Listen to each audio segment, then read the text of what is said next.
That next day, step into it. Yeah. I think that's But good. But do the do work. the work. Do the work behind it, because you can just go through. I've had students that, well, I've done this for 2 years now and I've not been initiated yet. Yeah, but you haven't done the work behind it. You've been involved periodically here and there, but you haven't done the work behind it, because it's not the timeline. It is what you've accomplished during that year, to be able to take that step. Exactly. And I have a question for you. Do you tell them straight up what it is, why they aren't being initiated? Do you? Yeah, I do. I make sure that it's very clear in the beginning that the year and a day is just, that's the soonest, but that's just a guesstimate essentially. When you're ready, you're ready. And each initiation, each stage is different, is different. Like the first stage is kind of learning, seeking, figuring things out, exploring different things, and then by the second initiation, it's living the life. If you're not living, and it kind of happens automatically as you're going through the first, studying for the first degree, it sort of starts to happen, or it's supposed to automatically. You implement the things that you're learning into your daily life. So by the time you're working on your second degree, you're already living that without even realizing, and then going into the third is more of teaching and taking somebody under your wing. And that, but it all happens naturally if you're doing the work. And if you're not doing the work, you can tell that it's not happening and they're not ready. It's not just knowledge. Okay, I know the colors, I know what they mean, I know how to call elements, I know that it's not just that. It is actually phases that you're going through. So everybody's different, and there's nothing wrong with taking a couple of years. It's just sometimes that's just the way it is, where you may not have the time to put into it. But like I said, that first year is exploring and learning the different basics and things like that. But as they start evolving, I guess would be the word, you can tell when they're ready for that next stage. And I would think with pruning it's kind of the same. It may take you longer, depending on how hard it is. Some people have never done shadow work, and that might be their first time. I agree. There are people who come to this late in life. I was in my 30s before. I mean, I had already embraced what paganism was, but I didn't know what it was called. This was back in the 70s. I came from a small town. I didn't know there was words for this. So I was into my late 30s before I stumbled into a group of women who were witches and did all of this, ceremony and all of that. And at that point, I'm like, what? There's a name for this? Well, I had to go through a lot. It took me a lot longer than 1 year. It took me several years to even understand the concepts of what I was asking for and releasing and embracing. And I think that happens. Another reason for croning is because in our society, women and men, maybe not as much, but women, when they reach a certain age, are undesirable. Other old people are. Other societies, they embrace their elders. Mm-hmm. For some reason, we don't. Okay, whatever that's about. But I think that's that evolution. You may be age-wise the crone, but you're not emotionally in that place to become that person you're talking about. So it could take 3 years to hit that mark, no matter what your age is. So it's an evolution, as you said. It's an evolution of your soul, and as you work your way through it, it becomes part of who you are. It becomes part of your path, and you evolve. I call myself earth-based now. I used to be Wiccan, and then this, and then that, and I have spiritually woven my own identity, and I think that's the basis of what I teach. How do you weave your own spirituality into it? Your truth. Your truth, exactly. And everybody is different. One of the things I also do with anyone, not just students, but anyone that comes to me that especially starts off, is I have them write their belief system, detailed. I don't read it. It's their own personal. It's like the beginning of their journal, actually. But they write their belief system exactly detailed what they believe in all different ways, in all different aspects of their life. And then after a year and a day, not after they get initiated, but after a year, every year and a day, they rewrite it and see how it evolves because it constantly changes. I found some old journals that I had from years ago, and I was just shaking my head going, wow. I mean, it's just changed so much. And I still do it. I'm not gonna lie, I don't do it every year now, but I do it every couple of years, and I'm at a big shift right now again. I love that idea.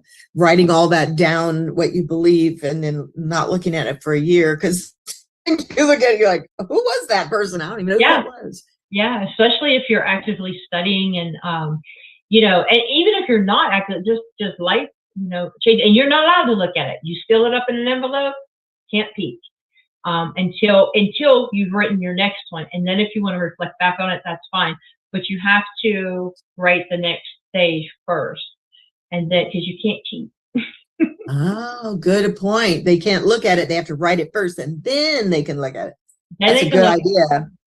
Because they won't know if what they've evolved to. If they go look at what they've written, they will just riff off of that, right? Yep. That's a great idea. I love that. Yeah, I love. I think doing when you've done your work and the path that you've been on for so many years, it just becomes nature. I don't have to write down a lot of things anymore, just simply because it's there. And knowing that it's there and knowing that I'm evolving, I can feel it when I'm starting to change my thoughts around something, so I think that's part of embracing the path, that we are opening ourselves to evolution and recognizing it happens. And it's constant. And you touched on something about how, older women are just kind of shunned aside in our society. And I don't know why. I don't know when that happened. Because in so many other worlds, they are embraced and they're looked up to. What do you think about that? I mean, what are your thoughts on that? It's just, well, we have such a focus on youth, to be young is everything. And we're constantly fed that.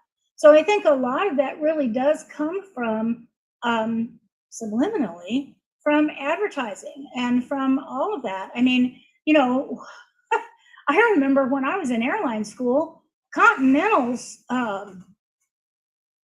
advertising slogan was the proud bird with a golden tail. Really? It's all just sexuality and it's all you have to be beautiful in order to be that. You have to be young and and physically well, and you have to be able to do all these marvelous sports and wonderful things, and that's great for a healthy lifestyle, but that's not how it's projected. It's projected that that's the only way you're desirable, and we don't listen. And I think also too, the way we live now, Ruth and I both grew up in little towns.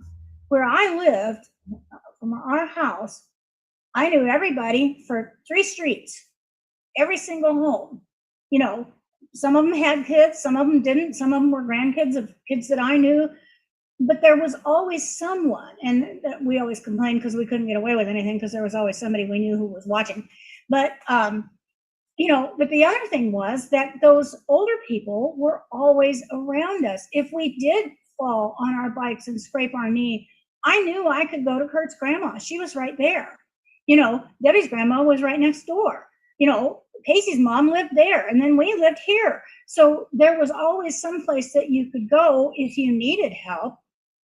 And in the process of having all those older people around us and part of our little group, then we heard those stories. We heard the stories about people who came up in the Depression. We heard the stories about, World War II. Well, I was born in 1950. World War II was only over for 5 years when I was born. We heard all that stuff. We got all that stuff. And so it's part of me and it's part of my history. And living the way that we do now, too often we take the older people and say, well, here, you go over here to an old folks home, and we just park them there and leave them where they used really a vibrant part of the home life, because nobody needed daycare when I was a kid.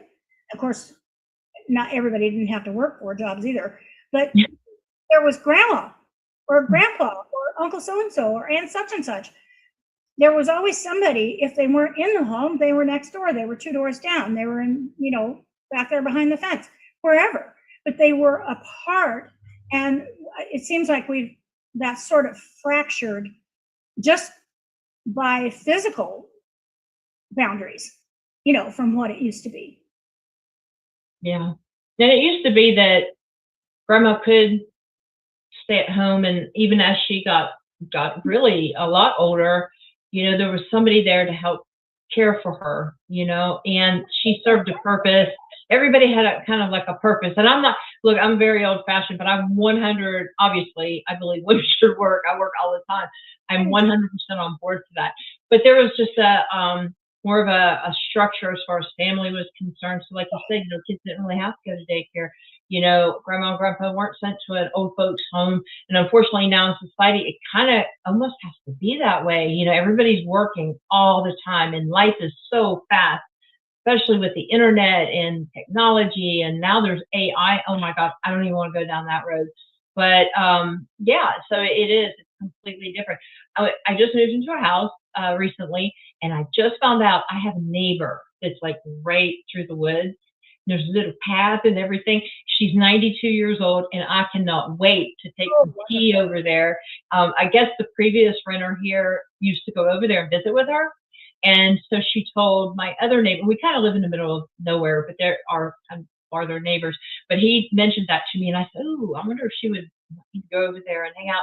He said, "Yes, definitely." He was asking, or she was asking. So I'm excited about it because 93 years old, I can't wait to hear what she has to say, Yeah, I agree with all of that. And in other cultures, they're multi-generational, living in the same house. And so there's always the matriarch. And I don't know that we've ever really had matriarchal in this country. Native American, some of them are matriarchal, some of them aren't. But I feel like women never had a place in this country anyway. You weren't supposed to work. We didn't even get the vote until 100 years ago. So in this society, particularly, women were not valued.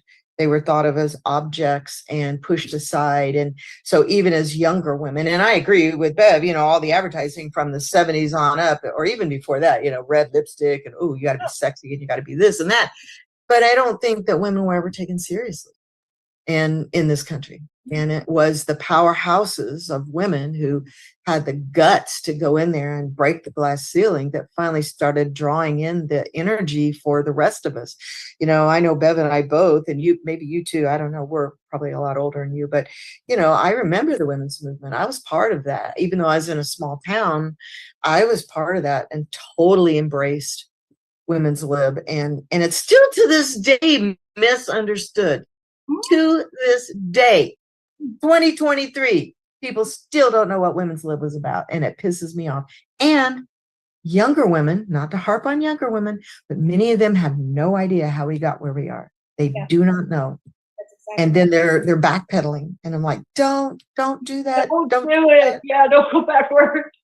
Don't do it. I learned this that in the 70s, women were not allowed to have a checking account without the, I don't know, I guess permission, or he had to be on with their husband. So if you were single, you weren't allowed to have a checking account. One of the reasons why women got married is because they had more rights when they got married. Isn't that nuts? It's just nuts is what that is.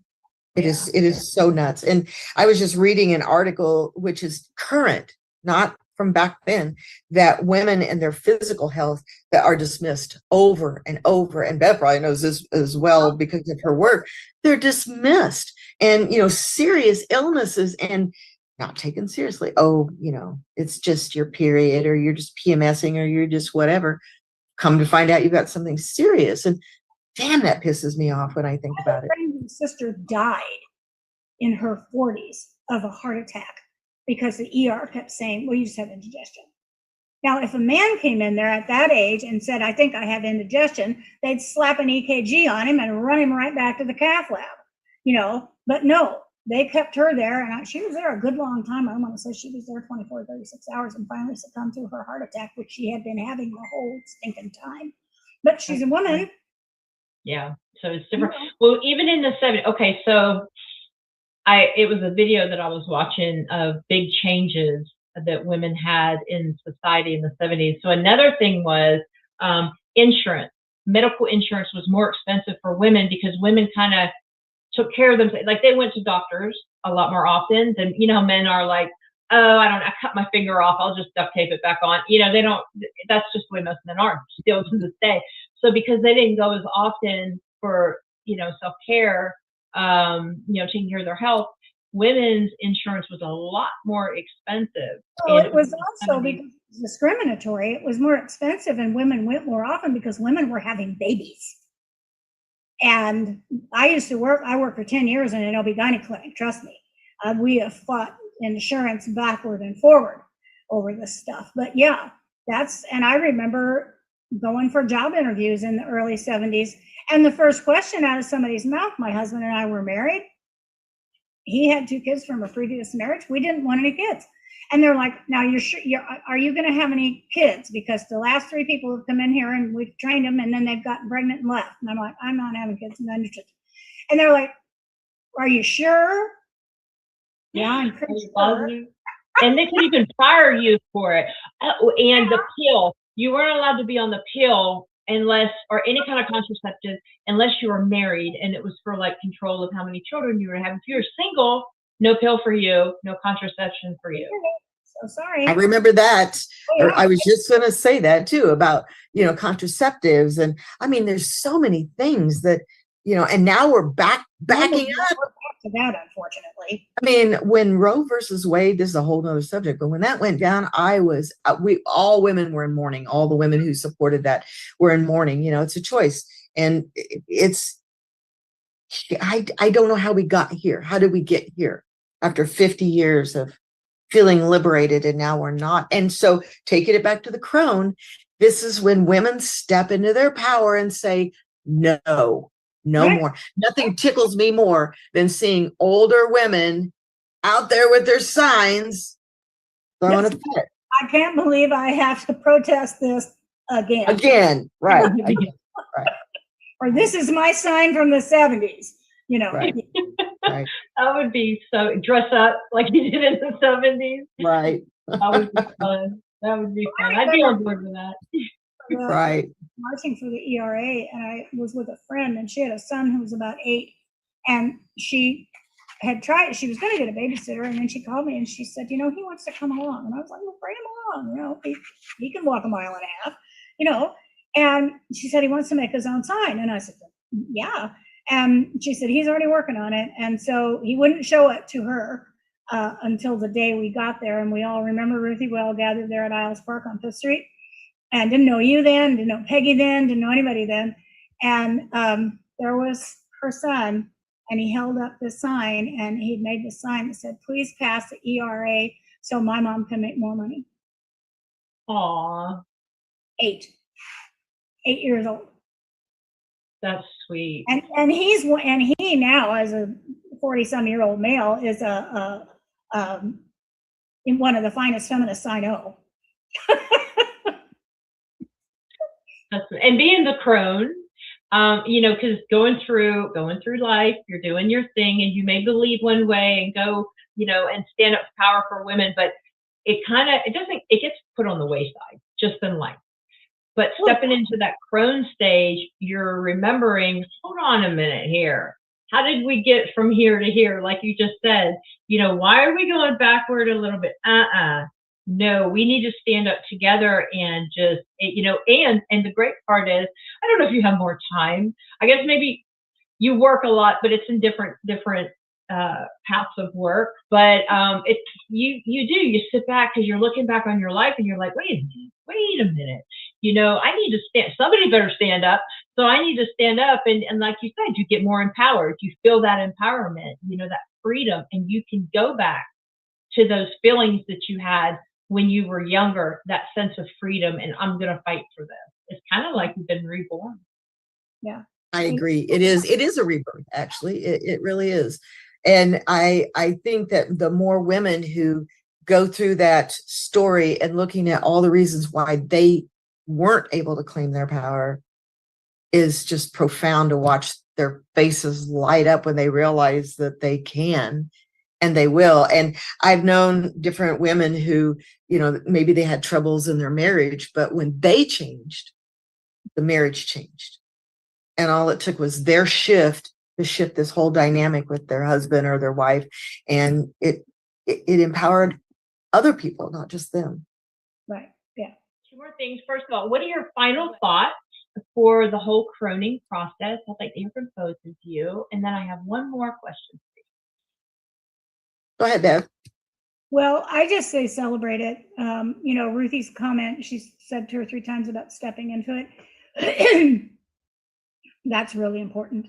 If you do this by yourself with a witness, whatever, what I told my girls since we were online was to pull it up like a cloak, pull it over your shoulders like a mantle, and square your shoulders back and raise your chin up and step into it, own it, you know, but celebrate it. Celebrate your journey. Celebrate who you've become. Celebrate all the things that you've seen and done, good, bad, and different.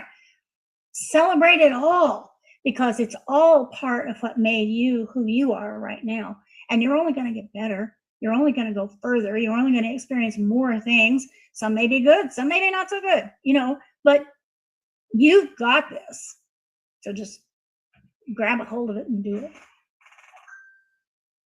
I think it's a validation of a life well lived. No matter what has been in your life, let's validate it and celebrate it. And that, I think, is the whole point personally, so that you can become of service to yourself. You know, my priestess path, that's what I say. You have to be in service to yourself before you can be service to anybody else, like putting that seatbelt on. And so let's validate the things you've been through. Let's celebrate them. Let's give you a place to speak and be authentic. On the show again. And you guys are a wealth of information, so just be prepared. I'm going to be bugging you. We know a lot because we're crones. Right, because you're crones. That's right. Well, once again, thank you, and blessed be. Blessed be, thank you. Okay. And so to get started in a path of croning, I think that you need to honor the elements. Start with your body, start with earth. Where do your feet walk? What is your path that you're currently on? Take a big look at how you live physically in this world, and then move into, I call it an unwinding. You know, we cast a circle one way, unwinding, okay, Widdershins, but unwinding emotionally. What is it? So then work with water and work with the emotional truth. What is really your truth? What is not your truth?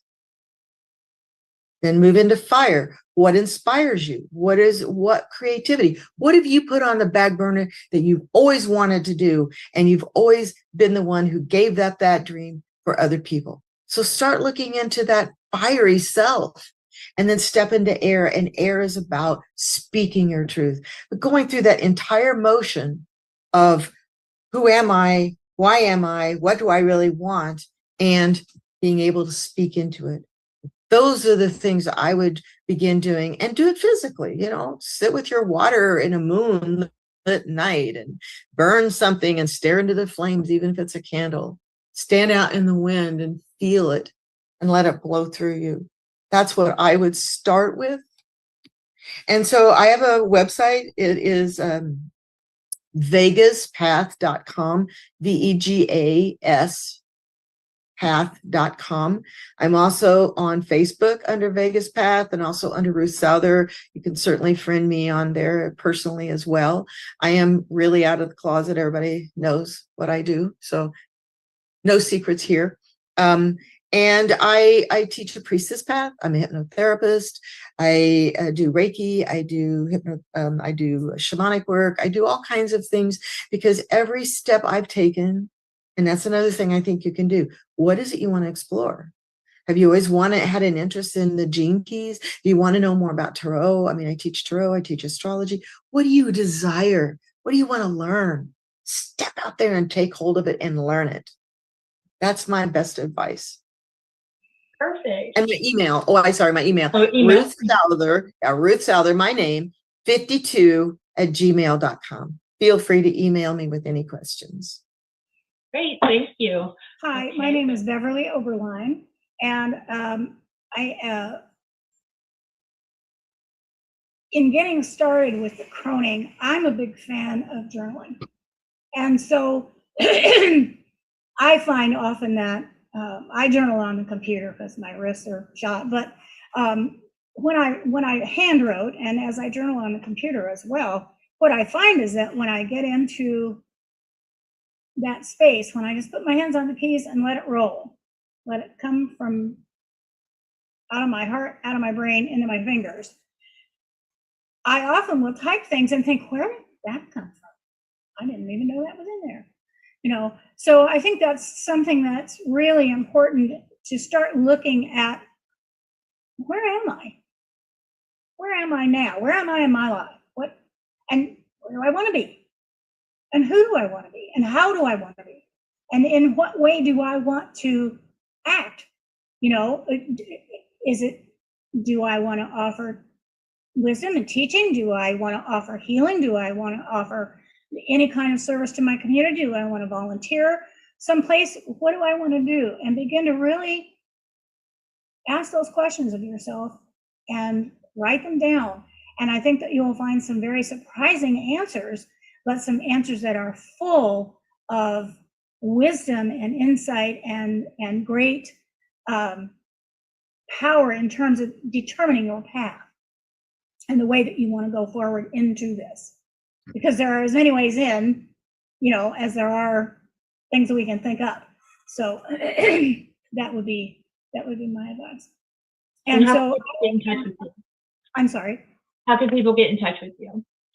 You can find me at Wolf Spirit Energy on Facebook. My email is WOLFWMN14, wolfwoman14 @gmail.com. And my phone is 239-940-1404. And I'm a Holy Fire Karuna Reiki master. I do distant Reiki as well as in-person Reiki. Tarot the same way. I do other energy healing. I occasionally have some classes online. I teach tarot. Like I said, I've done a throwing class. So, you know, and I'm like Ruth, I'm open, I'm out of the closet. Everybody knows who I am and what I do. And so just, you know, get a hold of me anytime that you feel so moved. Well, thank Could you. I add one more thing to a possibility of, I'm sorry, I didn't mean to talk over you, Bev, of something they can do to work on this crone path.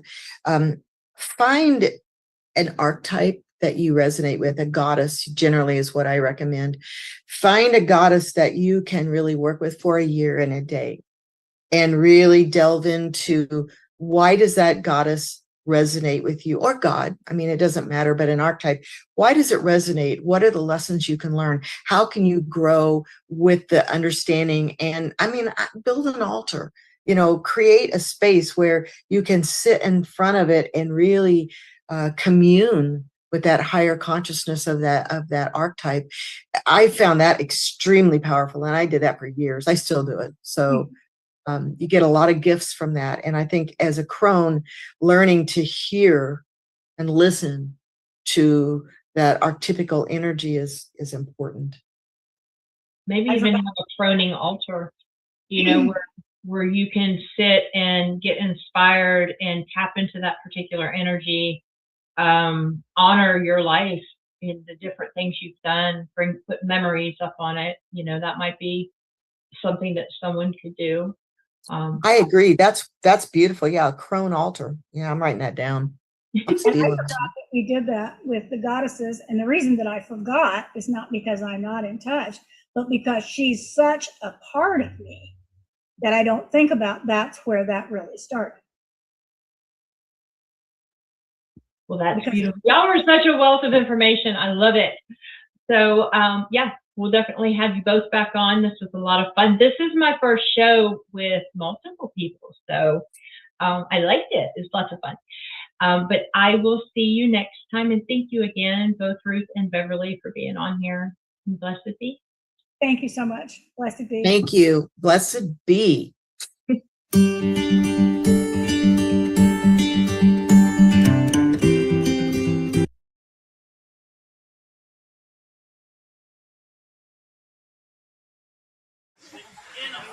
We're here with Obronzel, who's been known as a naturalist amongst many of the hats that you wear, being a wizard and inventor of words, which wind up in the dictionary. You started your own faith, and you have a school of wizardry. There's a number of different things, but one of the things I wanted to ask you about today was part of that being a naturalist. And you have a particular relationship with an animal that most people think is very lowly and something to be ignored, or even a nuisance. And I'd like you to tell me a little bit about your experiences with possums. All right. Well, I've had a number of possums in my life. 7 possums have graced my life as pets over the years. Right now, we have a beautiful, sweet little girl possum we call Blossom. But when I was a kid, my very first possum was one that I named Pogo. And I used to go out, sneak out of my bedroom window when I was a kid and go running around in the moonlight, and encounter nocturnal animals. And most nocturnal animals have no natural fear of people. So, I would bring home things like owls and bats. And in one case, it was a possum. And I would keep them in my room and just make pets of them and stuff. And they were all very easy to do that with, once you understood them, which I did. But the thing about possums is, and people just really, many people don't understand it. You've got possum aficionados who, it's a whole world of possum lovers. And I highly recommend going to a website called M.E. Pearl and just Google that and see some absolutely charming little YouTube videos of possumness. But there's also an American Possum Society that has lots of really incredibly valuable information. And possums are poised to become a new popular pet in our coming time. They are now licensed possum breeders who are selling baby possums for $300 a piece. Do you really need to pay $300 for a possum? No, because you can just go out and get one. They're everywhere, and they are easy. They're the easiest animals in the world to tame and raise and keep as pets. And they're wonderful creatures. They're sweet and gentle and nice. And people think that they are scary or something to be afraid of. And I've had people say, "Oh, I saw a possum and it tried to attack me." And tried to attack me is an interesting phrase. What does that mean exactly? What that means is that if you surprise a possum and it's cornered and it can't run away, which is difficult enough for them anyway. I mean, possums have 4 gaits: amble, ramble, shamble, and scramble. Okay. And none of them are very fast. I mean, you can catch a wild possum by just coming up and grabbing it by the tail and picking it up. That's all it takes, But if you encounter a possum and it's there, its immediate default reaction is to turn around and look at you and kind of tilt its head to the side and lift its lips back from its teeth and smile at you. It's sort of like between a snarl and a smile, because they have no cheeks. So when they open their mouth, it goes all the way back to their ears, which is very impressive. And they can open their mouth to a 90-degree gape, and they have 52 teeth, which are very sharp and jagged and interesting. So that looks scary. It looks really scary, but they're just petrified, and they're just going, don't hurt me, don't eat me, don't kill me. And that's what it's all about. That's all it's about. And if you don't, if you're a predator, people take that as tried to attack, but it's really their fright reaction. It's a fright reaction. And if you proceed to this and continue to be threatening, and they get even more scared, their next thing to do is not to attack, it's to faint. They just lose it. They just go, bah! And they faint, and they barf up and crap up whatever's in them and make a real mess. And most predators will take one look at that and say, I don't want anything to do with this. That's playing possum. That's where that comes from. They're a trickster. In the Native American tradition, they're considered a trickster for this. But it's not a trick. They faint. They lose it. They are so meek and so timid and so gentle that they just don't know what to do. If a dog or something continues to press up to a possum that's smiling, it'll probably nip them because it doesn't know what else to do, right. And they've got a lot of teeth. And but if you don't buy that, if you understand possums, and then you encounter possum, and there it is, petrified in the corner, going and you just say, "Oh, you cute little possum, aren't you sweet?" It'll keep looking at you, and eventually it'll realize you're not going to hurt it, you're not threatening it, and it will eventually kind of close its mouth and relax and calm, and you can kind of gently reach over and sort of pet it. And it'll kind of relax into it and kind of squishy behind the ears, until it gets all nice and relaxed and cozy and feels safe. And you can just pick it up and we'll put it in your lap and love on it. In 5 minutes, you can tame a wild possum into sitting in your lap and being petted. Now, if you start off with a baby possum, which is extremely easy to get baby possums. They're generally born in April, and all you really got to do is just put out a small have-a-heart trap with cat food in it, and you'll probably get a baby possum in it. I mean, they're just really especially in the city. They are city animals too, right. Or they get hit by cars all the time. And in around April or so, if you see a possum hit by a car and it's fresh, check it out. It may be a mother who has babies in its pouch. And you may be able to save one. What do they eat? Well, they are omnivores, and the thing about possums that's hard to really quite grasp is how individual they are. Each one is a unique individual. They are different colors, different sizes. They range in color from white to black and everything in between, all in blacks and whites. They have patterns in their faces. They have different markings on their ears. They're very variegated, and they also have very distinct personalities as to what they like to eat. But being omnivores, they're capable of eating a wide variety of stuff. So, meat and fruit and vegetables and bugs and things like that. And you just kind of play with that. You feed them table scraps and stuff. You mentioned cat food, so that's well, they like cat food, but I've learned that isn't actually the best thing for them, because commercial cat food, as it turns out, which I have, previously fed possums not knowing any better, isn't really the ideal thing. They require a good deal of calcium in their diet, because in their natural world they eat a lot of bugs and mice and things if they can catch them and stuff, which they can't really run down things. They're not really predators exactly, but they're opportunists. If they find a nest of baby rats, they'll try to eat them, or baby chickens or something. They'll eat eggs. They love eggs, so we make omelets for them. We put in little bits of sausage and cheese. Like cheese generally. Fried chicken is a favorite. They love fried chicken. They most of them like watermelon, but they generally like grapes. But they're idiosyncratic. Our present one doesn't like blueberries and blackberries, which we thought she would love, but she loves red grapes. Seedless red grapes. So they're very individual, and you can check that out. There's the American Possum Society has a very detailed explanation of how to care for and feed your possum, and they are easily and readily house trained. They will use a litter box. You don't put cat litter in it. You put cedar shavings in it. Cedar shavings. Cedar shavings in a litter box, and they will use that. They prefer to use that. They do not want to mess up their nest. What we made for ours was a great big possum house we call a hacienda. That's just a big dog kennel that I put a second level in, a split level thing with nice cozy stuff to curl up in. And they make a kind of a cat sleeping bag thing that's kind of a ring with a bag in it, and that's just a perfect sleeping thing. And when they're course, little, we use pouches. We use to carry around, and we put around our neck. We have little for the babies. Little pouches for the babies, and then we have bigger ones as they get bigger, and then eventually they graduate into the larger size. We take ours for a walk every evening, so she goes out and pees and poops on the lawn. Do you have them on a leash, or? Yep. We use a harness, a little cat harness, and they're big enough to do that with, and then take them out on a leash. But we keep a litter box handy so that they can use that in the house, and they're sweet. They're sweet, gentle little creatures that are very meek and mild and innocent, and in a way pathetic, because they are not social.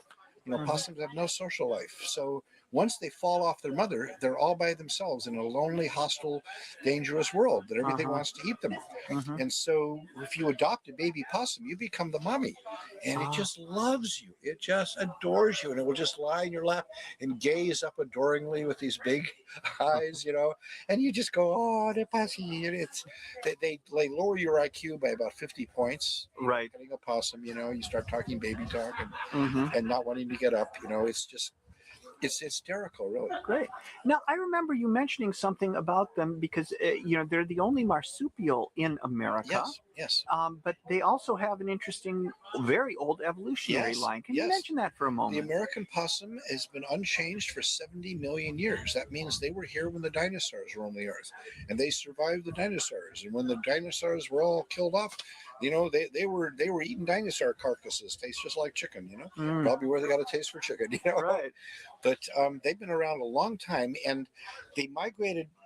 Possums migrated to South America, and eventually across when South America and Antarctica and Australia were all connected. They migrated all the way into Australia, where they evolved into all kinds of marsupial stuff.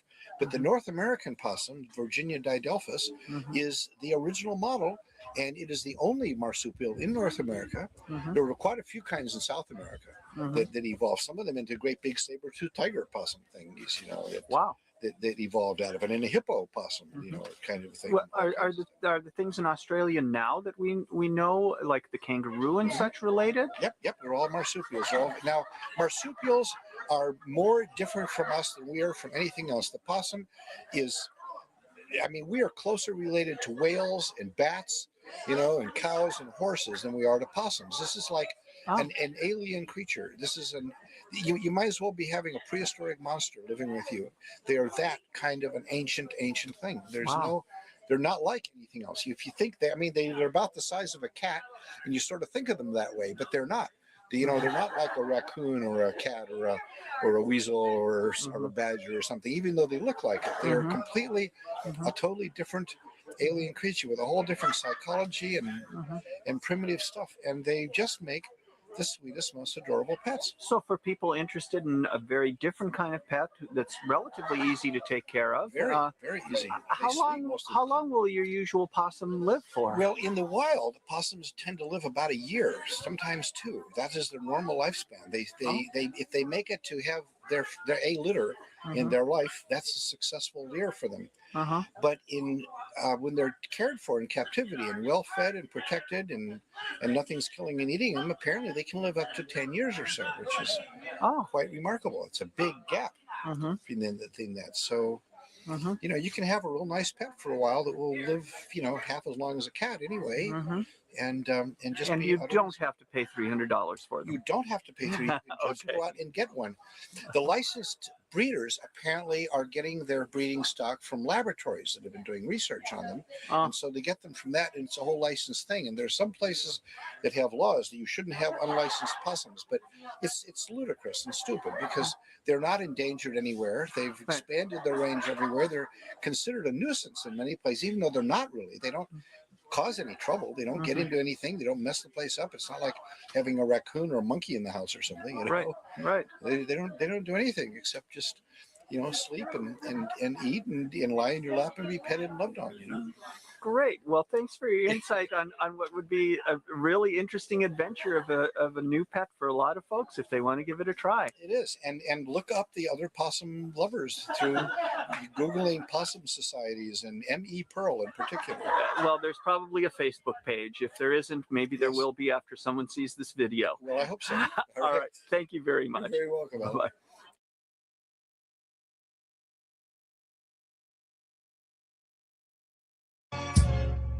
I was asked if I would become the program manager of another online pagan television station, and I gladly accepted, as media has always been an endeavor. And, that particular online station, I think, very much wanted to tap into the current of Thoth, the current of Hermes, and my work with online podcasting, The Lone Wolf Show. And here we are. So I accepted, and I worked through worked through the ranks, and was actively seeking active clergy within a Kemetic tradition. And unfortunately, in that particular tradition, well, things as they must, they happens, and well, pagan media can be somewhat cutthroat, and well, the agenda of the hierarchy of that particular station didn't reach my highest ideals. It closed many doors, and well, I've wanted them to stay open. At the end of the day, I'm a seeker, still a seeker, and contrary to public, knowledge, or people that watch me and watch my trek, coming out of the penitentiary. I am not an initiated in any particular tradition. I'm still an active seeker. I am a potential dedicant of a particular tradition, and at this time, it's not made public what tradition. So yeah, I am still on the path of seeking. But after I resigned from this particular online television station, I wanted to create something that was fair representation for all paths, all witches, and all magical peoples, where those walls were not put up or dictated by any particular organization, tradition, or dictatorship, or to that extent. So Witchcraft TV was born. And not without formal training of pagan media. So I took that negative experience and, well, turned it into a positive endeavor. And Witchcraft TV was born. I had said that it was so publicly on social media platforms. And at the time, it's no secret, somebody that was playing my music manager alongside me and accompanied me to the 2022 Music Awards and other festivals around the country. Well, she went ahead and she purchased a domain very impulsively. And at the same time, parallel to that, I purchased another piece of software that formulated and had the inception of what is known as Witchcraft TV. Now, the domain in question is just a platform where it streams to. The original Witchcraft TV is on a broadcasting software by the name of Stream TV, which is legally associated with my personal email account, haroldcarter880@gmail.com, if anybody would like to contact me. And that particular association is, and this is all very truthful. This is my relative truth. So yeah, there we have the inception. So Witchcraft TV becomes the official station for all pagan, witch, and magic paths, where there's no dictatorship, and solely the mission is to offer a voice for all witches, and not particularly the narrative of any particular group, organization, or craft.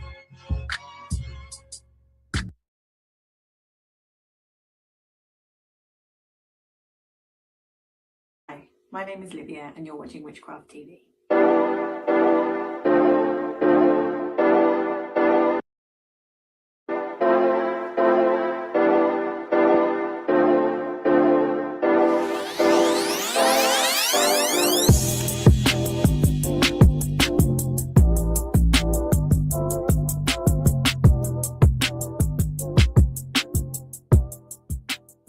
You can find my pagan music at liviamusic.com.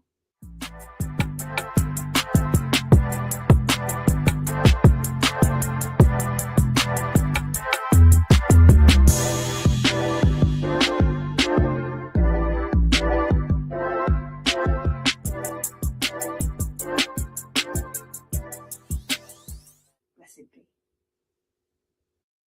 Oh my God!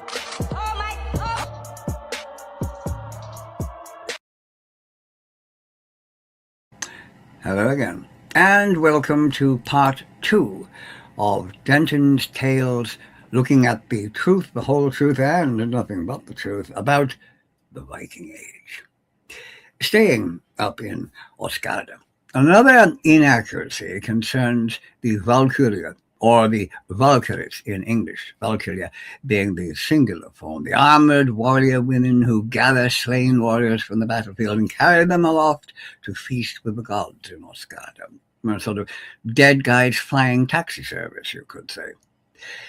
But was that actually their sole function? No, not by a long way. But they are always seen in that one precise role, flying romantically through the sky with dead warriors slung across their horses. And indeed, their very name comes from that. Val, meaning one who is killed in battle, and Kyria, meaning someone feminine who chooses something. So they are literally the choosers of the slain warriors. However, despite that seemingly defining title, they had another duty, their principal duty, in fact, which was not to simply carry dead men skywards despite their name, but it was to be their waitresses when they got them there, the serving girls of Valhall, the bar staff, if you like, bringing mead and ale and other lovely delicacies to the once fighters, as the dead warriors were known, the Einherjar, and probably providing,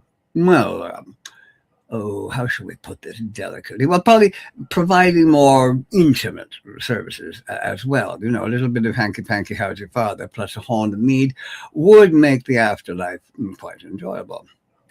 But, you know, even in the Viking Age, battles were actually very infrequent. Days or weeks or even months could pass without anyone being killed anywhere. But in Valhall, the drinking, the feasting, the fighting, and the other things went on 24/7, 365 days a year. You know what I mean? You don't need a lot of sleep when you're already dead. The feasting going on all night, every night. So the Valkyria would have spent most of their time serving rather than dead men collecting. That's something that I've seldom ever seen mentioned, but it's obvious when you think about it. Well, it's not as romantic, of course, as dragging a dead warrior onto your horse and leaping into the sky, perhaps screaming something like Brunhilde's higher to hoe battle cry from Wagner's Die Walküre, as the Ride of the Valkyries plays at full volume in the background. But better than just sitting around for days on end playing board games or polishing your helmets while waiting for somebody to get snuffed somewhere. Can you imagine, a bunch of Valkyries if they'd nothing to do but pick up dead guys? Oh, look, some guy just got a spear through his guts in Gotland. First one this month. Who wants to go and get him? No, not me. I'm reading a book. Sorry, we're playing a game. No, feeding me horse. I got the last one 2 weeks ago. Oh, all right, then I'm bored anyway. I'll go and get him. Yes, it paints an interesting picture, doesn't it? And with further regards to the Valkyria, it is frequently stated that they were Odin's daughters, the impression being that blood relation to the Allfather was a prime requirement to be a Valkyria. A considerable piece of misinformation, I'm afraid. No, nepotism had no place in Osgard, and no, they were not Odin's daughters. They were not even all of one species. Some of them were human, some of them were divine. One named Sigrun, the daughter of a human king, and another the daughter of a female giant, for example, all appointed to the position by Odin. There is no indication in the sagas, even if they had immortality or any other special attributes from their position other than the obvious ability to fly. Though, there again, whether that was their own ability or that of their horses isn't really stated. Could they fly, or did the horses fly and they simply put their bums on them and were, carried up just the same as the dead men were by the horses? And what seems to have been an invisibility of some kind. Yes, they do seem to have had that, since they're seldom ever seen by the combatants on the battlefield. Well, other than the dead ones, of course.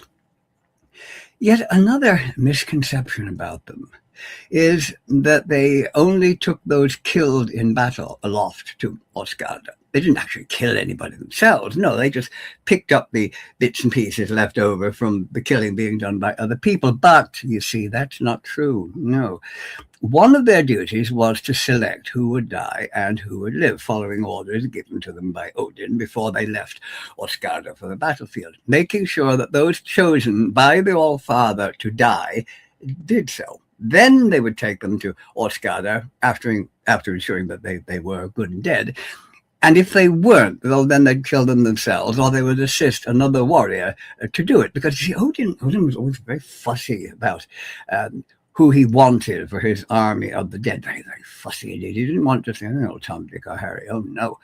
And he liked to make the choice himself rather than leaving it to the warriors themselves to kill each other, because the wrong man, you see, might get killed, the one that Odin didn't want. And then, excuse me, then Odin will be stuck with the guy he didn't want, who wasn't really such a great warrior, but he won by kind of luck or a trick or something like that. And the one that he, had wanted, well, he didn't get. The famous Valkyria Brunhild is punished by Odin for killing the wrong man in the battle, the man she was supposed to help. He was mightily pissed off about that. Oh, well, Odin did get pissed off rather easily, I must say. So they were actually far more complicated than is generally thought. Killers when required. Oh, yes, as well as gatherers of the dead, and of course, waitresses and bar staff, and, well, how shall we put it? Oh, yes, social entertainers, I think we could call them. Yes, I think you get the picture there.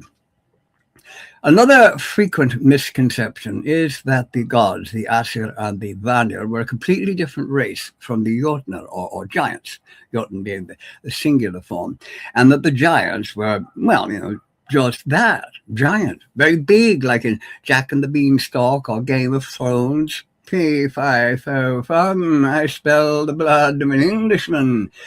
That sort of thing, Actually, you see, most of the giants were, well, they were little different from anyone else. They weren't enormous in size. They didn't go clumping around. They weren't like 10 feet tall or anything. And the word Jotun, in fact, has nothing to do with size. No, it comes from a root that means to eat, to consume. So the giants are really called big eaters, if you like. I suppose you could say gluttons. Yeah, you could call them that. And they actually intermarried with the gods. I mean, Thor's mother, for example, was a giant, as was Odin's.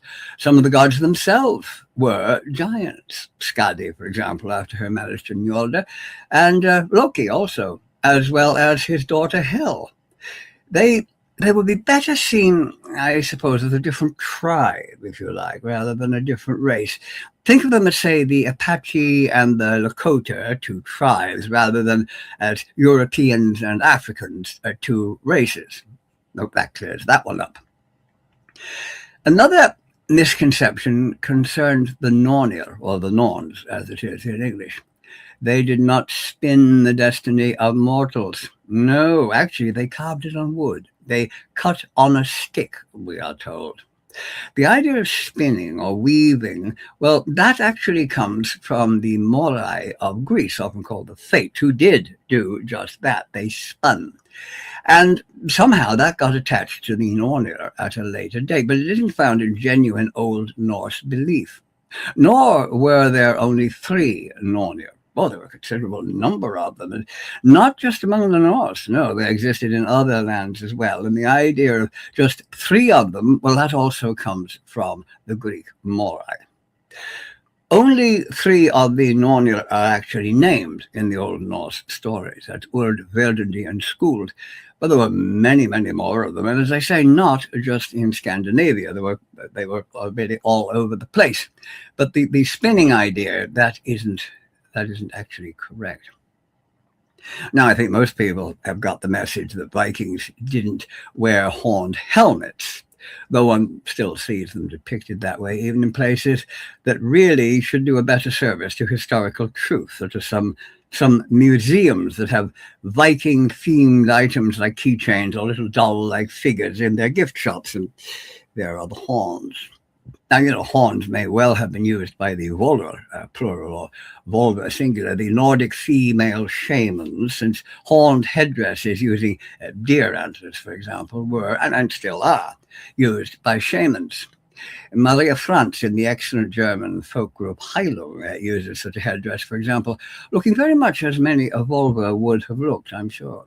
And some warriors, well, they probably decorated their helmets with symbols such as, bones, feathers, horsehair plumes, and the like. But a Viking war helmet with horns sticking out of it, actually an integral part of the helmet, is an invention of very recent times, which we may lay principally at the feet of Richard Wagner. Or, well, no, rather, I suppose, to be accurate, rather one Karl Emil Doppler, a costume designer for Wagner's cycle of operas, Der Ring das Nibelungen, the Ring of the Nibelungs, where he dressed the men with horns on their helmets, the women got wings, and illustrators of the popular magazines and the like began drawing not only Wagner's characters in that manner, but genuine historical figures as well. So we got the Viking horned or winged helmet. A pure piece of theatrical fiction, but it became the very symbol of the Vikings. I mean, nothing else was needed to show who they were supposed to be. Oh, look, he's got horns on his head. He's a Viking, yes. That's my response, actually, to those who say, no, it's only entertainment. I mean, so what if the Vikings didn't wear horned helmets or they traded on farms just as much as they raided? It's just a TV show. It's a movie. It's popular entertainment. Who cares? Yes, you see, it is popular entertainment, just as opera in the 19th century was popular entertainment. And before mass communication, as we have it today, of course. Yet the horned helmet idea managed to spread from the theater stage in Bayreuth in Germany right around the world, so that the entire world thought Vikings wore horned helmets. That is my point, you see, about getting it right. Popular entertainment can cause and spread false information, or fake news, as we like to term it these days. And, it's just as easy to get it right as it is to get it wrong. So making costumes, why not just make them right? It is something that is a bit of a sore point, I must say, with me. Now, calling them Vikings is in itself a misconception, since they weren't. No, despite being always referred to as Vikings, the Vikings weren't actually Vikings. I mean, nobody in those days called them Vikings. Even the Vikings never called themselves Vikings, because to call someone a Viking as a term of nationality, well, I mean, that'd be rather like calling a truck driver a truck. When he just drives a truck, he isn't actually a truck.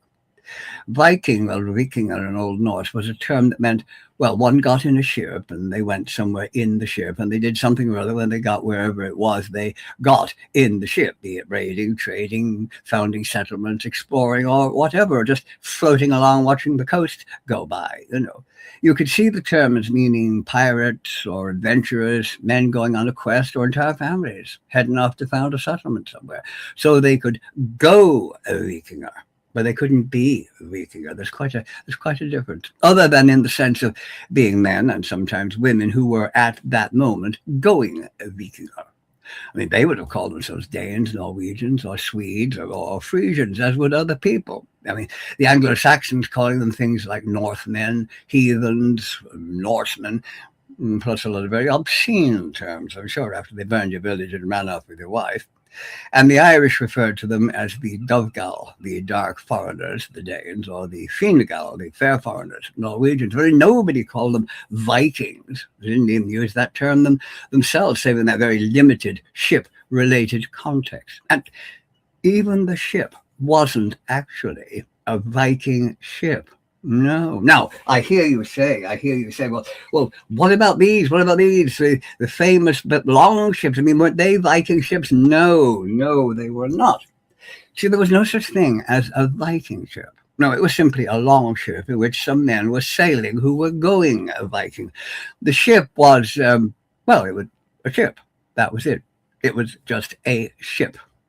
Its Vikingness depended on, what the people in the ship were doing at the time when they were in it. Get in a ship and sail off looking for plunder or adventure, trade, or new lands to settle, and you were a Viking. Stay at home and never set foot in a ship when you were just a Dane, a Norwegian, a Swede, or a Frisian. You were Norse, as you were when you returned from your sea voyage and set foot on dry land once again. You left your Vikingness back in the ship.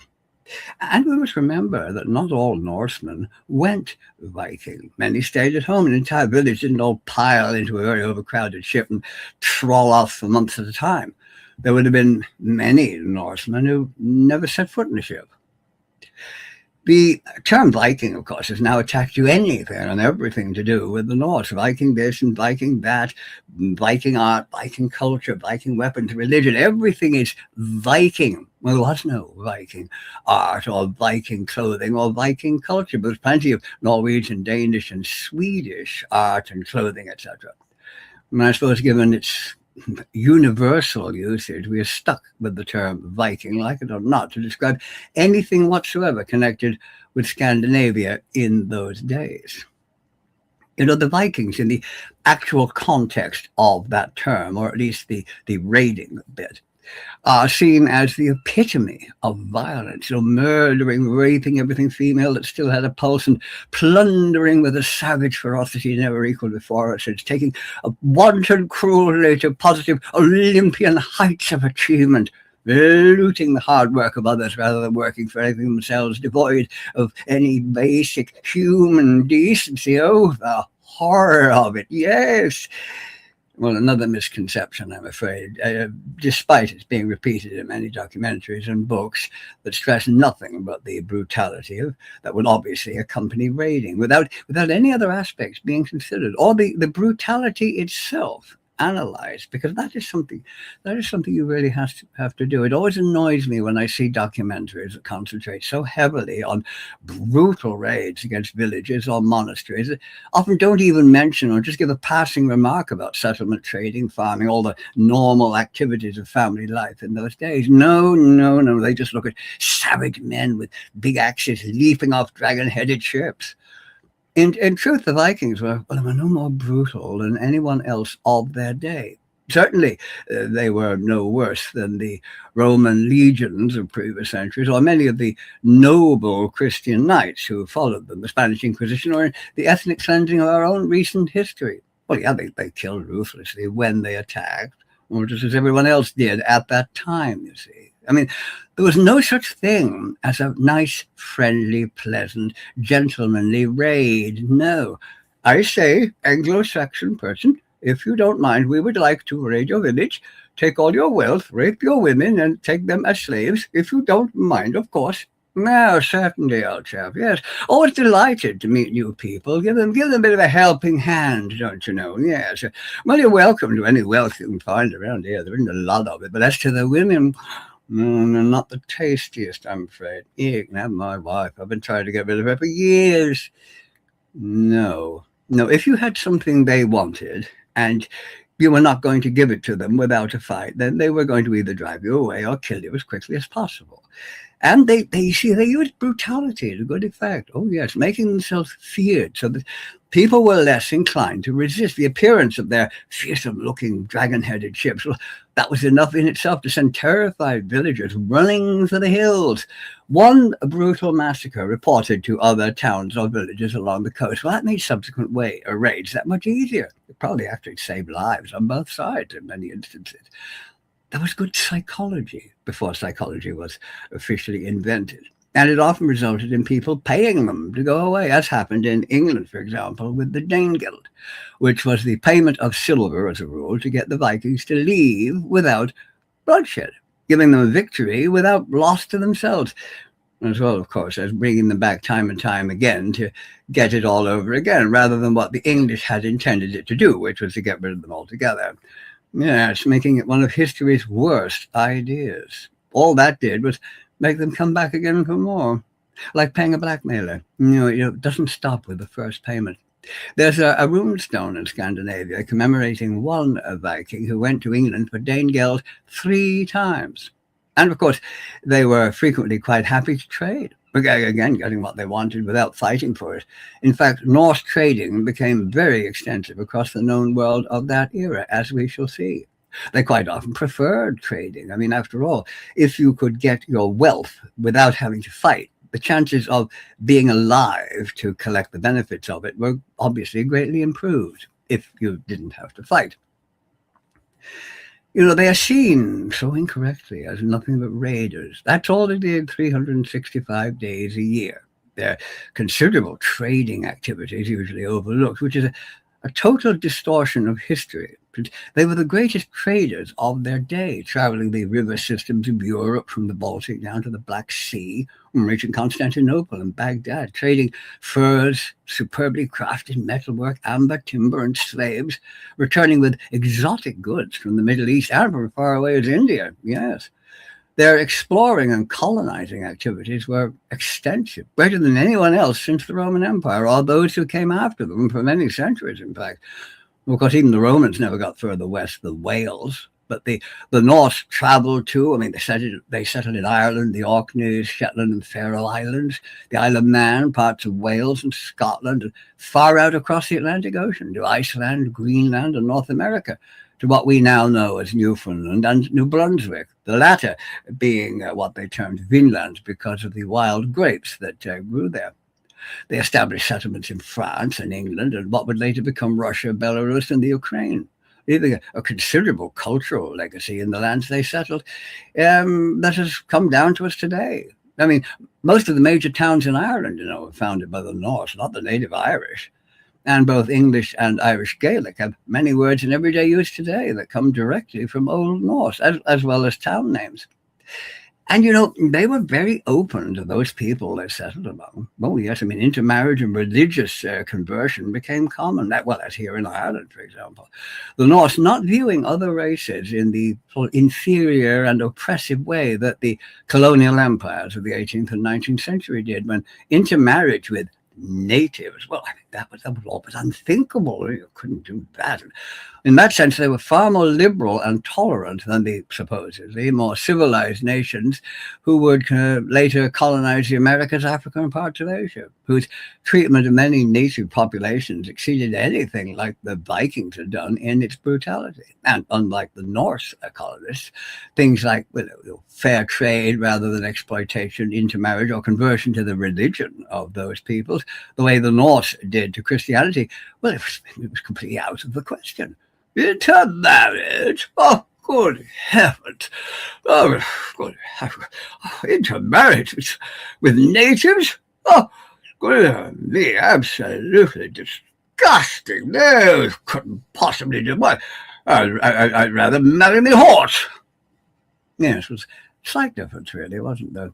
It's worth noting that King Leopold of Belgium's horrific treatment of the people of the Belgian Congo was on a scale never known among the Vikings, and a Viking warrior would have been dishonored by similar behavior.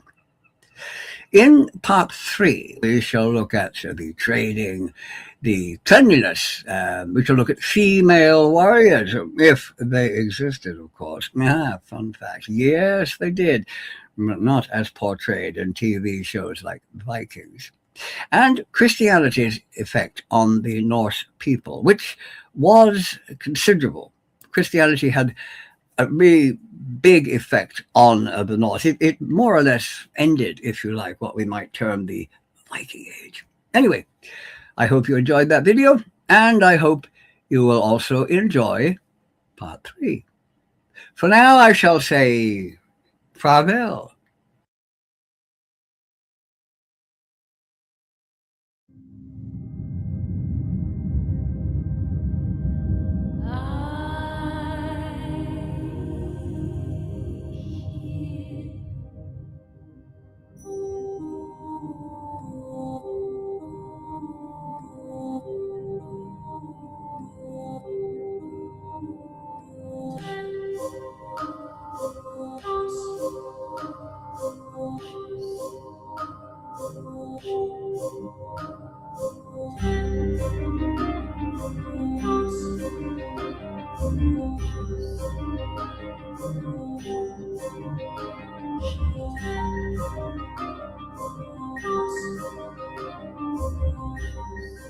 Ring the bell.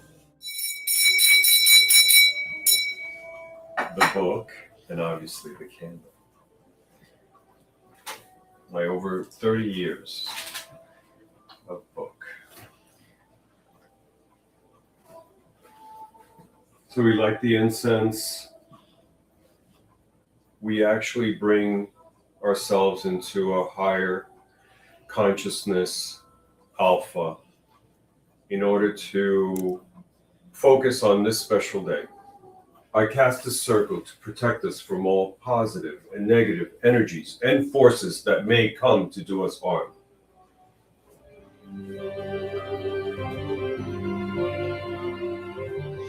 This circle is cast from the light of Excalibur, bestowed onto me by my Reverend Mother, Glory Cabot. The circle is now sanctified and blessed by all the harmonious and correct energies of the universe. From the north, where the gods commence, I welcome you. From the east, with elements of fire, I welcome you. From the south, with elements of air, I welcome you. And from the west, with elements of water, I welcome you. And in spirit, always, the primordial force that binds us all. This is Avalon. This is Taro, the land of our ancestors, here and now. I anoint this candle in the name of the goddess. I anoint this candle in the name of the god.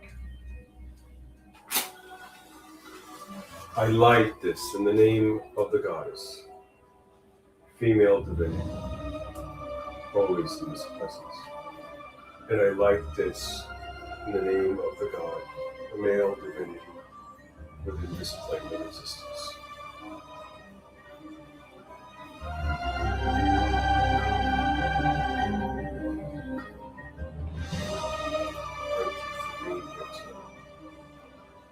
This is a moment of reflection, as the totem spirit guide that I have is the wolf. It has been with me since 2009 as I returned to the craft, and now in 2020 it has presented itself as an epiphany of a half-breed. As I took it into refuge and salvaged it. This is something that is going to be prosperous opportunity for I and for the world. Lady of silver, god of golden hue, bless this spell I offer you. May our magic be correct, in abundance, for the good of all. Bring happiness, prosperity, and health among mankind on this auspicious night of the wolf moon and penumbral eclipse, as the energies have been heightened. May this spell never reverse or bring upon us any curse. So mote it be.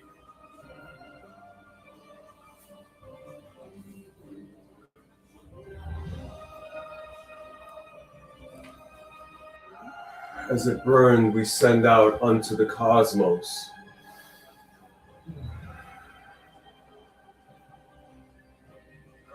and bring unto us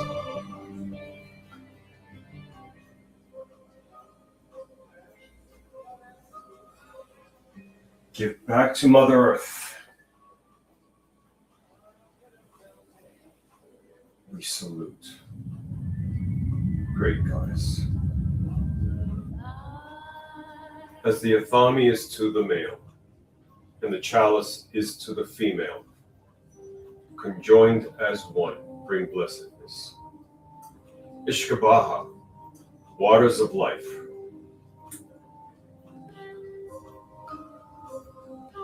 Libations to the gods, goddesses, and ancient ones.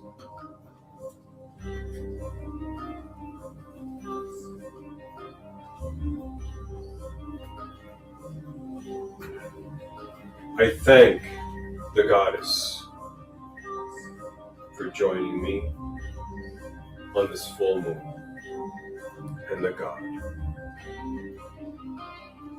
I bid thee farewell. From the north, where the gods commence, with the element of earth, farewell and thank you. From the west, with elements of water, I bid ye farewell and thank you. From the south, with elements of air, I bid ye farewell and thank you. And from the east, with elements of fire, I bid ye farewell and thank you. And in spirit always, the primordial force that binds us all. This circle is now open, but never broken, sent out into the cosmos to do our bidding. Merry meet, merry part, and merry meet again. Blessings.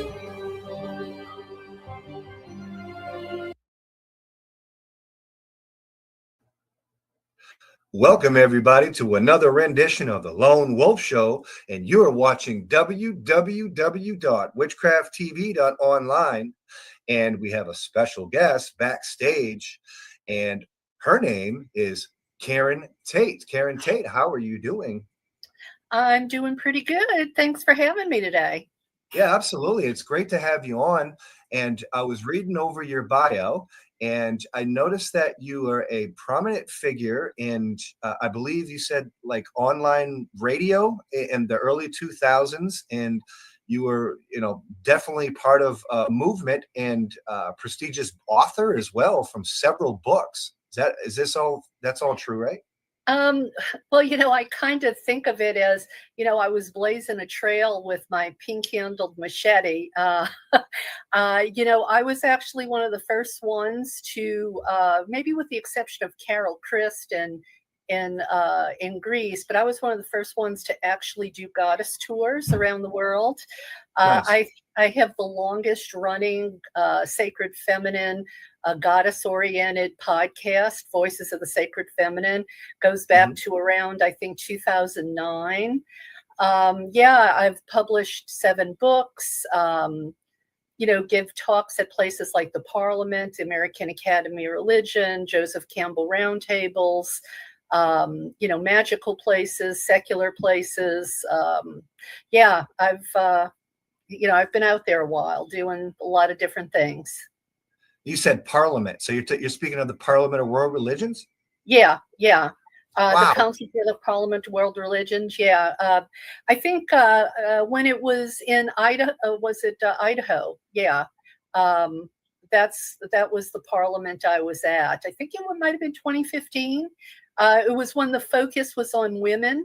And having women at the center of society. And it was pretty incredible because I think that was the first time women and non-traditional spiritualities really had a place at the table.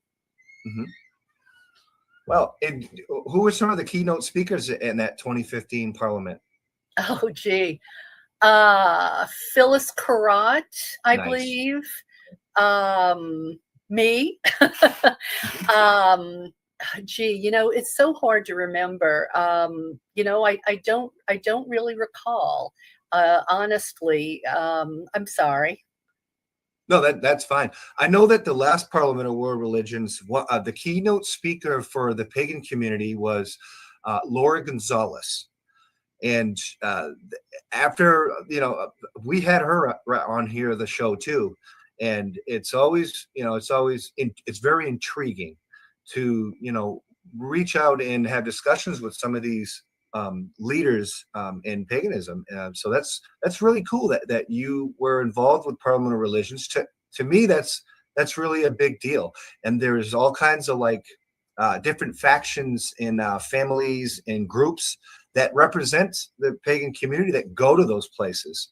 Yeah. So that's really cool. Well, and also too, even at the American Academy of World Religions, which was in Los Angeles, I was one of the first pagan scholars that had a seat at the table there too, because they had not included goddess spirituality at the American Academy of Religion for a long time. And the first year they did, I was vetted, and I gave a talk on the politics of ecofeminist goddess spirituality.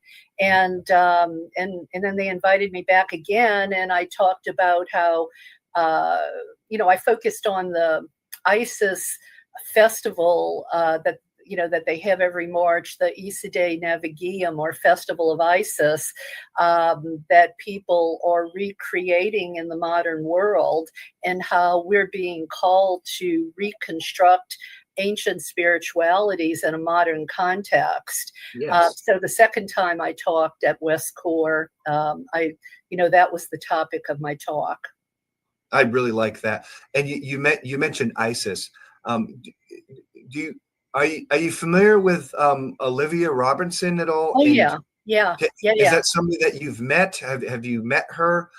She ordained me at Clonical Castle.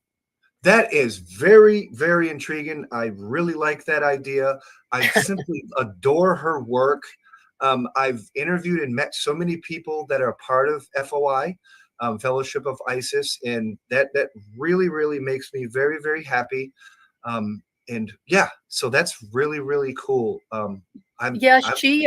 She was on my radio show. I have a lot of the foremothers and way showers. It's not just women, it's men too. Like Isaac Bonowitz was on my show, for instance. Right. But I did interview her, and her voice still lives on there. I have a segment called Gone But Not Forgotten. And she actually talked about the first time she appeared at the Parliament for World Religion, she had death threats. Yeah. And Patrick McCullum, another friend of mine, who was there at the Parliament, and Very cool. I think he still goes to those things. He talked about how, it would be 50 years ago now, I guess. I think he was back then the chaplain for pagans in prison. And if you talked about goddess out in the mainstream world, like him, he, somebody threatened to firebomb his house. So, we have come a long way. As I think the sacred feminine is being rebirthed into society. Right. I definitely look up to Patrick McCullum. I've been out to his ranch in New Mexico and was just painting his kitchen cabinets a year ago. And and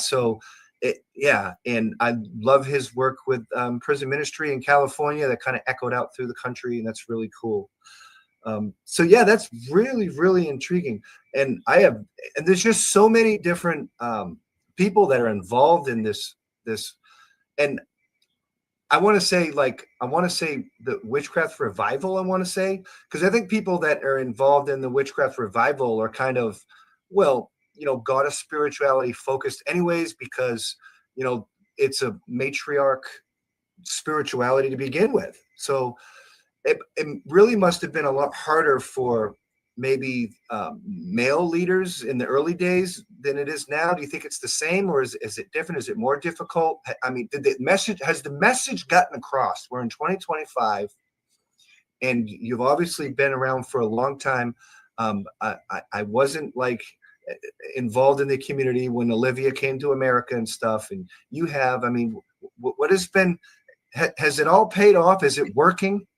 Is it? That's I'll answer that question as best I can. I think things ebb and flow.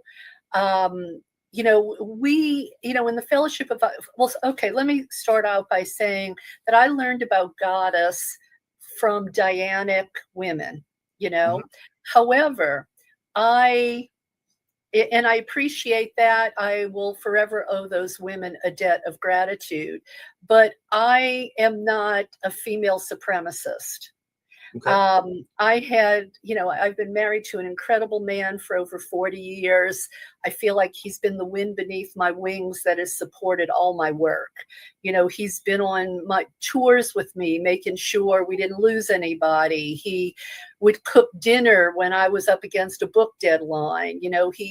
would come to everything I did. I mean, he's an Anubis guy, so he was really into this, and so he was always there at my side no matter what I was doing or where I was going. And that kind of was a friction for me in the Dianic community, because some of them would prefer to see women elevated over men, but I don't believe in that, because I feel like that's just reverse discrimination, and I know too many good men that don't deserve that. Every man isn't a misogynist. So I started out in the Dianic community, but then, I mean, the Fellowship of Isis is not a woman's group. It's, for everyone all over.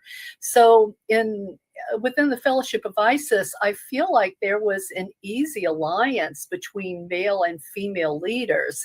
Yeah, you could more easily become a leader in goddess spirituality if you were a woman, but I don't know that. I mean, it wasn't my sense that the men had it bad, that they were somehow being forced to take a back seat. And in the pagan community in Los Angeles, where I spent most of my time, I didn't get the sense that men were subservient or took a second-class role. It just felt like it was egalitarian, the way we would hope the world would be. Where we're just equal partners in this, because I think if we are equal partners, then we can, see the world through both our eyes instead of a skewed female only or male only perspective. Can you tell me and our viewers what egalitarian means? Oh, egalitarian, it's like equality. We believe, and I guess we'll probably get into who some of my mentors were, but, we believe that in ancient times, it wasn't always this male-dominated patriarchy. There were egalitarian societies where men and women were equal.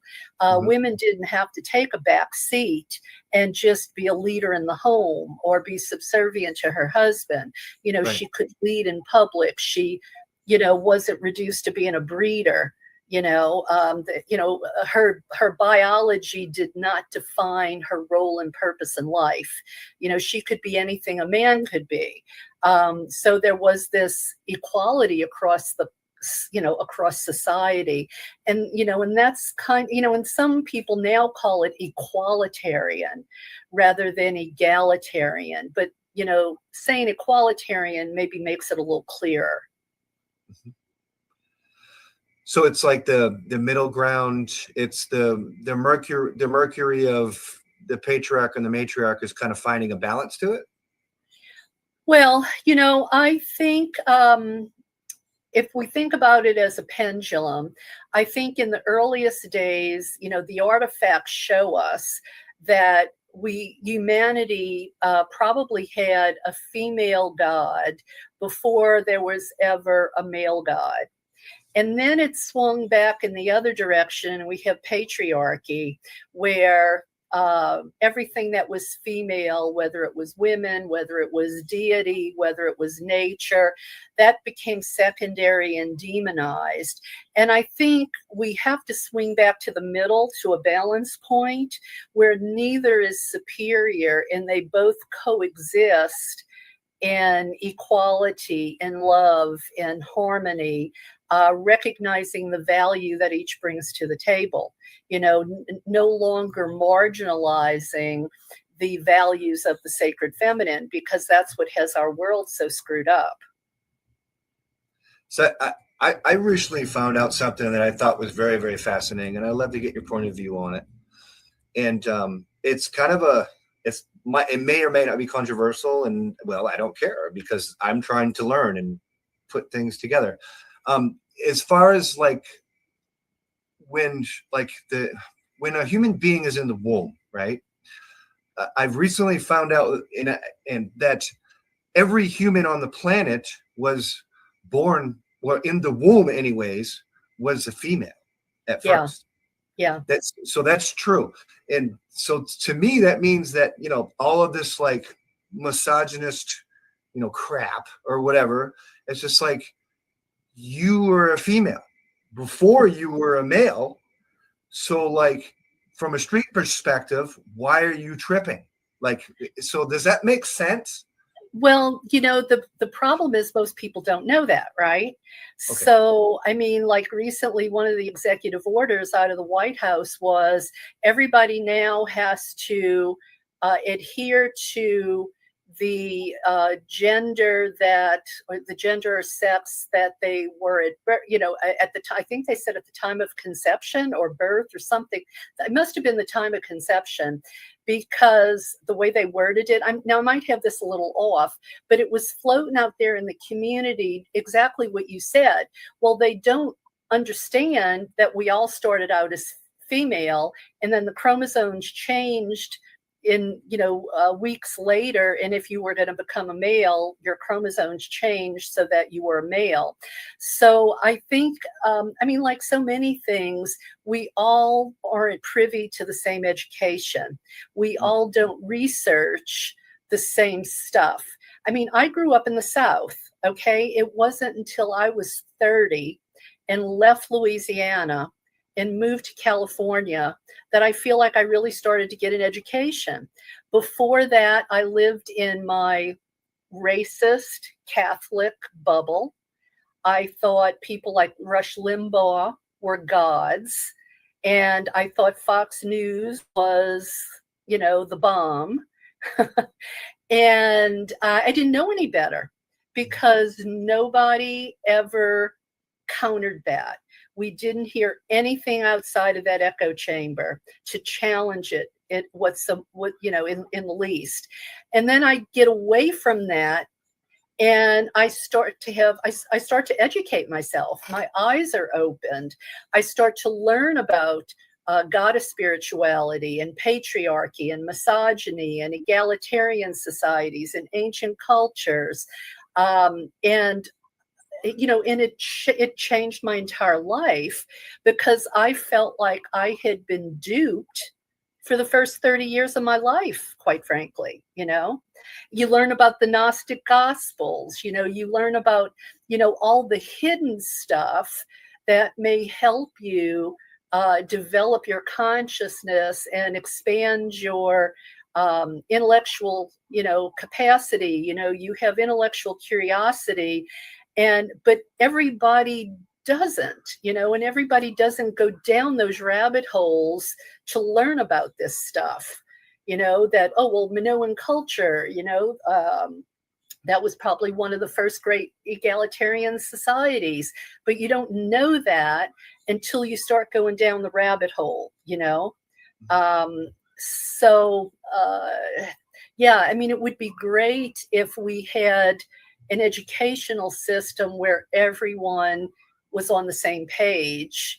And in a way, that's why I'm really afraid of homeschooling, because we already have gatekeepers deciding what we're going to learn. If we have parents maybe who don't want us to know about things because they're of the devil, or they don't know about it themselves, then it really does limit, our awareness, our education. So, that's not to say some people might not get a great homeschooled education, but I don't know. I think it would be awfully hard for a parent to take care of kids, run a house, and give the kids the kind of well-rounded, in-depth education that we need in the world today. So I don't know. That's just my perspective at this point. I'm willing to be convinced otherwise. So something comes to mind where I have read a few times in different places that the winners of history get to write it. Yeah, when the phrase is history is written by the conquerors. Right. And the last book I wrote was called Normalizing Abuse, and I talk about the abuse in academia.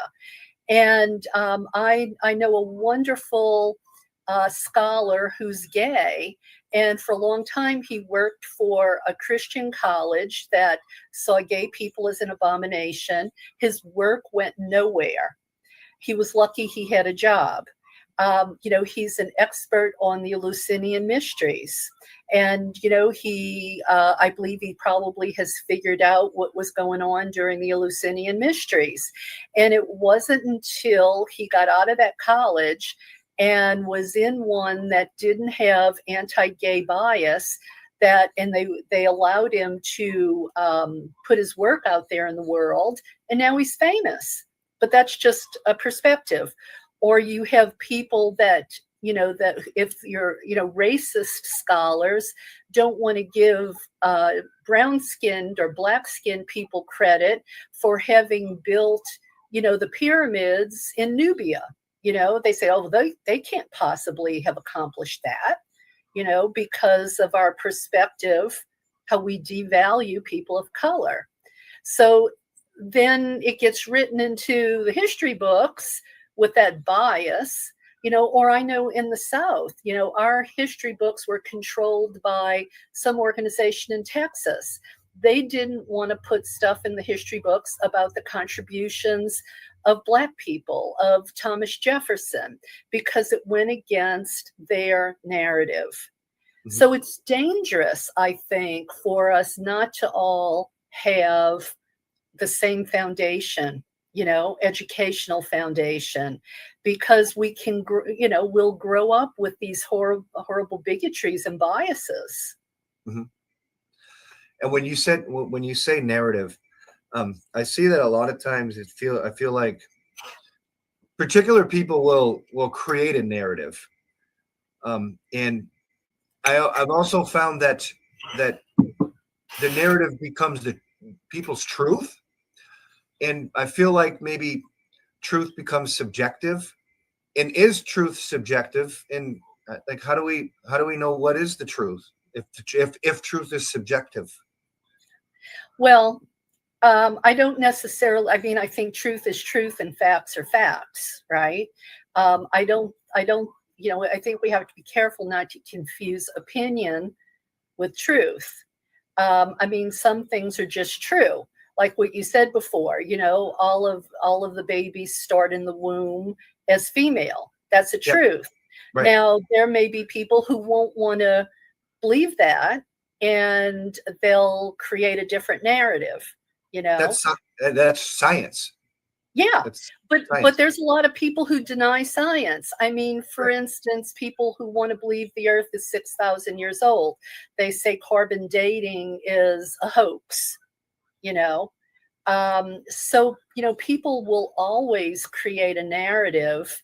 I think, unfortunately, if they haven't come up with critical thinking skills and being able to challenge ideas, I think they're the sheeple. They kind of just go along with whatever is told to them, especially if it maybe enables them to retain their biases.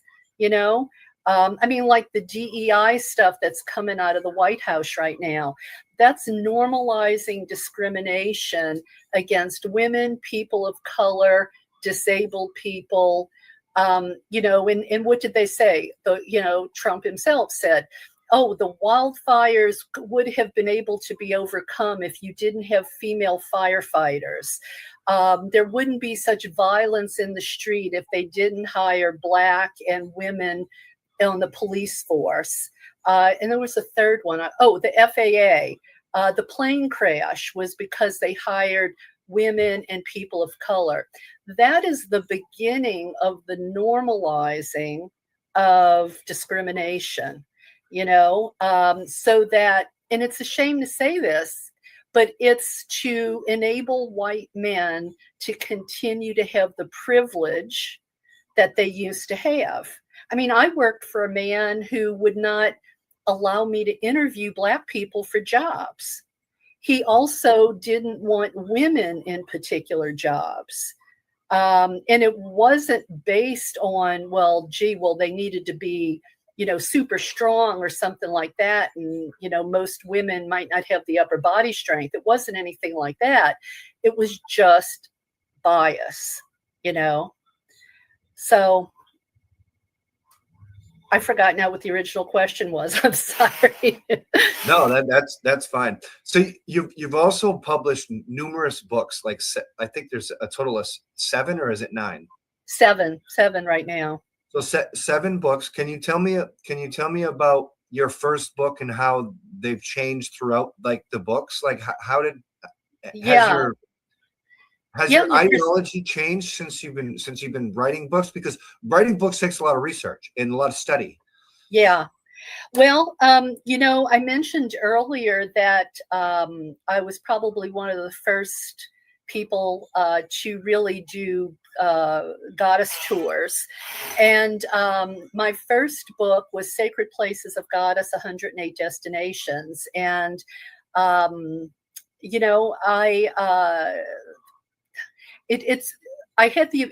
traveled to probably 80% of the places in that book with my husband. And then later we started doing the goddess tours. And in that book, I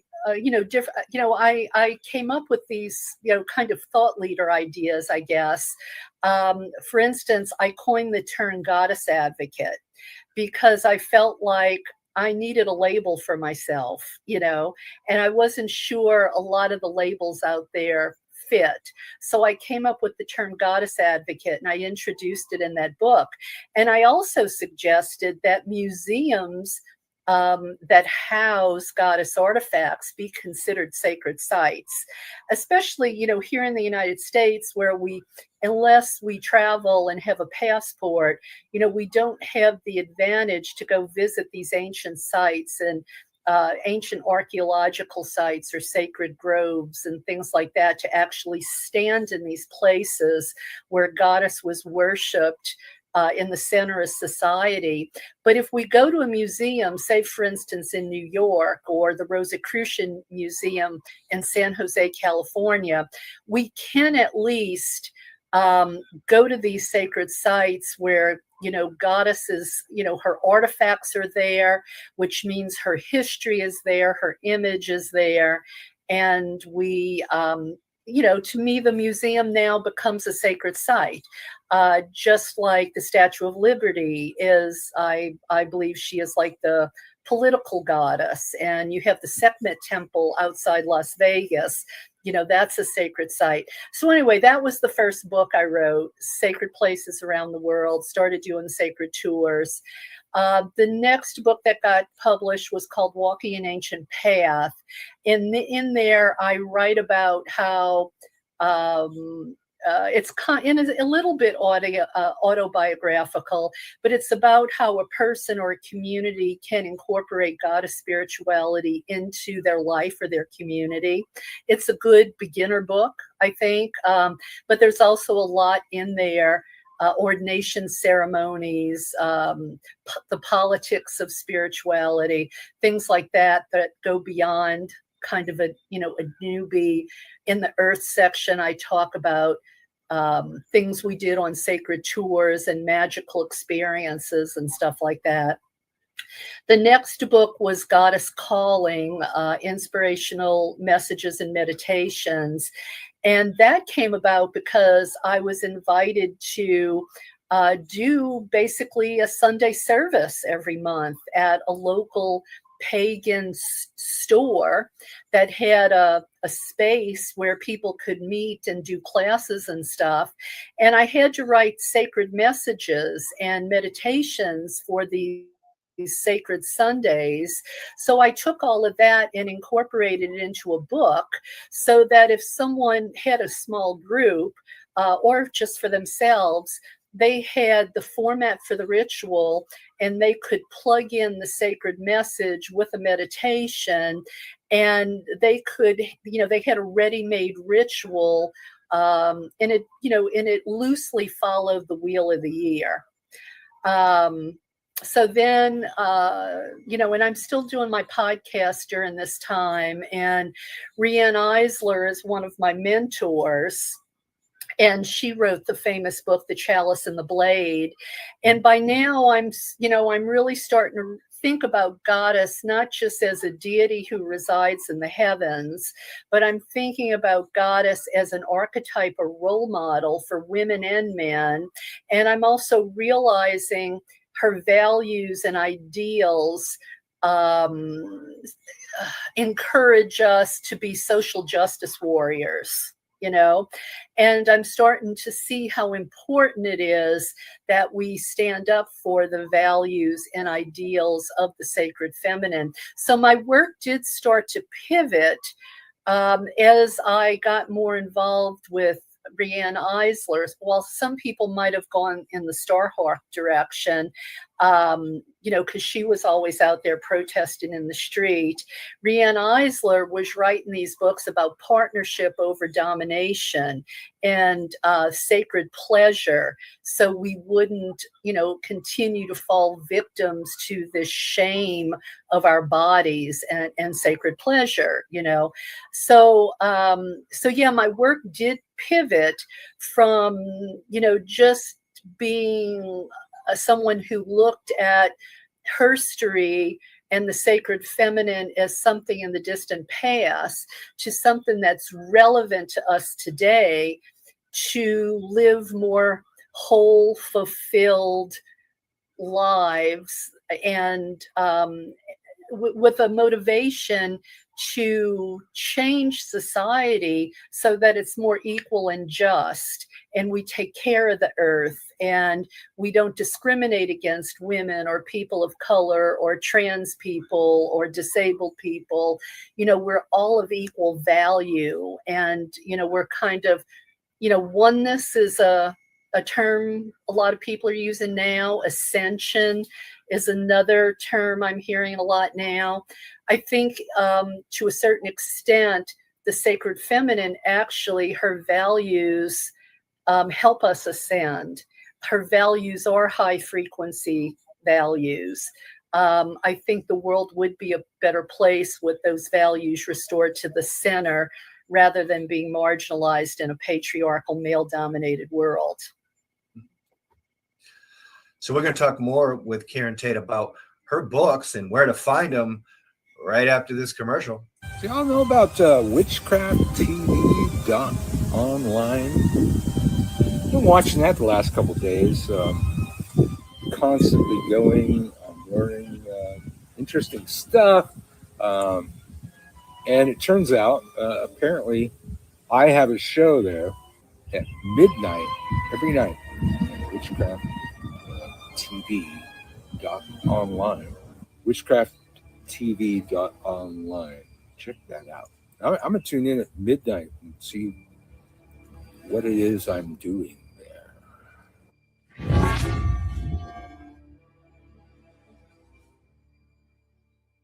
Merry meet and welcome to Festival Fun on Witchcraft TV, where we talk about paganism, witchcraft, spiritual festivals, conventions, and other gatherings. These events are a wonderful way to learn about magical practices, to participate in rituals, and meet like-minded people. It's a whole lot of fun.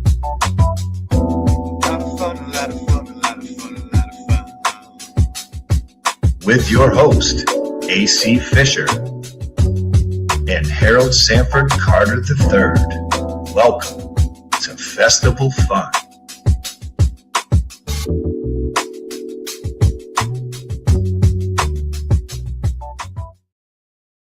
So welcome back. This is the Lone Wolf Show on www.witchcrafttv.online. We have Karen Tate with us, who was ordained by Olivia Robinson from the Fellowship of Isis. I mean, that in itself is like so magical, and I all I can do is study the history of, you know, what is the contemporary revival of witchcraft and earth-based spirituality, and spirituality with the feminine divine. And I'm just like very, very impressed. Like I really like Olivia and her story and what she left behind with their videos and information. And I've interviewed some of people that were also like a part of her movement when it happened. And so, yeah, that's really, really cool. I wasn't did read your bio, but I just wasn't like, I didn't know that. So I'm glad that Yeah. we had this. I'm glad that we had this interview. And you were talking about your books and the people that you were influenced by, and you mentioned Starhawk. And I remember the book very well, The Spiral Dance, I think it was. And it was a very, very thick book. Now, was that the type of literature that was in people and icons, when you were walking your path in the earlier days? Was that like your inspiration, or what other inspirational pagan icons and leaders? What was your inspiration in the early days? Yeah, those were the people that were in my peer group. They were in my orbit, and it's really a shame how we keep reinventing the wheel. I think about all the people whose shoulders my generation stood on to be able to. I don't mean that in an oppressive way, but we add to their work, or what they have managed to put out into the world. We take that and we continue it. If it hadn't been for people like Olivia Robertson, Mary Daly, Selena Fox, if it hadn't been for people like that, the rest of us wouldn't be doing their work. And now a lot of the young pagans who are up and coming, they don't know me and I don't know them. There's a disconnect in the continuity. And I wish there were a way for us to fix that. But who were the people in my orbit? Yeah, Starhawk. I remember when Starhawk came to Los Angeles, it was my job to take her everywhere for the 3 days she was in Los Angeles. So yeah, I knew Starhawk, conversed with Starhawk. Lady Olivia, like we already said, she would come to Los Angeles. And, she went up to Isis Oasis, which is north of San Francisco. And, she would do convocations there and ordain people there. So, she did make it to the United States, and she went to other places as well. So probably quite a few people still alive today were in Lady Olivia's orbit. Starhawk, I think, inspired me to be political. She made me realize that we had to stand up and speak out. So from that standpoint, Starhawk was influential to me. But usually when people say, well, who are your mentors? I usually mention Rianne Eisler and Marilyn Stone, because Marilyn Stone wrote When God Was a Woman. And Rianne Eisler wrote her most famous book, The Chalice and the Blade. I think it's been translated into 40 languages. She goes back to the beginning and explains how prevalent goddess was in the most ancient times, so that we know this isn't a feminist fantasy. These artifacts weren't ancient Barbie dolls. This was the real deal. And she really sort of gives an in-depth history of the sacred feminine, going back, 12,000 years. And a lot of the foremothers of my generation did that. Monica Shu, who wrote the Great Cosmic Mother. I don't think those kinds of books are getting written right now. I could be wrong. It might just be my shelves are full of those, so I'm not looking for more of the same. So I would say, those two in particular were my nonfiction, mentors. But my fiction mentor, I know she's controversial these days, but I don't throw the baby out with the bathwater.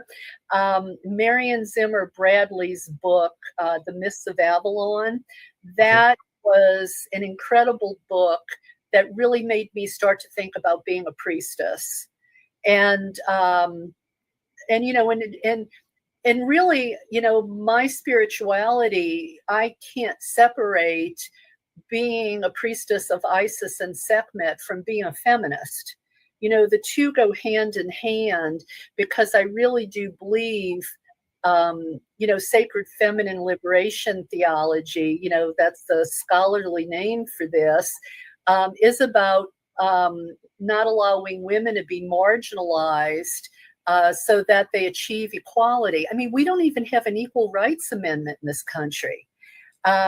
Women in the United States got the vote after women in Turkey, which was an Islamic country, and anyway, we don't, I think because of the influence of fundamentalist Christianity in this country, so many women just, they're docile in their acceptance of subjugation and second-class citizenship, so to speak.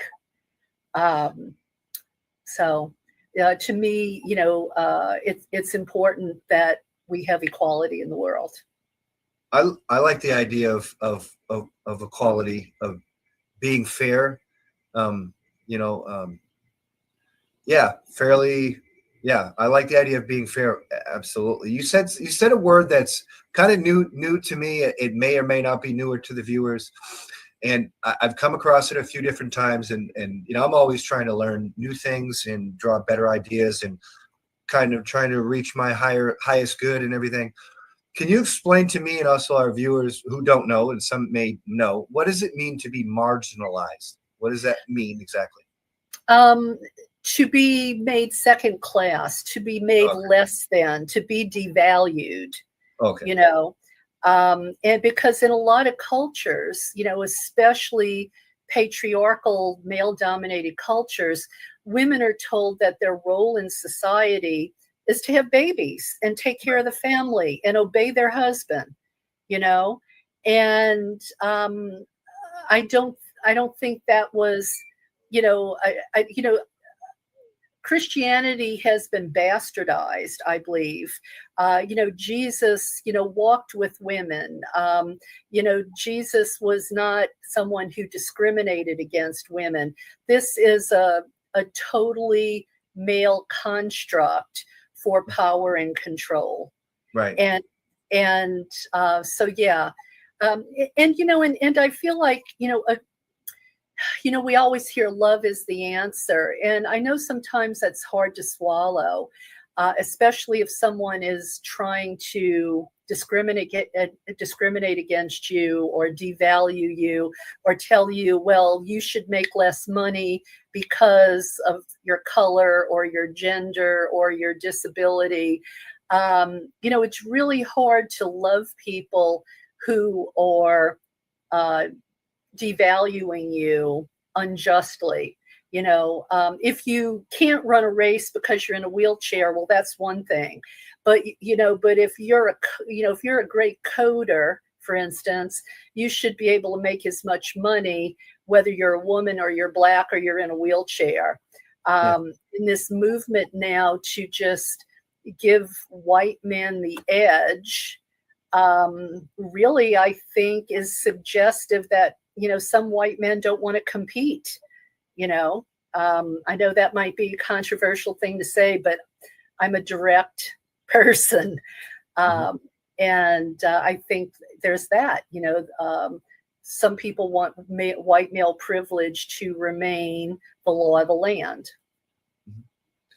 So we're almost at the top of our, we're almost out of time. It's been a pleasure to talk to you, Miss Karen Tate, and I want to ask you, what would be your advice to younger, up and coming, people that are fascinated by witchcraft, or they may have ambitions to be a priest, to be a priestess? What is your advice to them as they walk their path? Well, I think number one, you have to be responsible for your own education. You have to, I guess, by virtue of the fact that you're interested in this, you're already an independent thinker. So, don't be afraid to continue to use critical thinking and stick by your principles, use your voice. stand up for injustice. I think if you want to be a priest or a priestess, you have to ask yourself, well, how am I going to be in service? Because I think that's something that often gets overlooked. How am I going to be in service to my community? Yeah, and I think, never allow yourself to be to become a sheeple. Challenge things that in your heart are wrong, because we usually do really know, and we just have to listen to that voice. And I assume that all of the publications that you've been published with are all on Amazon Books. Is that correct? Yeah, some of them are self-published. The last one was called Normalizing Abuse. And I talk about how so many things and so many aspects of our lives, we have just allowed the normalization of abuse. And we say, oh, that's just the way it is. It's always been that way.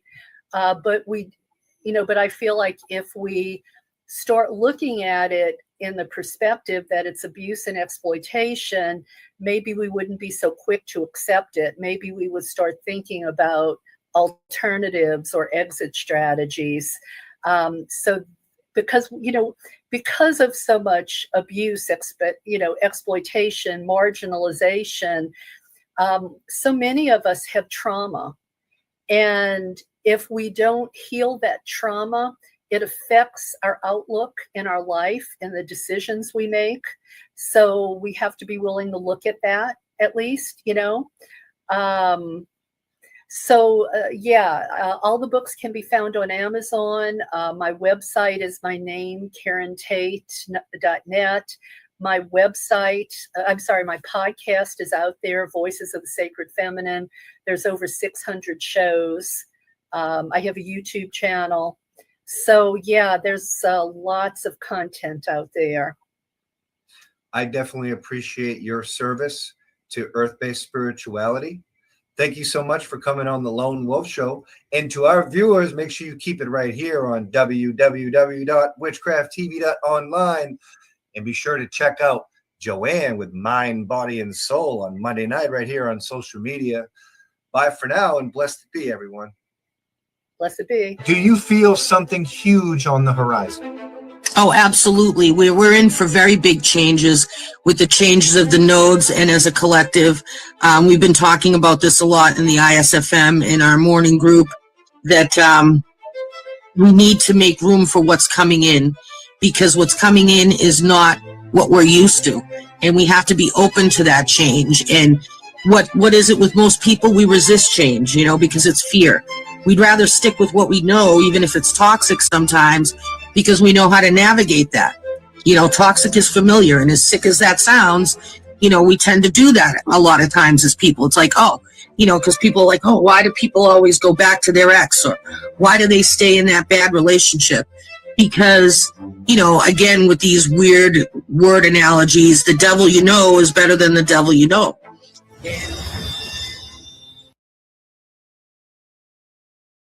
Well, the theogenesis was a vision that I had in 1970, and I'm not going to try to go into the details of how the vision was accomplished, but essentially it was going back through the river of DNA that connects all of life back to the original source. So life on Earth today comprises trillions of organisms of all sorts, but all of it can be traced back to one original starting point. And that concept that all of this life is all one DNA, all one continuity, starting from a single point, is in fact the essence of the whole theogenesis vision. Because the idea is that just as we begin with a single fertilized cell, and with all the trillions and trillions of cells we eventually become as they all multiply and divide, they still all carry the same protoplasm and the same DNA. Because when cells divide, they don't send off offspring, they just simply split in half. And that is crucial to the entire concept.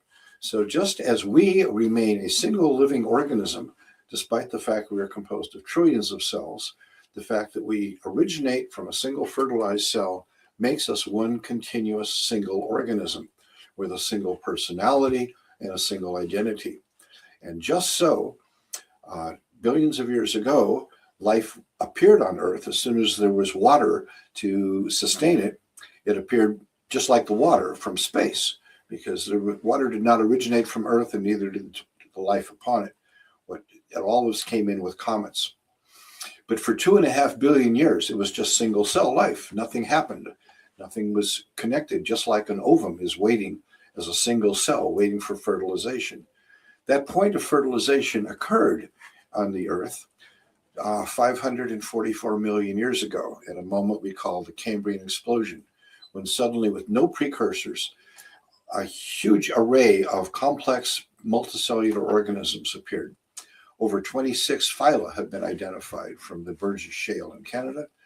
Today, we have only 7 phyla of life on Earth, so of complex life. So most of them didn't make it. Most of them just simply died out. But from those few that survived, that moment of fertilization, just like the moment of fertilization in a human being, is the point of conception. The point of conception of Gaia occurred 500 million years ago. And from that moment, all of life on Earth is one continuous superorganism. The entire biosphere of the Earth is one living biological organism on a biological state, not a metaphorical, not a hypothetical, not a mythical, but biologically. We all contain the same DNA. We all contain the unique complex gene structure that was introduced at that point, which is called the homeobox genes, or HOX. And therefore, all life is one single vast living organism that every culture on the planet has always known as Mother Earth. And there are many names for her. I initially applied the term theogenesis, which means the birth of the goddess, to this concept. And I wrote an article and many subsequent follow-ups that galvanized the entire pagan community back at that time. We're talking 1970. 3 years later, in 1973, James Lovelock, a British atmospheric chemist, published his Gaia hypothesis. But he was looking at the whole concept of Earth from the outside in. He was an atmospheric biochemist, and his assignment was to try to identify from the atmospheric components what planets might have life, trying to figure out what qualities would be observable from space or from a distance. And the planets that he observed whose atmospheres exhibited the qualities of life were Earth and Jupiter, and no others that he observed at that time. And this is because of the composition of the reducing atmosphere. So the theogenesis concept had already exploded throughout the pagan community by that time, and it was reprinted in countless publications and discussed at countless meetings, and the entire community basically had adopted the vision of Mother Earth as the primal goddess before the scientific community picked it up. But they never picked up the idea that this is a biological quality emerging from the essence of life on a biological level. They were only looking at Lovelock's presentation, which was from the outside in, as I say. So this is why I feel that the theogenesis vision is crucial. However, the idea of the living planet, of the living biosphere as a single organism, is not an original one at all, even though I made this presentation and put it in technical and scientific terms. And I spent a lot of time researching all the implications. I looked into the structure of the amino acids found in meteorites, for example, and the dextro versus levodopa rotation of the molecules and all kinds of stuff in the whole history of it. But I've been studying paleontology all my life. It was one of my passions. So it all just kind of fell together. In essence, the thesis is that what we call evolution, the evolution of life on Earth, is simply the embryology of a global superorganism, the entire biosphere itself. And this notion is maybe found throughout history. Many of the great teachers and philosophers and wizards of old, people like Leonardo da Vinci, for example, and Plato and Socrates, this idea goes way back. It's found in the teachings of almost all indigenous peoples. It's found in Hinduism. It's found everywhere, the idea that the entire planet is a single living organism.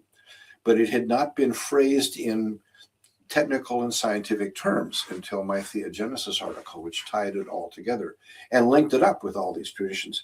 After many decades of this, in 1998, after a couple of years of work, I produced a physical representation of this idea in the form of the Millennial Gaia, which instantly became the best-selling figure of all of our array of a couple of dozen altar figures of gods and goddesses that I created during the 80s and 90s.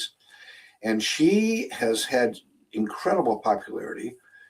It's all in here, the entire message. The little critters in the back of her hair represent all the orders of vertebrate life, and they're all there, all 27 of them. And the braids of her hair represent the DNA woven strands, which shape the branches of the tree of life. And if you actually look at it, you can trace the relationships among all of these in that. And for example, there's a big cutoff at the Cretaceous Tertiary boundary 65 million years ago, when 98% of all life on Earth was extinguished by a major asteroid impact. And so on it goes. And at the very top of the cranium, we have a representation of the two of the greatest intelligences on the planet today, humans and whales. And so both of them are there in respectively the left and right hemispheres to convey that idea. So there's a lot of symbolism. Around her face are the leaves of the 13 trees of the Celtic alphabet. From her legs, all of the life in the sea proceeds out from her womb, from the most simple creatures of the Cambrian explosion to the complex creatures of the modern world.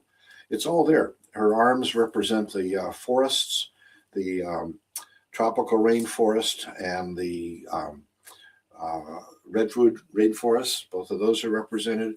Her left breast is the moon, which makes the heartbeat of the earth, so I put this over the heart. Her right breast is a cornucopia of the nourishing fruits and vegetables that we eat. And right at the center of the navel, which is why the positioning of the continents is arranged like this, is the Oracle of Delphi, because Delphi was considered to be the navel of the world. In fact, the word Delphi means womb. So all of the symbolism of this, and there's a whole charts and diagrams, there's a big, brochure that comes with this, explains it all.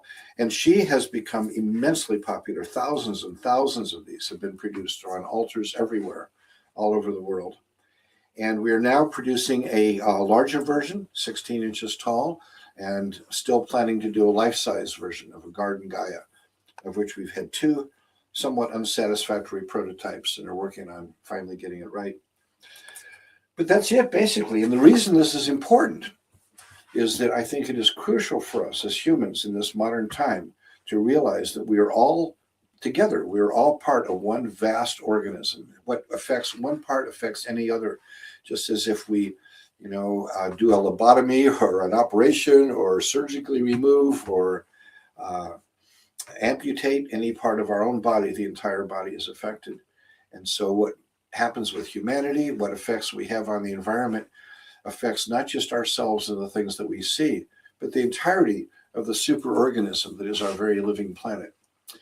And furthermore, it is extremely probable, I believe certain, that we are not the only living planet in the universe, since life came here from space, born in comets. I'm sure that the same thing has happened many other places, and that there are many other planetary organisms, that in fact, a biosphere is a kind of a galactic species that I think we will find throughout the universe. And we will find, I believe, that we will share certain DNA elements with all life that we discover everywhere.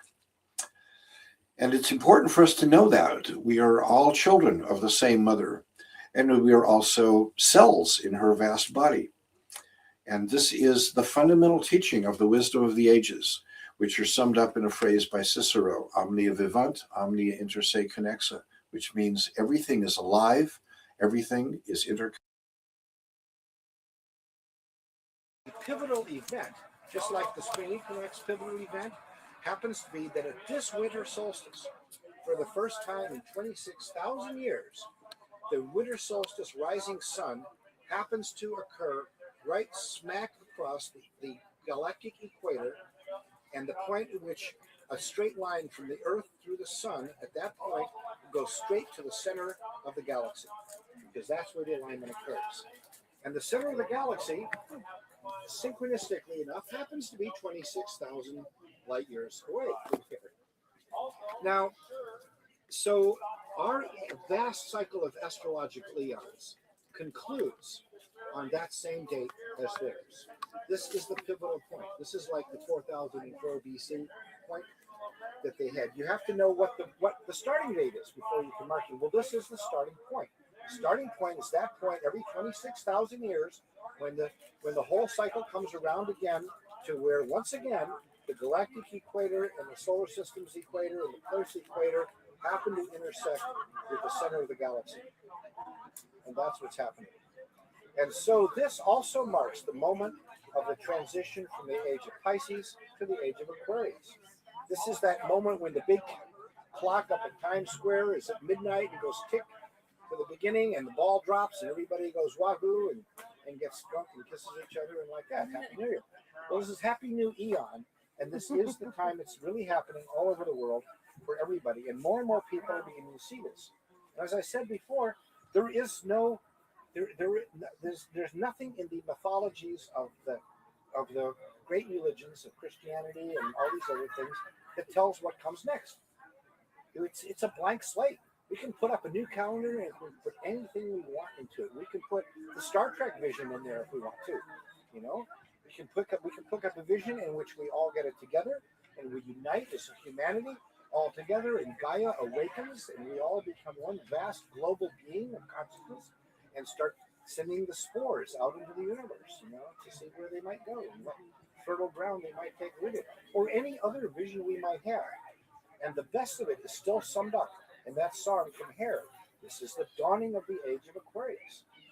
So what I am working for personally and telling everybody is that this winter solstice, make your Yule ritual a really good one, you know, because all the symbolism of Yule is there. This is the longest, darkest, coldest night before the dawning of the new sun that arises, and we celebrate that. We celebrate the new sun arising. All the symbolism associated with Yuletide fits in. The songs, the rituals, all the stuff. Just add that little element of awakening. That this is also the time of the Great Awakening, because according to the Mayans and many philosophers and visionaries and prophets throughout the ages, this is a time in which a new level of consciousness will move into. A new awakening, a new period. We've gone throughout since the dawn of life on Earth, since the first beginnings of it. There have been successive advances, like, you know, developing the first nervous systems, or coming onto land, you know, and all of the awakening consciousness, you know, so many things have happened geologically and paleontologically. All of the entire history of life on Earth has been nothing more, all of evolution has been nothing more than the embryology of one single vast living creature. Gaia, our biosphere, is literally a single living organism. It began just as we each began, with the fertilization of a single cell, which moment occurred 544 million years ago. We call it the Cambrian explosion. Before that time, it was just like a bunch of unfertilized seeds or ova waiting for 2.5 billion years. All life was just single cell life waiting for something to happen. And suddenly, 544 million years ago, and I attribute this to spores carried in from comets, but, you know, I mean, science fiction versions have given other interpretations, but the date is clear. And from that moment, suddenly a new gene type was introduced that had never been known before, that we now find in every form of life. It's called the homeobox complex, or HOX. And you can Google it and find out it. It's really quite fascinating. It's a brand new gene complex. It has no precedent. It didn't evolve in anything earlier. It just suddenly appeared. And suddenly there was a huge proliferation of every kind of complex multicellular life form that we have today. The seas were suddenly filled with stuff. And it just went boom. And it's just like that moment of conception that we each begin with, when suddenly a zygote starts boom, and all these different cells start multiplying and appearing, but they all carry the same DNA. And all life on Earth carries that same DNA, the same protoplasm, because they just divide. They just keep dividing and replicating and spreading and taking new forms and shapes. The trillions of cells that make us up are no different than the trillions of life forms that make up life on Earth. And there are two ultimate things that occur in the evolution of life. The most important purpose of life is always reproduction. That's what it's all about, ultimately. So any organism, ultimately its goal is reproduction. But there's another thing that emerges in all life forms. And from the lowliest to the most complex is consciousness, sentience. It emerges, it grows, it becomes greater and greater, it spreads out, it interconnects, nervous systems emerge and connections start going between the cells. And look at a representation of the connections in our brain, and then look at a representation of the internet, and it's the same thing. It also is represented by the mycelial network under the ground of all little mushroom mycelium. It's represented by the network of spider webs that go all over the place. And if you move back far enough, the same pattern appears in the arrangement of galaxies in the cosmos. They're identical patterns. You can't tell which one you're looking at if you see them. That's really neat. And it is seriously considered by some of the top cosmologists that the entire cosmos is a vast living sentient organism.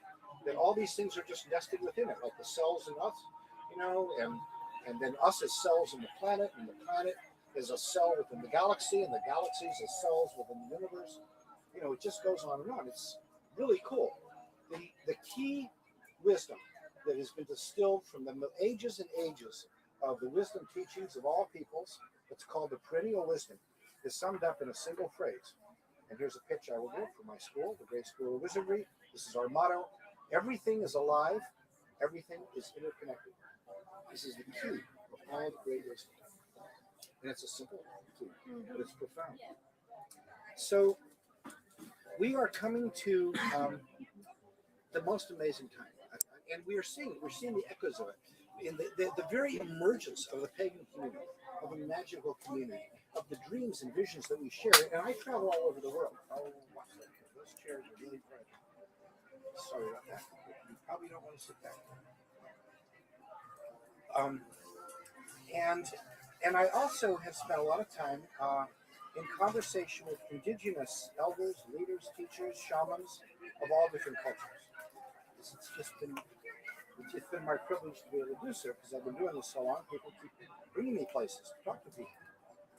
And last November, I was in the Australian outback talking to Australian Aboriginal elders. All the people I talked to, all the wise ones of all cultures and traditions, are basically in total harmony with these things.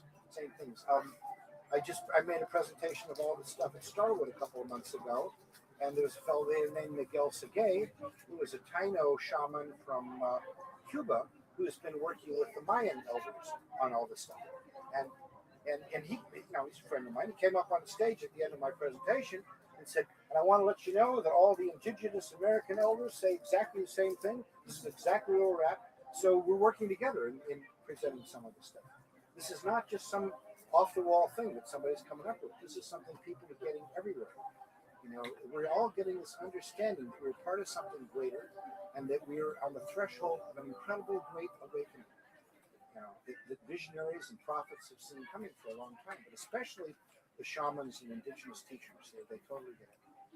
So my proposal is that come this winter solstice, we all do a really great winter solstice ritual in our respective groups that emphasize this incredible new dawning about to come, taking the symbolism that has been a part of our traditions for ages and ages. I mean, it's, all of our Yuletide stuff. This is the neat thing about paganism. Its roots go all the way down to the deepest depths.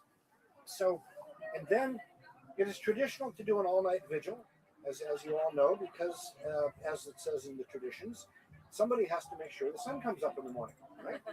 And it would be a shame if everybody went to sleep and nobody was there and then the sun came up. So you wouldn't want to be responsible for that. So you'd feel really bad, Oh, damn, I went to sleep and I was the last one. So we got to make sure the sun comes up in the morning. So we stay up all night and we sing songs and we tell stories and, and we drink fermented fluids and all the rest of it. And then comes the dawn and we greet the rising sun. And I'm proposing that everybody that I can reach and everybody who will take this message virally throughout the world will propose that as we greet the rising sun on solstice morning, we all sing, "This is the dawning of the age of Aquarius." Get out, play it, pull it up on your thing, play it out there. It's a great song, and sing your heart out to that. Because if millions of us around the world are focused on that vision of mystic crystal revelations and the mind's true liberation and all the rest of it, this will be a powerful thing like the harmonic convergence, only bigger and vaster and attuned with it. So this is your wake-up call.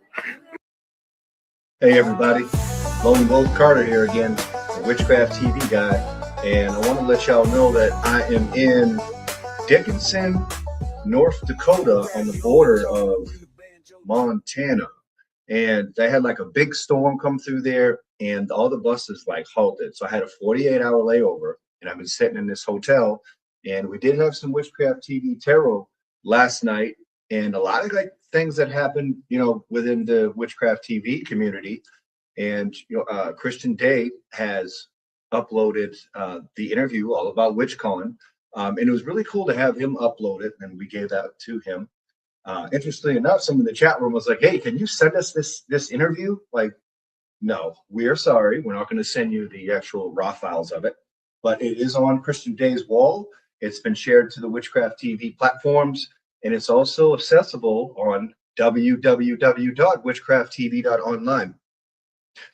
So yeah, I'm headed to the bus station about 11 o'clock. I'll sit there for about 6 more hours. About 7 o'clock, I'll hit the bus. I'll be going to Billings, Montana. From Billings, I'm going to Spokane. From Spokane, I'm going to Olympia, Washington. My final destination will be Centralia, Washington, where I will be assisting in endeavors of building pagan community, empowering temples, trying to help coordinate pagan prides, for the mid-state of Washington.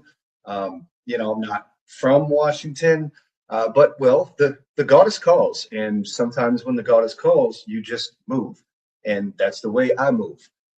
So yeah, I really encourage everyone to check out Witchcraft TV. We are on autopilot for the next few days. We'll be back to regular scheduling and broadcasts. So right now you see an assortment of all of our shows periodical through the day. So it's kind of like a treat, really, because you got Everyday Witchcraft, you got Oculus Alchemy, you got Covendom, you got Inside the Sacred Circle, you got the Lone Wolf shows, you got great pagan music artists, in rotation on Witchcraft TV. We still got the Pagan Music TV going 24/7. We still got Witchy Kids Network. We still have the Witchcraft Herald, which has a lot of good articles on it. And look, I know we're going through like some tough times right now in the community, and well, not just the community, but like just in like America in general.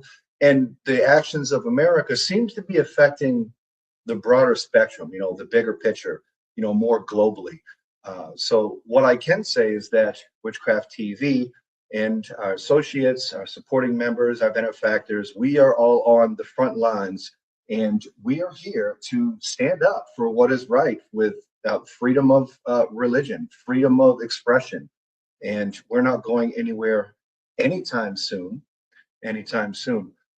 So yeah, if you're watching, thanks for watching my journey. If you are a benefactor of myself and Witchcraft TV and what we do on the platform, thank you for all your contributions, all your support. And thanking you all, and thanks for letting me serve. And make sure you keep it right here on www.witchcrafttv.online. Why? Because we are fair representation for all pagan, witch, and magic fans.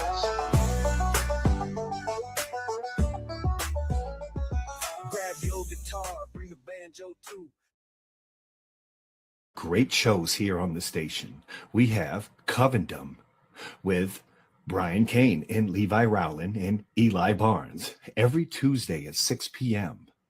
Step into the mystical realms of Covendom, the spellbinding show where the secrets of witchcraft are unveiled. Whether you're a seasoned practitioner or simply curious about the craft, Covendom offers an enlightening journey into the world of the wise. Tune in and transfer your perception of witchcraft through adept conversations of magical insights. Catch the magic on Witchcraft TV, Covendom, where the hidden becomes revealed.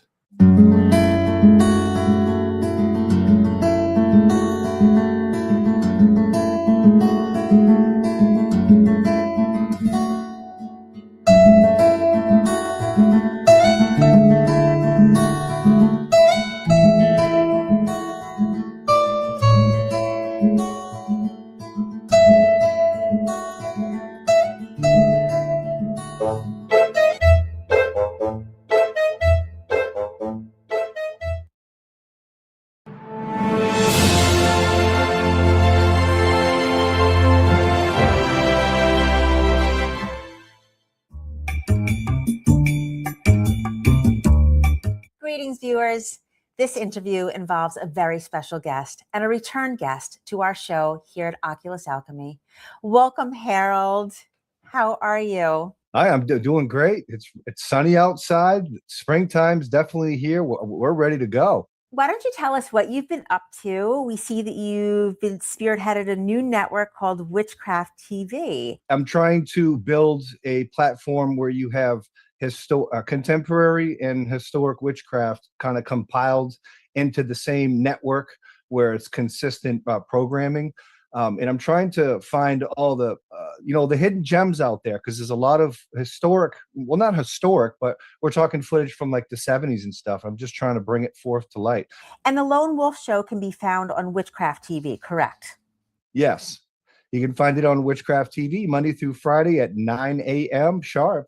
On www.witchcrafttv.online. You can also find our stream on the Pagan portal that was what was the late Pagan World TV. I support everything pagan spiritual to begin with, because it's the pagan spirituality that has given me the chance to even be on streams or television shows like the Oculus Alchemy, because it was, through the Charge of the Goddess that I was talking about last interview, that was written by Doreen Valiente, that changed a lot of things, upstairs for my mental health, So witchcraft is ultimately what has set the stage for me not revisiting recidivism within penal institutions and stuff.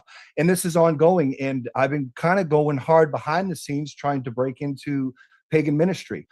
With folks that are incarcerated. I mean, somebody that's experienced incarceration, early on in his life, battling through alcoholism, and ultimately finding himself, in an isolated environment, where there was nothing but solace and silence, because it's, you are in confinement. And I just had, the Llewellynisms. I mean, I had Llewellynism 101 schooling, where I just had the multitudes of just nothing but a decade and a half of just reading these books, finally conquering the alcoholism, and then being able to work with the Neo-Alexandrian priest Paul Barrow, and conquering my own recidivism by a few slogans, a few spiritual messages. I have conquered a cycle, and these are revolving cycles in everybody's life, and everyone has these cycles. So when you can stop a cycle like that, that's just got to be true magic and innovation. There is a path to trek, and I want to show people how. And I really want to write a book about this, and I think it's forthcoming. It's my next project. I know that I'm due for a book. I've always been a writer. The ultimate power that I can write, put my pen to paper, and maybe help somebody 50 years from now is going to be that power of witchcraft that helped me escape prison, because ultimately I escaped prison with witchcraft. I gather you are still active with making and recording music? I upload my witchcraft hip hop on Witchcraft TV's platform. I play it all the time. It's interchangeable with a lot of Pagan TV, which is another online pagan television station. It's interchangeable. I put it on the streams. I have a small following. I'm nobody special. Pagan media is my life, and it's part of my story, part of my path.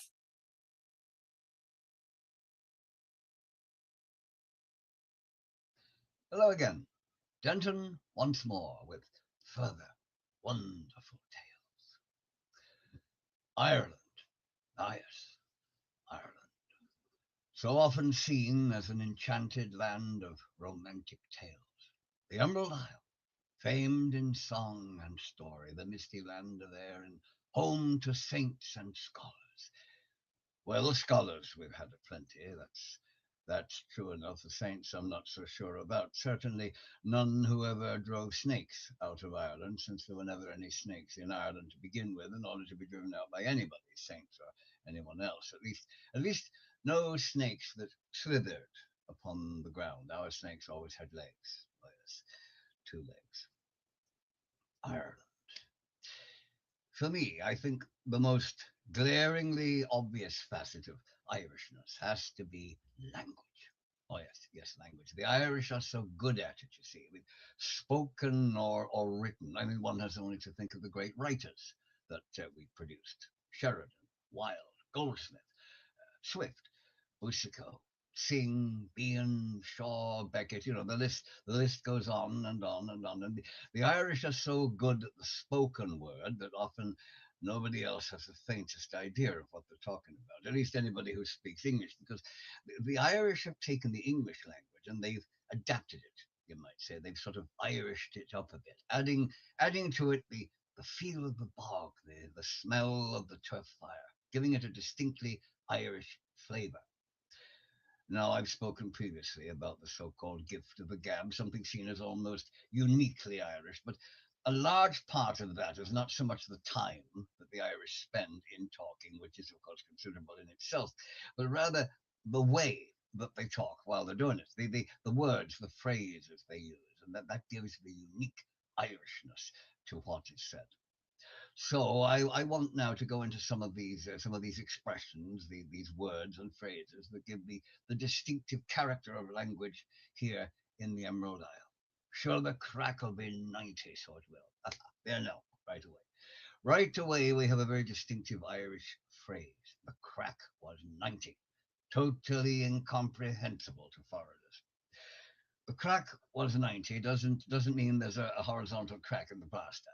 No, crack, spelt C-R-A-I-C, and having nothing to do with narcotic substances, means to have a good time, to have fun. The crack was 90 simply means we'll all have a great time. It was awful good. Now, there's another one. There's another lovely Irishism. In Ireland, awful doesn't always mean bad. Not at all. It can mean good. Sure, the concert was awful good, so it was. We're having awful good weather this month. But if you want to ask, was something good? You don't say that. No, you'd say, was it any use? And if it was really, really good, you'd say, it was grand. Words in Ireland can take on a unique meaning, all their own, you see, unknown in other lands. Deadly, for example, meaning something that could kill you anywhere else. But in Ireland, it means something that was very good, wonderful, very enjoyable. Oh, it was deadly, so it was. Oh, yes. Giving out.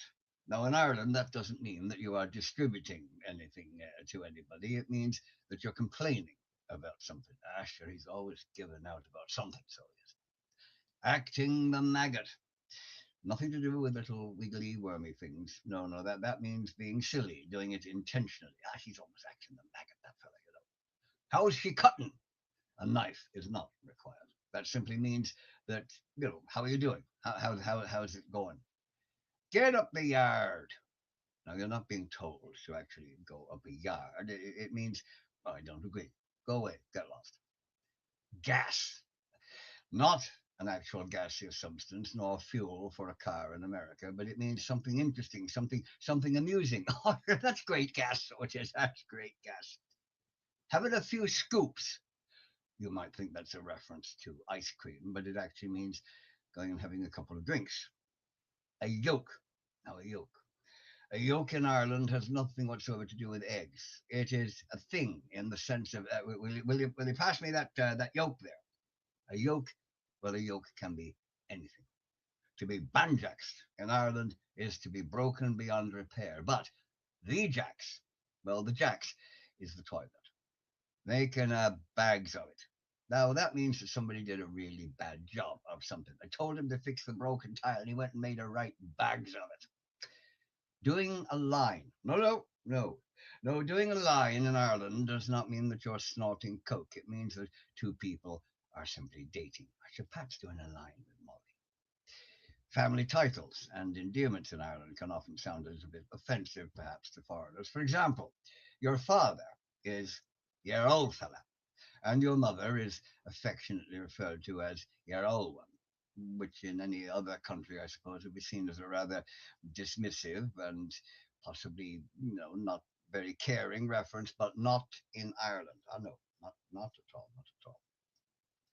And we have some quite colourful sounding terms for people too, such as a gombeen. Oh, now a gombeen is a shady, small-time person, always on the lookout for a quick profit and not exactly honest about getting it either. Oh, not at all. The gombeen man was often a money lender, for example, perfectly suited to that job. And a sleveen. Now, a sleveen is an underhanded, sly, and untrustworthy individual, both types to be avoided if possible. No, queer fellas. A queer fella's okay, and it doesn't mean that he's gay. It could just be an unusual person, someone you know, anybody, in fact. And you'll hear something like, "Have you seen your man above since?" Now that does require a little translation for the poor benighted foreigner. Your man. Now, your man can refer to anybody of the male gender, at least. And no name is needed, since whoever is being asked about your man is assumed to know which particular unnamed person of the male gender is being referred to. And likewise, the since. Since what, you might ask? Well, that too is assumed to make perfect sense and will be understood by the other person. And above, used in a sentence like, "I saw your man above" about that.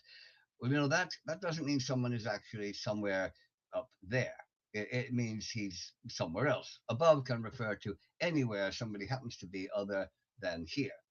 And again, about that. That will be understood without what the that actually is being mentioned. No, there's quite a bit of guesswork in Irish conversation. There are times you really have to work at it. At least if you're a foreigner. For the native Irish, of course, comprehending the totally incomprehensible, well, it just comes naturally. You see, it's something we can do. That is why you could sit in a pub in Ireland and you could listen to a conversation going on right beside you and never have the slightest idea of what they're actually talking about, because they may never mention it. You see, they know what they're talking about, but you won't, because of the assumed knowledge required to hold the conversation. Assumed knowledge is a vital part of Irish pub talk, knowing the meaning of what is not actually said. It might go something like this. "I was up above the other day, and your man was there." "Oh, was he now? Did you ask him about that?" "Oh, I did. And he said he'd look after it, no problem." "Oh, that's grand. What about the other fella? Was he up there?" "Or the queer fella, like?" "Aye, I haven't seen him for donkey's years, but I heard he was back." "Oh, that he is. Oh, that he is. He was working over beyond, up at the big place." "Oh, I heard that. I heard that." And they will go on like that, and you won't have the faintest idea of what the hell they're talking about. What is the big place? Where is beyond? What was your man asked about that he's going to look after? And who the hell was the other fella? Well, alas, you will never know, even if you listen for donkey's years. And donkey's years has nothing to do, actually, with donkeys. It means a very long time. I don't actually know if donkeys use a different time scale for measurement, but that's the saying, and who am I to question it? If you ask an Irishman, or indeed an Irishwoman for that matter, to do something for you, and they say, I will, yeah, I will, yeah," that means they have absolutely no intention whatsoever of actually doing it and will have forgotten about it 5 minutes later. If they say, "Go way out of that," well, they're not telling you to move your location to somewhere else. That means they don't believe a word of what you just said. To be fruited, stocious, de-eyed, or paralytic means you're drunk, really drunk, and you'll probably be found snoring in the gutter somewhere after you've gone on the gargle or gone on the piss. If you're going to the pub, you can also say that you're going for a jar. In a pub, often referred to as the boozer, unless you specify something else like beer or ale, you will get Guinness if you just ask for a pint. A pint is assumed to be Guinness unless otherwise stated. And if someone says that they're going down to the offo, well, that means the off-license premises, as they're called, or the liquor store to Americans, where you can purchase your alcoholic requirements for home consumption later on.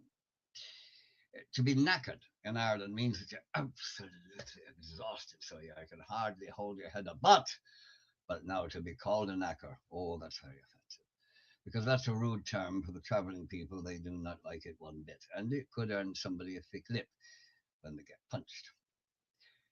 There was a newspaper down in Cork, Cork Examiner, a very famous newspaper, but nobody ever called it that. You didn't ask for a copy of the Cork Examiner. You didn't even ask for the Examiner. You'd ask for the paper. Give us the paper. And like that, usually in the plural. You weren't me. You were us. It's common, you see, to refer to yourself in the plural. It's usually give us, not give me. foreigners, of course, could be excused if they said that there's actually only one of you. Yes, well, you're in Ireland, you see. Now, if you want blessings, if you want curses, if you want advice, or just a little common sense, Ireland is the place to go. Oh, yes, I tell you, especially curses. Oh, there's some fierce curses in Ireland, so there are curses that have put the fear of God into you, so they would. May the cat eat you, and then may the devil eat the cat. Now that's telling you. Or may you be afflicted with a powerful itching without the benefit of you being able to scratch it. May you die in a town with no priest. May you go down to hell and have given a drop of porter to quench your thirst. Oh, no, that'll sort you out right enough. There's good advice. There's a lot of good advice to be found in Ireland. Like you can't make race horses out of donkeys, which is probably very true, I suppose. If you want praise, then die. If you want blame, get married. Don't be breaking your shins on a stool that's not in your way. And that is extremely good advice. 'Tis better to be a coward for a minute than dead for the rest of your life. And you can't argue with the wisdom of that one. And some blessings. Some blessings may come your way too, because we're quite good here at blessings. May you live as long as you want and never want as long as you live.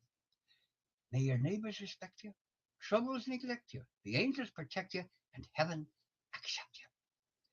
May your troubles be as few and as far apart as me grandmother's teeth. That's a good one. May you die in bed at 95 years of age, shot by a jealous husband. May the good Lord take a liking to you, but not too soon. And of course, the oft quoted one that you hear all the time. May you be in heaven an hour before the devil knows you're dead. Oh, sure, I could go on and on, and on and on and on ad infinitum with these quaint sayings. The list is almost endless, like the Irish ability to talk. You know, if a really long filibuster were to be required in the American Congress, getting an Irish person to do it would be the best choice, because they don't know when to stop talking as it is. I hope you enjoyed this little look at a very large subject. So as we might say, I love you and I'll leave you. Goodbye for now, and may the road rise before you on your travels. Till the next time.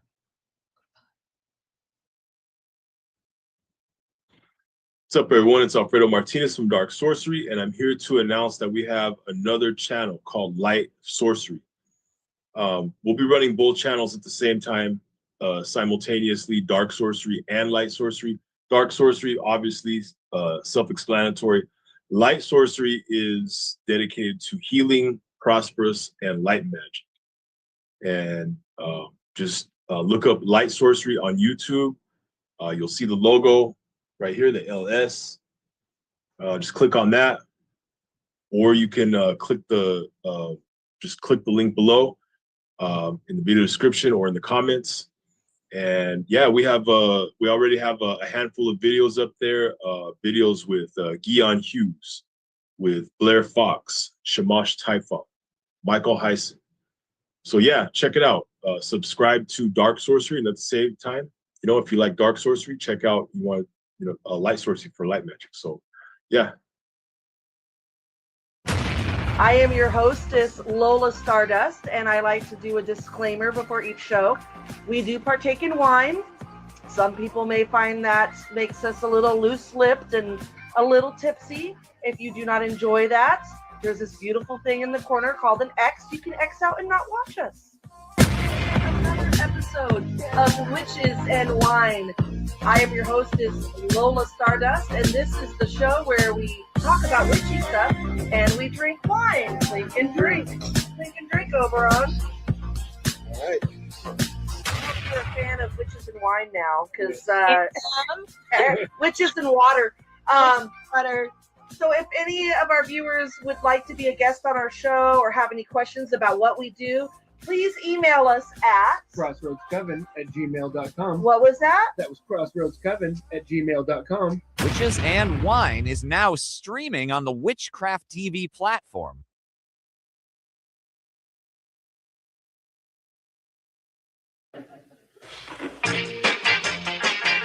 This is the latest. It's called the Droop.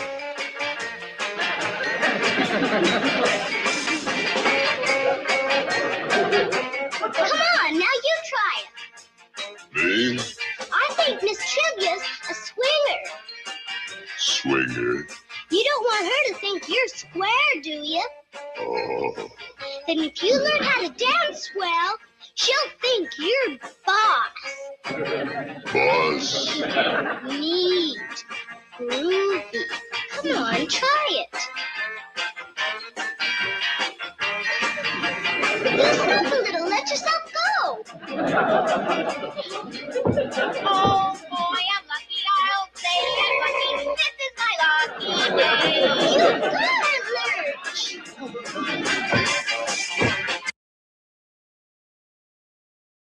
There's an online television station dedicated to all-the-time pagan music videos on the Witchcraft TV platform.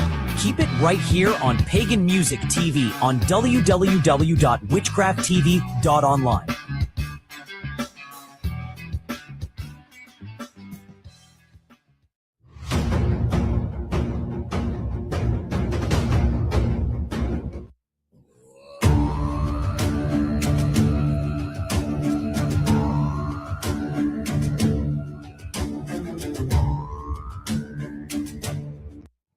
What if your vision could breathe?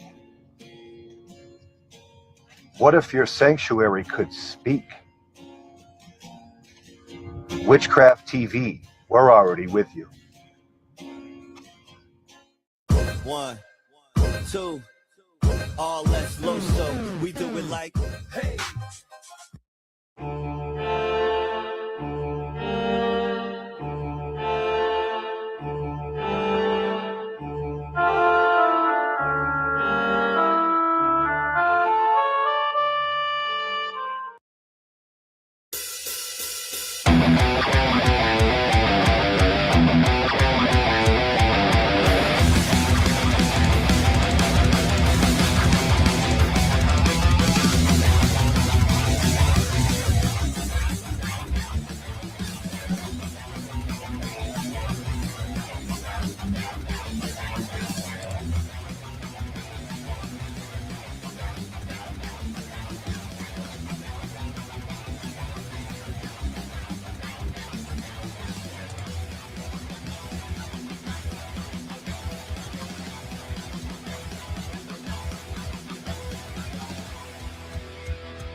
Hello, this is Reverend Don Lewis, and welcome to Living the Wiccan Life.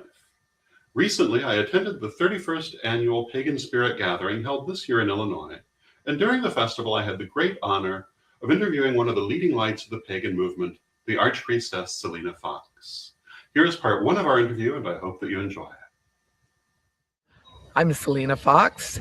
I'm Senior Minister and High Priestess of Circle Sanctuary, which is an international shamanistic Wiccan church that serves pagans worldwide.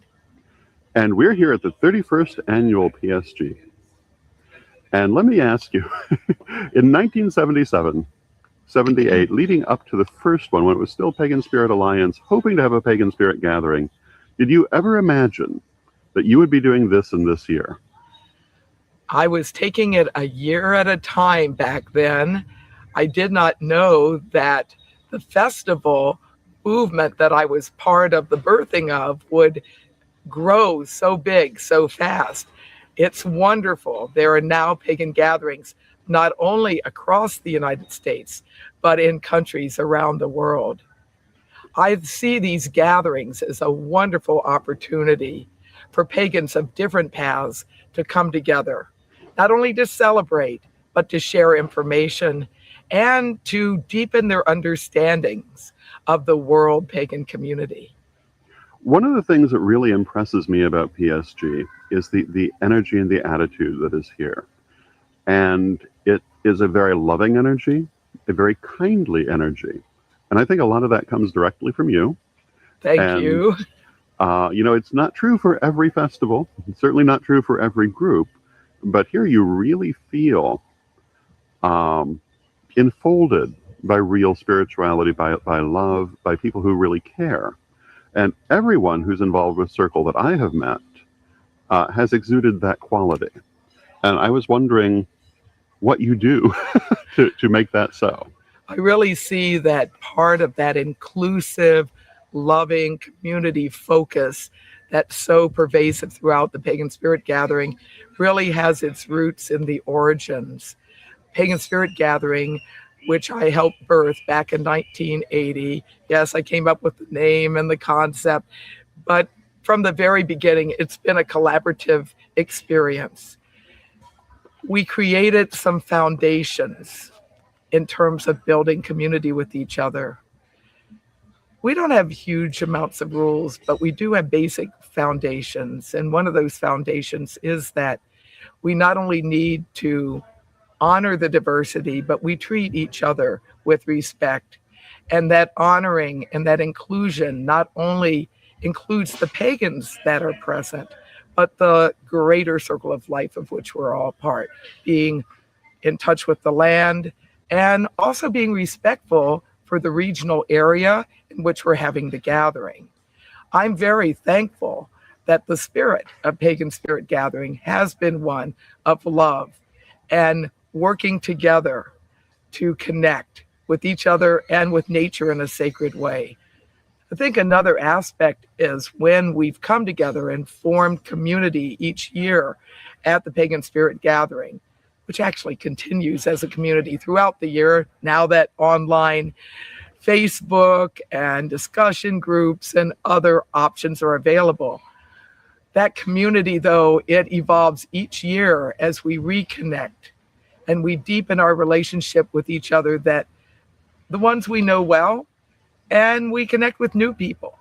So that spirit is continuing, growing, changing, being fresh, being renewed, and the solid foundation of respect and care and connection with the sacred as one and as many has been there for all along. And I'm glad that continues. One of the things I was really impressed with at last night's main ritual, because we're filming on the very last day of the festival, almost at the closing, but one of the things I was really impressed with was the invocation of the ancestors. And you shared with me a few comments about the people who were doing that, and I was hoping you could talk a little bit about that, because I thought it was very special. Yes, we, at this site, which is our new site this year, felt it was important to not only honor the spirits of the land, but in our calling of ancestors, that we honor the Potawatomi people that once had this as part of their territory. This land has some positive history of Native American relations with those of European heritage back in the 1800s. Let me back up. Yeah, so in the 1800s, this land had some positive history with Native American people connecting with the Scottish people that settled here. And those good relations did continue on into the 20th century. Well, here we are in 21st century, and we thought it was important to honor those first peoples that we knew of by name and in different ways. Shine, who is a Circle Sanctuary minister, walks the Red Road. She's part Native American and lives at the Lac du Flambeau Native American Reservation, which is an Ojibwe reservation in Wisconsin. Shantae has studied with traditional elders at Pine Ridge in South Dakota and lives in South Dakota. And while the Native American roots of Shantae and Shine are different, because Shine actually has Santee as part of her mix and Shantae has some Kiowa as part of her mix, the Lakota piece that connects both of them together and we're in that larger Great Plains area, was something we felt we had to honor as well. So we had 2 medicine women who are part of the pagan scene, but also are honored within Native American realms for their healing and their care and their wisdom. We had them do the calling of the ancestors in the languages that they have as part of their practice. So we were just talking about the ancestor invocation in the main ritual. And I wanted to say that I really appreciate the way that you have involved Native American themes in Circle Wicca. And the example of Circle is one of the principal reasons that Corellians consider themselves Wiccan as opposed to something else. I don't know if you think that's a good thing or a bad thing, but either way. I think it's a good thing. I think that the craft, even in its oldest forms, innovative, multifaceted, very much growing up from the place where it is. And I think for American pagans, one of the challenges as well as one of the opportunities is to be able to be in good relation with the local nature spirits, the larger culture of which we're part or society, but also respect to those first peoples that were here before European contact came about. So in our own shamanic approach to paganism and the craft, we have really emphasized heart, spirit, respect, communication, understanding. And what we've had at Pagan Spirit Gathering is increasing numbers of people, not only who have some Native American ancestry, but are mostly, if not totally, Native American, feel included and safe here. So yes, there are pagan Native Americans. Not all Native Americans are pagan. Some practice some form of Roman Catholicism or Protestant Christianity or the Baha'i path or a number of other religions. But we wanted to make sure in our rites here and in our basic philosophy, we not only respect the ones that went before us, but within our community, those people who have Native ancestry and that work in respect with their own ancestors have a good way to do that. And this is done without inappropriate cultural borrowing, that we find good ways to converge contemporary paganism, old paganism rooted in Europe, nature religion in other parts of the world, and nature paths of Native America together. And it's really a collaborative process where those of us from many different paths can come together and share. It was wonderful to have Shantae and Shine, both who have been on the Red Road in their own ways for many years, both who have been part of the Circle Sanctuary community for many years, to be together at this event. Shine was part of the Pagan Spirit Gathering early on in its development. Shantae came later. Shine wasn't back to Pagan Spirit Gathering for many years because she moved up to be with her partner husband at the Ojibwe Reservation, Lac de Flambeau, where she has been doing work there. She works from time to time with this Native American village called Waswaganing, which is to teach people about the Ojibwe culture, or as they call themselves, Anishinaabe. Now, you yourself have some Native ancestry, as I recall. That's correct. The Native ancestry that I know about is through my mother's father's mother with Cherokee heritage. It's very likely there's some other Native heritage on that line as well, but because of the lack of available records to trace the genealogy. We haven't yet been able to document that. But I have a cousin who has been looking into that as well. Throughout my own priestess journey, as I have deepened my connection with my ancestors, I have felt it really important to learn about not only my own woodland, Eastern woodland native roots, but to also have understanding about the other native peoples, and have been part of international interreligious multicultural gatherings, including Parliament of the World's Religions and some other gatherings where there is this convergence of people involved in traditional ways, as well as people from other world religions. I hope you enjoyed part 1 of our interview. Join us next time for part 2, when Lady Selena discusses marriage, the universe, and everything. Until then, may you blessed be.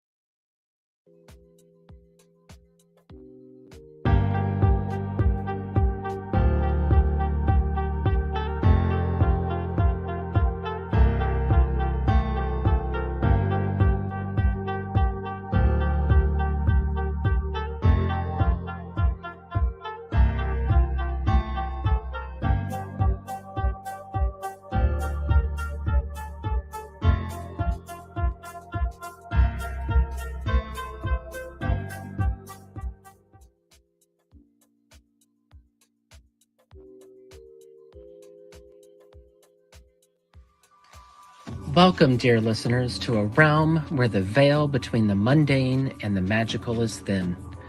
A place where ancient wisdom and mystical arts converge. We are your guides on this journey, and together we are about to step inside the sacred circle. We're thrilled to embark on this mystical expedition with you as we delve into the enchanting world of witchcraft and magic. In this podcast, we'll unravel the threads of ancient traditions, explore the depths of spellcraft, and seek the hidden knowledge that has been passed down through the ages. Our sacred circle is a space where the ordinary becomes extraordinary, where the whispers of the mystical become audible, and where the secrets of the craft are revealed. Join us as we navigate the winding paths of spellbinding tales, discover the profound symbolism embedded in age-old rituals, and unlock the mysteries that lie beyond the veil. Each episode is a key to a hidden door, leading us deeper into the heart of magic. So grab your athame, light the candles, and open your heart to the unknown. Inside the sacred circle, the journey begins, where the mystical and the mundane dance in harmony, and the ancient secrets of witchcraft and magic come to life. Welcome to a realm where every episode is a step further into the mysteries that await. Let the magic unfold.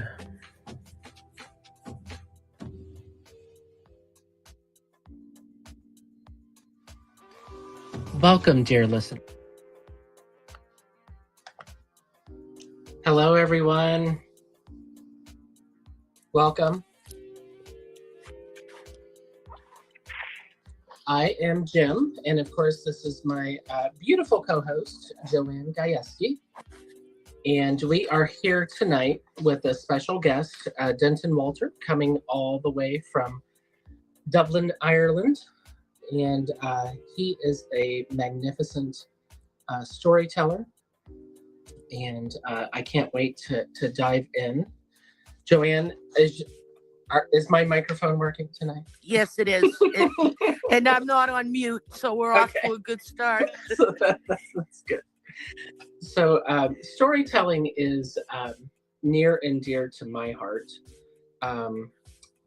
You know, I've always been one to get lost in stories of, the Fae and the little people, as well as, science fiction as well. But from a witch's perspective, storytelling really is a powerful form of magic. And Absolutely. helps to weave together the reality of life, as well as our imagination. And of course, it's an ancient practice. It's rooted in the oral traditions of, telling a tale around the fire, in the evening. But it's also a place that conveys wisdom. It's the sharing of wisdom from one generation to the next, and can really help to transform our consciousness as well. Joanne, do you have any memory of like your grandmother telling stories? Oh, all the time. My mom and my grandmother both were from in Italy, and they were both part of World War I, and my grandmother was part of World War II as well. So World War I and World War II, and always telling stories about, whether they be parable-like stories or whether they be, things that happened to them, recipes. Also, indigenous people also use the circle and telling of stories, and that is how they pass their language on, and that their prophecies and everything is all through word of mouth. And even back in ancient times, like I was reading the Testament of Solomon and with my book club, and we, discussed how that was somebody basically telling the story and someone translating it. So yes, but I have, my grandmother used to tell stories all the time about World War I and World War II, about what happened when, the Germans invaded and things like that. So it is a very powerful thing. And it's that conveyance of wisdom, but also sparks the imagination. I always talk about, and I kind of run with it with some of my classes and things too, but around the kitchen table. I mean, Yeah. I can't say that enough. The sacredness of sitting around the kitchen table with that cup of coffee and a piece of pie, Mm-hmm. and just listening to, the generations that went before us. That I think my favorite one that she told me was the Befana story, La Befana, which, was she came, on the day, I think it was the 12th day of Christmas, the Befana would come around and she would give oranges and nuts to all the children. And if you were good and things like that, you got a gift. So that was one of my favorite stories back then. Oh, for sure. So, without further ado, we're going to bring on our special guest, Denton Walter. And to me, he is a bardic storyteller. Absolutely. It's a sacred art. And he is the creator of Denton's Tales on YouTube. He has decades of acting experience in the Dublin theaters, as well as being an amateur astronomer. Yep. And a writer for Astronomy in Space magazine. So let's bring him on. Hi, Denton. Hello.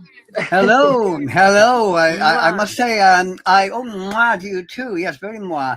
I must say, I liked the magnificent bit. It's always so nice when other people agree with my own opinion.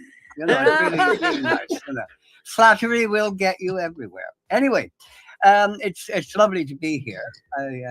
I'm quite excited about it. Thank you so much for being here. And if anyone's not aware, I believe it is after midnight there in Dublin. So it is. It's just after 1 o'clock in the morning. Oh goodness. Here. Yeah. Mm-hmm. So I have to often think about it. I have a dear cousin that lives in Edinburgh, Scotland. So I have to often calculate and wonder if she's still awake. Yes, people often forget about the international time line. And I remember a friend of mine was staying in America years ago, and I would get a call in the middle of the night. She'd say, "Can I speak to my mother?" And I'd say, like, "Nora, do you know what time it is here?" "Oh, I forgot. Yeah, very annoying. Anyway, what What wonderful things would you like to talk about? Well, we were talking about the storytelling in culture and history. And of course, being in Ireland, of course, my family came to the United States from Ireland and Scotland. So, we have some of the tales in Appalachia and, believe in, a lot of the stories of the little people and believe they followed us or were there already, indigenous to Native American storytelling as well. But tell everyone a little bit about, your background and what got you interested in the journey toward being a storyteller. Oh, well, my background. Well, I suppose storytelling was certainly part of being an actor.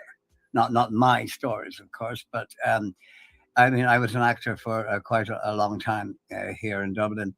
And I suppose a lot of my interest in history and stories probably came from my mother, because she was very interested in quite a lot of things, esoteric things, comparative religion, Egyptology. She was very interested in Egyptology. In fact, she was actually chosen to be the assistant to Sir Flinders Petrie, who was a famous Egyptologist. But illness stopped her from actually doing that. But I got a lot of my interest in history and things like that from her. And I've always had a great interest in the past, in history, and especially like in the Old Norse and the so-called Viking Age, because of all the misconceptions and things that are wrong about it. Because it's something that most things that everybody thinks they know all about the Vikings, they're wrong, because they're completely wrong. And an awful lot of history, of course, is like that. It's what you were told rather than what actually happened. And that's something I try to bring out in the videos I do on Denton's Tales, is give the correct version of it. And there's so much of that to do with the Old Norse that it's quite surprising. And astronomy, of course, I was always fascinated by that, because I think astronomy shows us how unimportant we are. I mean, there are like 400 million stars in our galaxy, and they estimate now about 2 trillion galaxies across the universe. I mean, a trillion is a million. And when you think of that, how important are we in the universal scale? I mean, there's 2 trillion galaxies, many of them bigger than ours, out there. So for us to think we are the most wonderful creation in the universe is, well, a bit ridiculous, really. we are about as important as a grain of sand on the beach. Yeah. So what do you think about what's going on cosmically now with all these solar flares? It must be an exciting time for astronomy, I guess. Oh, yes, it is. And if you have the equipment to actually see that, of course, obviously, you've never looked directly at the sun with any kind of magnifying equipment. But the sun is quite fascinating if you have like a mylar filter. Even on binoculars, you can see the sunspots, which are changing all the time, and it's quite fascinating. And another interesting thing about that is, when you look up at the night sky, you're not seeing it the way it is now. You're seeing it the way it was then, because I mean, light travels at 186,000 miles a second, and if you're looking at, say, a star that's 400 light years away, well, you're seeing it as it was 400 years ago, because that's the time the light has taken to get to you. And I think that's quite interesting. Like if our sun turned itself off, turned itself, we wouldn't know about it for over 8 minutes. We would see it still shining because the light would still be coming to us. And I find things like that quite fascinating. And I also, we have the distances to a lot of stars very well measured. And if you look at a star that is, well, let's say I'm 76 now. If I look at a star that's 76 light years away, that means I'm seeing it as it was when I was born. Oh, because wow. it's taken that time for the light to get to us, So I find things like that quite fascinating. Yeah. And for a long time, I wrote a monthly constellation article for Astronomy and Space magazine and other astronomy topics. And I always tried to put in the historical, the mythological associations that other magazines didn't, because a lot of them didn't really give the correct mythological version of a lot of the things. And like I did one article, I've done a video on it too, on gay astronomy, because most astronomy magazines, they sanitize it. Like, they don't tell you what Ganymede was really doing with Zeus on Mount Olympus, No, yes, no, you don't hear the full details of that. He was a cupbearer. Yes, he was, but he was doing a little bit of hanky panky, how's your father as well, So, and we were the first astronomy magazine in the world, actually, to sort of do that article. So, that's my astronomical interest. And as I say, the Old Norse and history generally, but I found the Norse and the Viking age quite fascinating, as I say, and so much of it because everything is wrong. Even like now, I was looking at that Vikings Valhalla show. Oh dear, yes. Anyway, I mean, you have Leif Erikson running around with Harald Hardrada. Leif Erikson had been dead for about 50 years by the time Harald Hardrada. It's a bit, but what when you see there, I'm a Viking, we're Vikings. No, they were only Vikings when they got in a ship and went somewhere, because it was purely a nautical term that meant a pirate, a seafarer. Nobody called them Vikings. They didn't call themselves Vikings. And I mean, the term Viking wasn't even used till like the 18th century. So when I see something like that, that just annoys me, because they were the Norse, they were Danes, Norwegians, Swedes. And the only time the Viking or Viking, as it was in Old Norse, comes into it would be, as I say, when they got into a ship. But let's say when they colonized here in Ireland, because the Norse founded all our major towns, not the native Irish. They were no longer Vikings. They weren't jumping off ships. They were townspeople, settlers. So the use of the term Viking all the time is ridiculous. Like in that show, or in the TV show Vikings, they're saying, I'm a Viking. Well, they're on land. They're not in a ship. They're not going anywhere. They're not a Viking. That's one thing. And so many other things. I mean, if you say Viking to people, they think of big hairy guys with horned helmets, leaping off ships and burning things and raping any woman who's still got a pulse, and there are probably a few who didn't. And like, that's all they did. 365 days a year, they sailed around in fancy ships, burning things. Of course they didn't. They were the greatest explorers, traders, settlers of their day, and that usually just gets completely overlooked.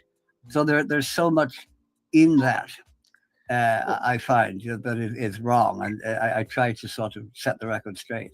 It's funny that you mentioned that, because last night I was talking with Hercules Invictus about the show on Netflix called The Blood of Zeus, and how historically accurate it actually was, and he brought up a lot of similar points, you know what I mean, that on how accurate it is.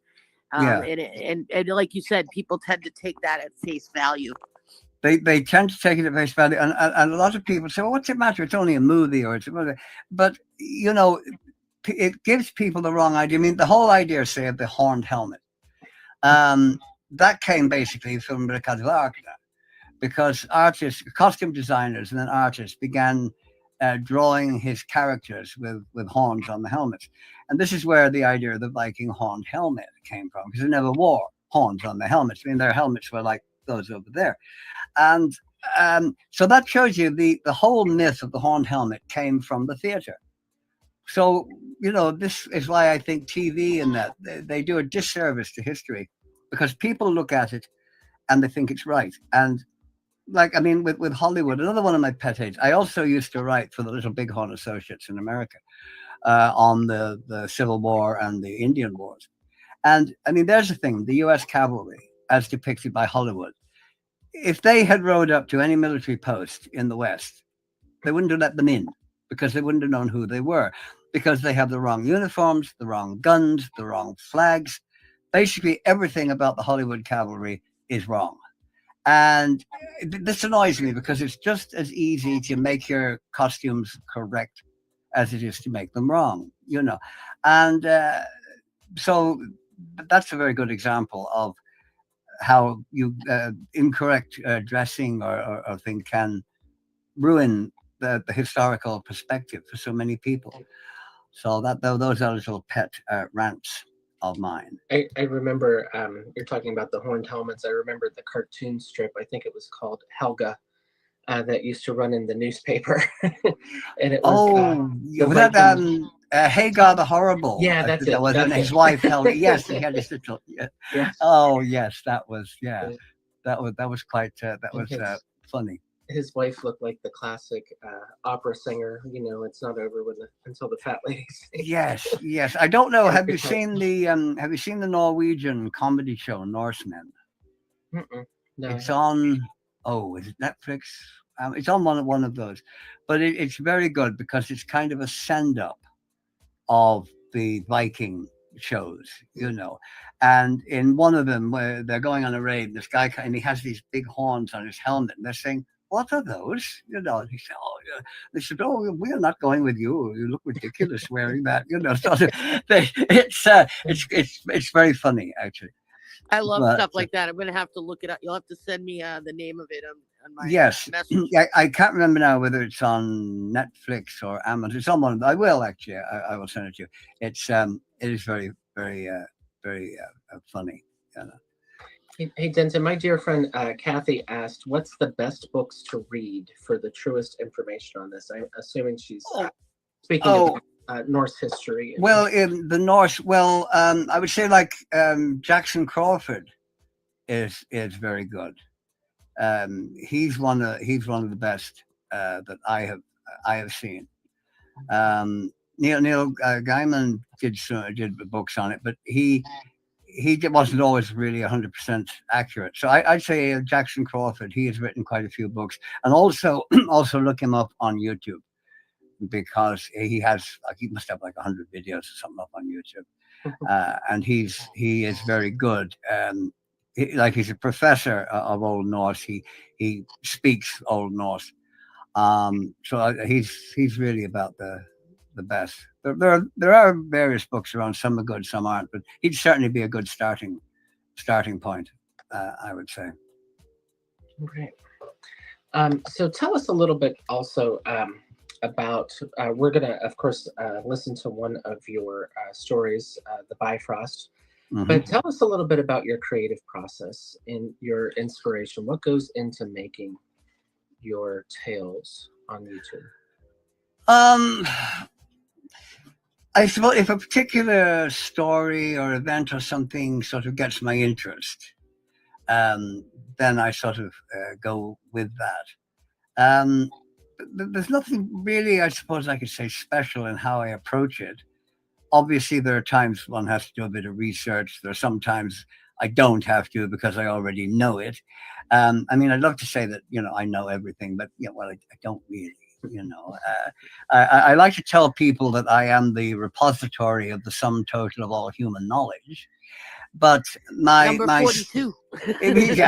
my son said, "You're the suppository of it." So he was not impressed. But anyway, I thought it was a bit rude. Anyway, as I say, most of the Norse topics interest me, both historically and mythologically, and even in mythology, there are a lot of misconceptions.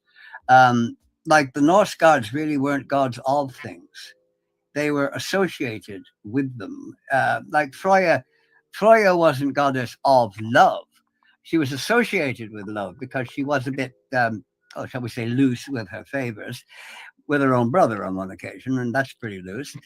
But she didn't control love. She didn't, you know. I mean, she could have gone off to hell for 6 months of the year, like Persephone used to go with Hades, people would have gone on having sex, making babies, and all that in her absence. Loki had nothing to do with fire. That again comes from Wagner. And so a lot of the ideas of the Norse gods that they sort of were controlling everything, they weren't like the Greek gods, Ares, who was responsible for war, and Bacchus wine and all this. So there are a few misconceptions about the Norse gods there too. And they were not really great at interceding to help humans. They would have been very much, oh, please, Odin, help me with my exam. He just said, well, what do you want me to do about it? Study harder. I mean, they did not have this, please help me every little thing I want to do during the day sort of thing. So that is one bit of a misconception. Hi, Sid. Hi, Sid. Oh, Sid, yes. Hello, Mwah. Sid. How are you? Yes. Mwah. Great guy, Sid. So do you think that maybe with Norse as well, I think a lot of like the African diaspora religions, but maybe with Norse too, do you think a lot of that Judeo-Christian idea of a deity and God might have been placed onto the traditional Norse, whether it was ancestor tales or, maybe this concept of a deity, we've overlaid that on top of, their gods and maybe got it wrong. Yes, yes, you have a good point there. Sorry about that, Sid, but at least you got in eventually. But anyway, yes, a lot of stuff got laid on, like with the Nornir, the three Norns. They very much resemble the Greek Moirai, the Fates, and even their names. The creating one and the ending one and all this. So like that appears to have been a Greek idea which was added on to Norse mythology later. Not the fact that perhaps that there were three Norns who tended the tree, Yggdrasil. But the way they're named, it does certainly look like at some stage, possibly in Christian retellings, that was added. Quite a few things were. I mean, now there's the thing. There weren't just three Norns. There were Norns all over the place. They're just not named, but they are mentioned. There are quite a few things that way because, you see, nothing was written down in the Old Norse times. They had the runes. They could have written books if they'd wanted to, but they didn't. They used the runes for things like, Olaf went somewhere and died there, or, but all we know really was written down a couple of hundred years after really the Old Norse had kind of ceased to exist as the Vikings, if you like, by people like Snorri Sturluson. And these were Christians writing down pagan tales. And the pagan tales, of course, have been handed down by word of mouth. And that's not a good way to keep things accurate, because I'm sure there would have been scalds who'd add their own bits in or change something. Well, I don't like the ending of that story, so I'll tell it differently. So it's very hard to know exactly with a lot of these things. But the thing about gods in that I find fascinating, I mean, if you look at Christianity is almost 100% pagan, because virtually everything in Christianity was borrowed from paganism, except Jesus. I mean, the Holy Trinity, that didn't come in until the 4th century AD. It's not mentioned in the Bible anywhere. St. Paul never mentioned it. God and Jesus, yes, but not a three-in-one being. But the Hindus had a Trinity centuries before. And when you start going through Christianity, I mean, the 40-day fast, well, the Egyptians did that. Yeah. Rubbing ashes on the forehead, Ash Wednesday and that. Well, the Norse did that. Worshippers of Mithras did the same thing. Baptism, this was being done by pagans. You look at Christmas. I mean, the holly and the ivy, the mistletoe, the Christmas ham. All these things are pagan, which were taken over by Christianity. And in the 600s AD, the Pope actually told the Bishop of London, who was having a bit of a problem converting heathens, to take heathen practices and Christianize them. Like they would baptize pagans using water from pagan sacred wells. Well, it was water they were used to. They would build a church in or near a pagan sacred grove. And it was kind of like, it was psychology before Freud came along.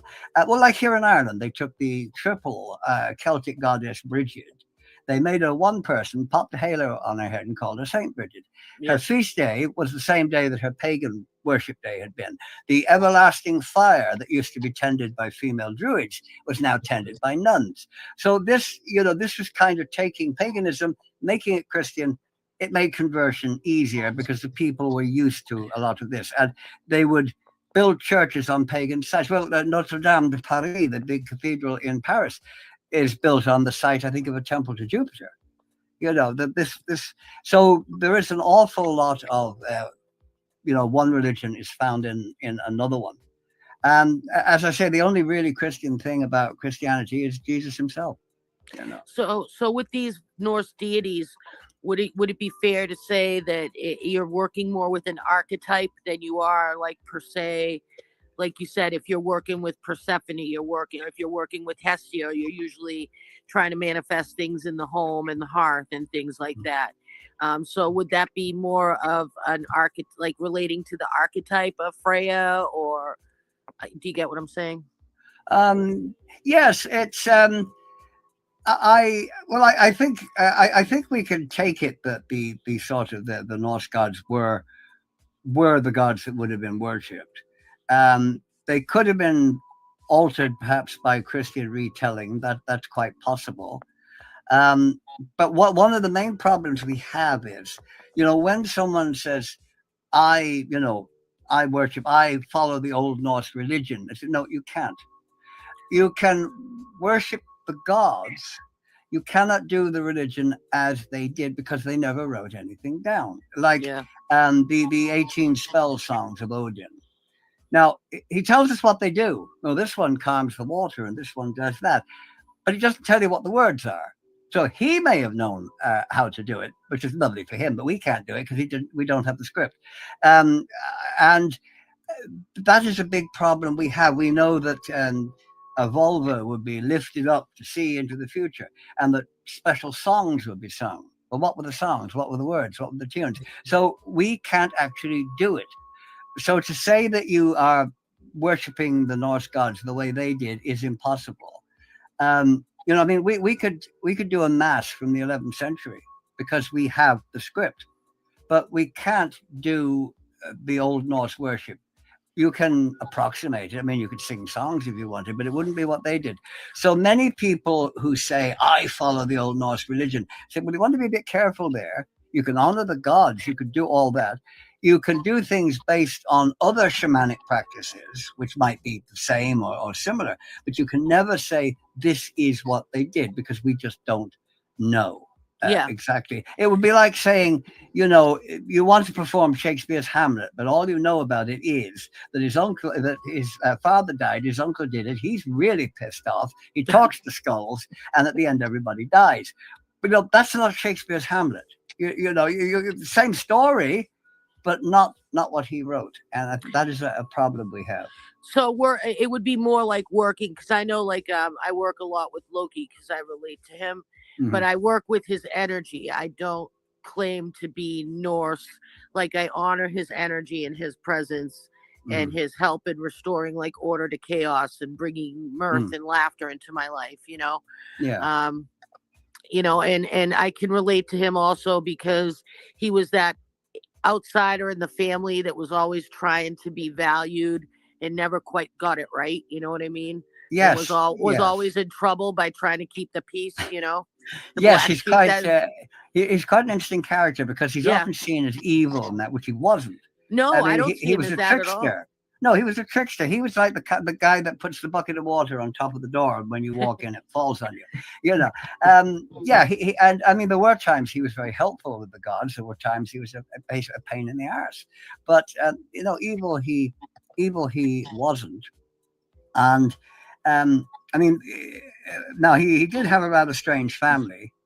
I must say, like genetically, I think there had to be something wrong with him and Angaboda, because I mean, he gives birth to a normal woman, a great big snake, and a huge wolf.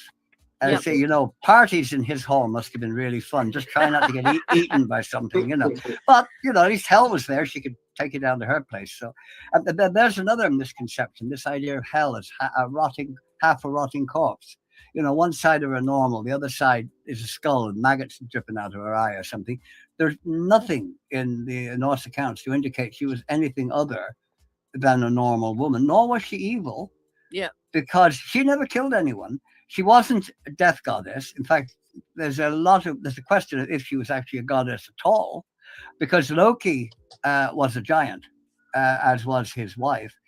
You know, they were not gods, so it's unlikely that she was. And she wasn't evil. She's not a death goddess. She was a custodian of the dead. You know, she didn't kill anyone. She had as much to do with death as an undertaker does. They look after bodies. They didn't kill them, you know. And she could be very nice, because like when Balder and his wife go to hell, she's laying on a feast for them. She's having rushes strewn to make it comfortable, decorating the hall and all this. So she was not a half corpse. She wasn't evil. She wasn't a death goddess at all. So she's quite altered in popular ideals of her, you know. Yeah. But Well, Loki is a very interesting character. He is, and I can relate to him a lot, because half of the reason he would get in trouble was he was trying to help fix things. You know what I mean? Yes. And it would always backfire. And you know, and I really could relate to that. Yes, all his schemes tended to go rather wrong. Yes, he was quite unfortunate in that regard. Denton, you mentioned things not getting written down until you know, the Christian monks arrived on the scene.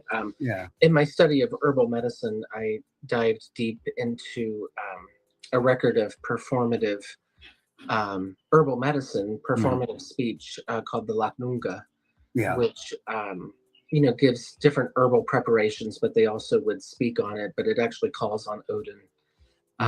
You know, during the rites. But even looking back on that, even though that's written down, we still have to speculate on what the herbs actually were. Yes, yeah, it can be hard to identify them sometimes. And we know, like, the concoctions were used in Norse times. It's quite possible that the berserkers took something, be it mushrooms or some other drug. And a grave of a vulva, there was a little container found in it with henbane in it. Now, henbane is a hallucinatory substance. So presumably that was used to get into trances or something like that, like the American Indians with their, you know, going in the smoke in the tent and all this, and the ghost dance and that. So that's quite interesting. But often it can be very hard with old things to work out what they were actually talking about, because they would have known things by a different name, and sometimes we just don't know what they are actually talking about. I was mentioning that to Jim about the Testament of Solomon, because it was Solomon telling the story theoretically to somebody else. And it's funny because it touches on a lot of Greek. It has a lot of Hellenistic influence in there.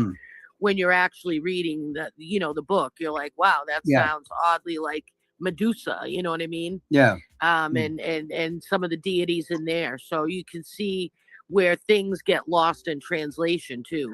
Oh, well, translation can be a problem. I mean, if you go to the Bible, the Virgin Mary was not called a virgin. If you go back now, the Jews tried to tell the early church about that, but of course, I mean, look, they were only Jews talking about their own language. I mean, hell, what would they know about it, you know? Yeah. But in the original Hebrew, she's referred to as Ha'alma, which means a young woman. Now, if she had been in bed with the entire Roman garrison of Judea, she's still Ha'alma. She's still a young woman. The Greeks mistranslated it to virgin, and that actually pops up elsewhere in the Bible.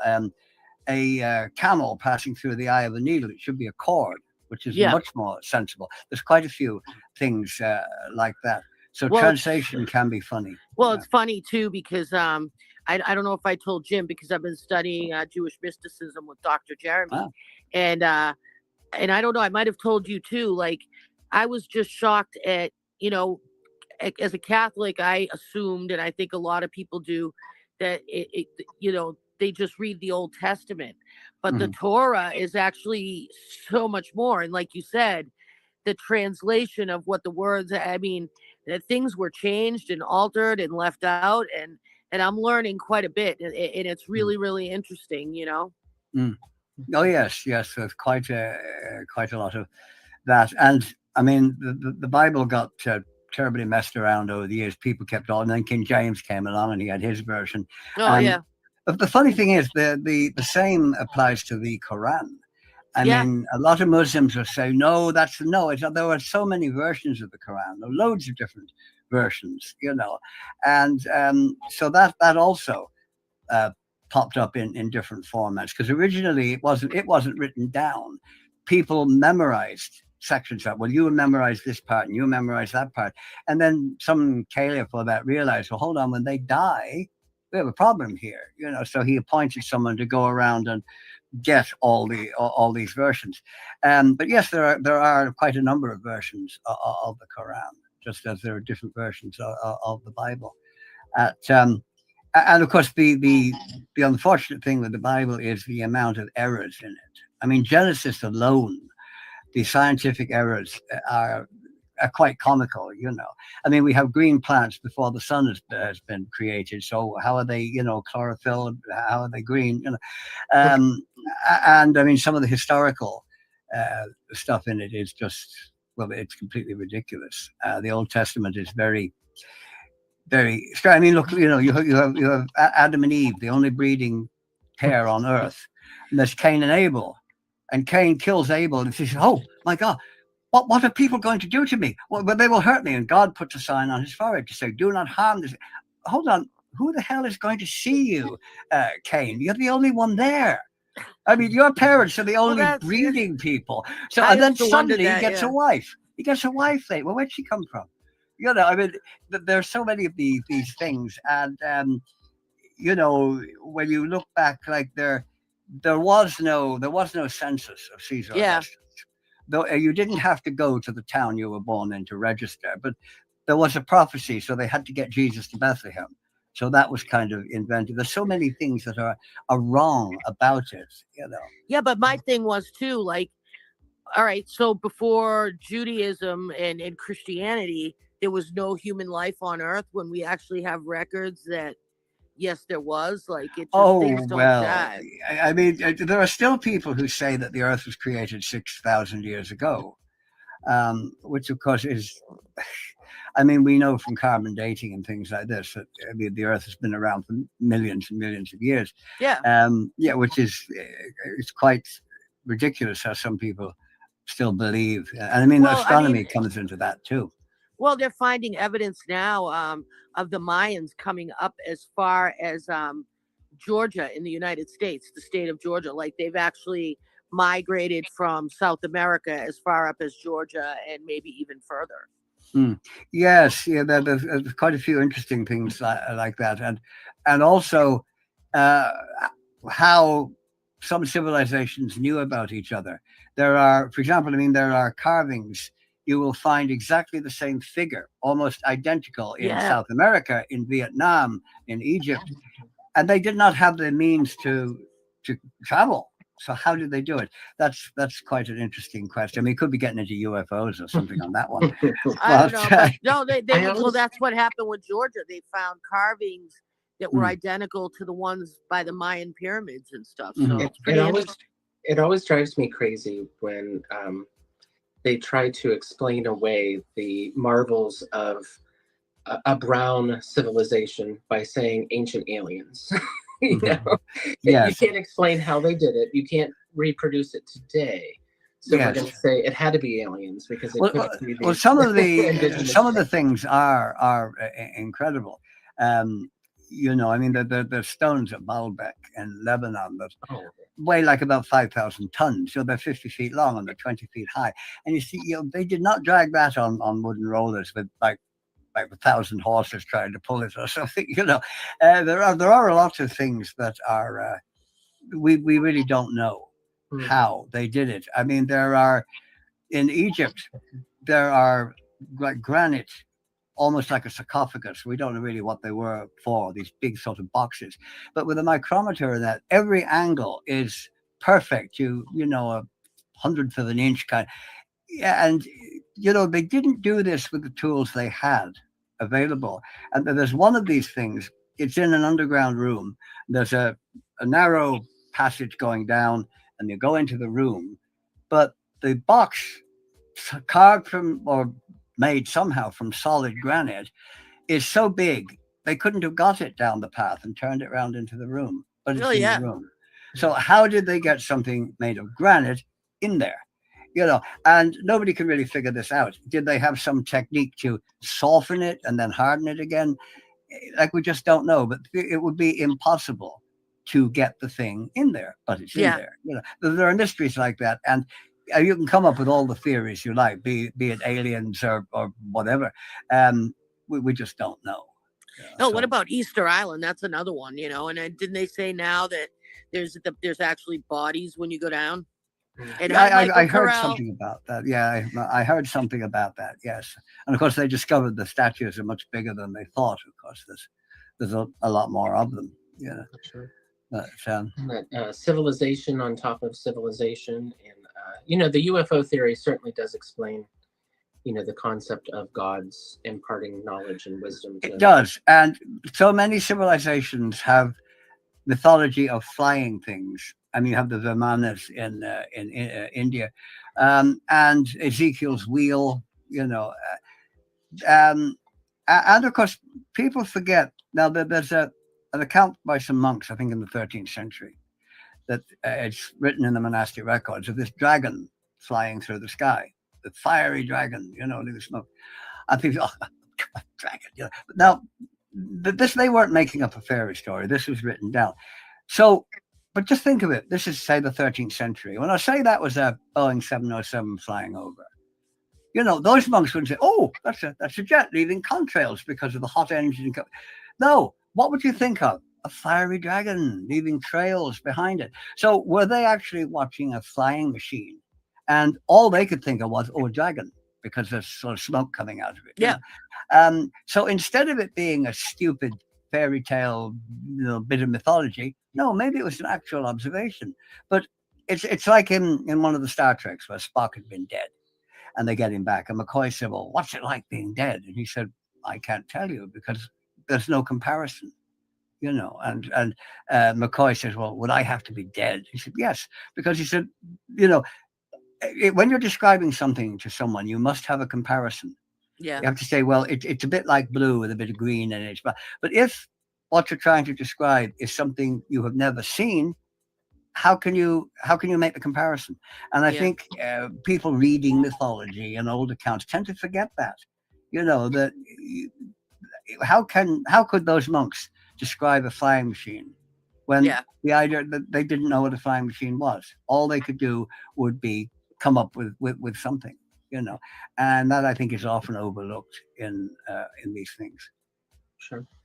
So I want to make sure that we have time to share some of your stories. So if you don't mind. Oh, I mean, I'm good for. I'm good for I'm going to try to present your story of the Bifrost to everyone. So bear with me with. I'm bearing the technicality of it there. Well, the technicalities of doing a bit of weird things earlier, so let's hope. Oh, there we go. Yeah.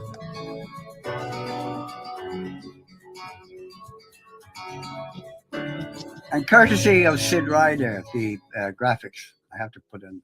He's very good. Oh, hello. Welcome once again to Denton's Story Time. And what do I have for you today for your edification and entertainment?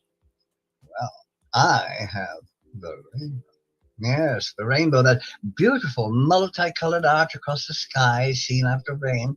Well, it really puzzled early humans. Oh, yes, it really.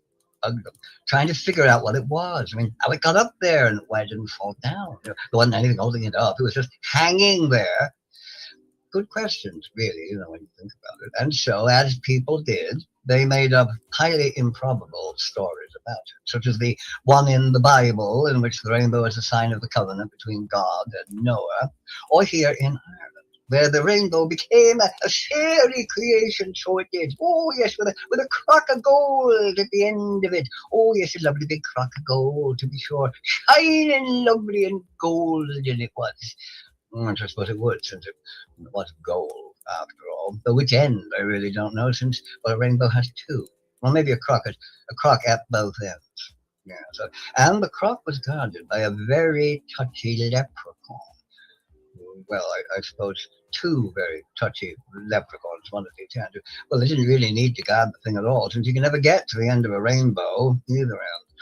Their guard duty must have been pretty boring, as well as totally pointless. Oh, well. Of course, it wasn't either of those things, a divine covenant nor an indicator of golden wealth impossible to reach, guarded or not by touchy little leprechauns. It is, of course, a natural occurrence that wasn't created by anybody in biblical or Old Norse times. It just sort of happened. It would have existed for millions of years from whenever the earth first had rainfall. Well, there wouldn't have been anybody around to see it, nor indeed any leprechauns, touchy or not, unnecessarily guarded from all the people who didn't exist yet. The Old Norse, now they were very good, always very good at stories to explain things they didn't understand, and they didn't understand the rainbow one bit. No, not at all. So they called it the Bifrost, according to the prose, and the Bilrost in the Poetic Edda, the brilliant rainbow bridge that linked the realm of humans, Midgard, with the realm of the gods, Asgard. Its meaning is given by some as the shimmering path or the swaying road, from the Old Norse Bifa, meaning to shimmer or to shake. Now, they also called it the Osbjörn, the bridge of the Asir, in other words, the bridge of the gods.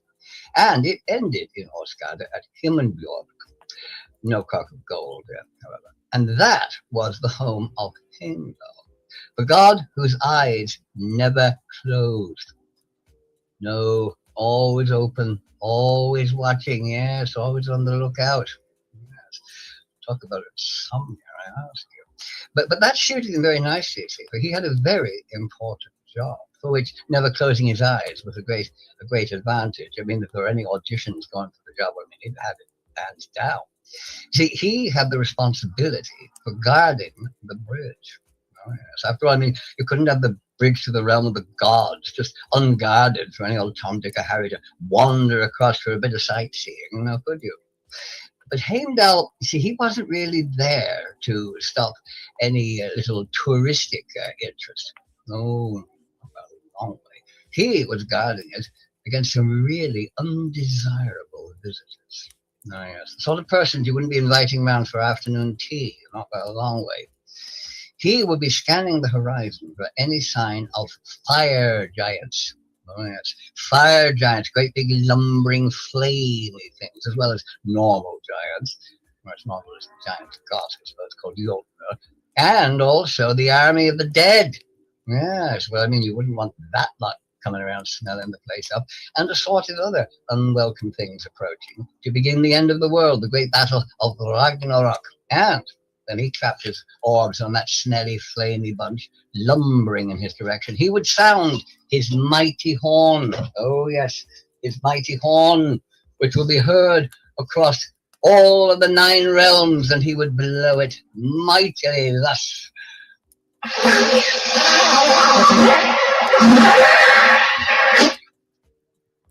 Well, at least he blew it a bit harder than I did. I just got more pop in him than I do. Here we go again.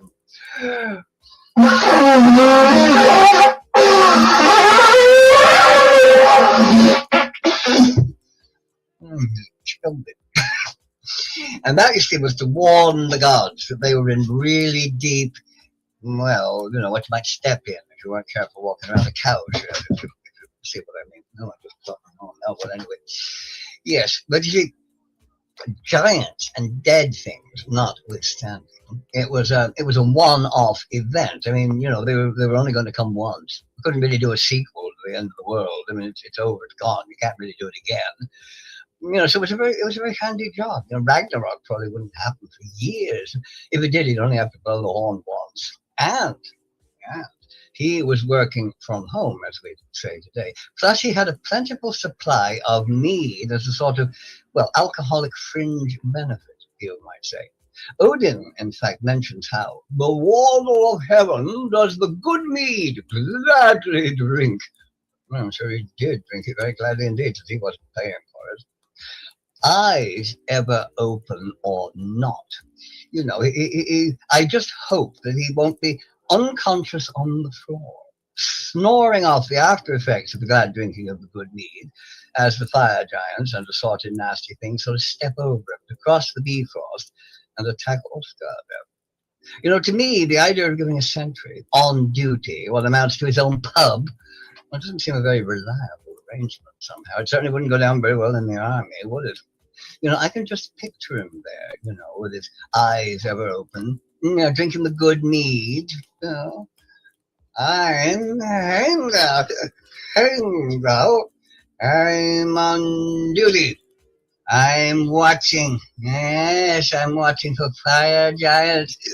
Great big flamey things. Can't miss them. They don't get past me. No, nor all those rotten dead things. I'd smell them a mile away. Hundreds of them. Oh, they'll be pretty nifty, I can tell you. Yes, I smell them miles away. Yes, Heimdall on duty.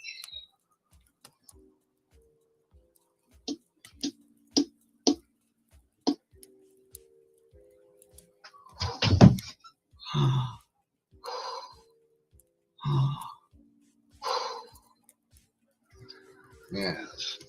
Personally speaking, if I were Odin, I'd be a lot more confident if Heimdall became a teetotaler. Yes. Anyway, until the next time, I shall say goodbye for now, and I hope you enjoyed the video. Goodbye for now.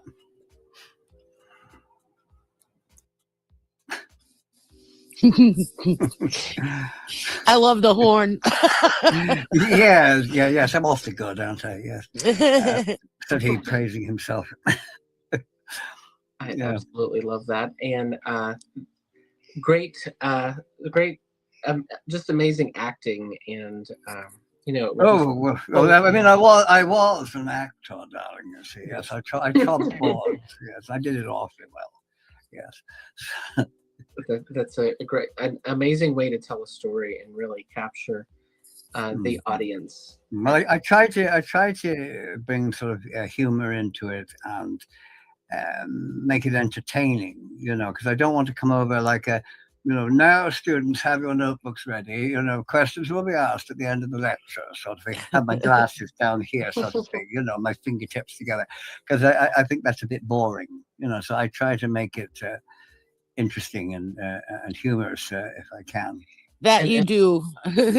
I know when we talk on the phone, it's like a few hours. Yes, it can go on actually for quite a while. Yes. If folks enjoyed that, of course, they can watch your Denton's story time on Sid Ryder's show as well, the Sid Ryder Experience. And yes. those are on Wednesdays.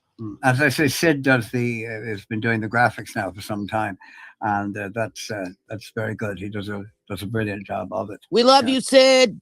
Yes, let's hear it for Sid.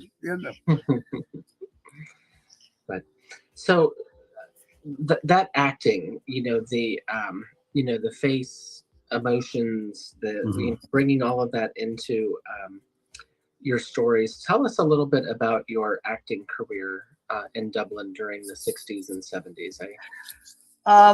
Yes, well, I was in most of the theatres here, the Gaiety, the Olympia, the Oblana, the internationally well-known Abbey Theatre, which is the national theatre. So yes, that was quite interesting, and I met a lot of very interesting people. I mean, there were some actors in the Abbey who had been there like from the 30s, There was one woman. She was very, very old, and she was still doing just like little walk-ons at that stage. She was actually one of the 3 girls in Sings the Playboy of the Western World in the original production, I think in 1909. You know, so that was quite interesting. And then I spent quite a while at the Gate Theatre, and there were the very famous pair of actors there. Probably wouldn't be that well known outside Ireland. It was Michael McLeamore and Hilton Edwards. And they were kind of like gods, you know, in the theatre here.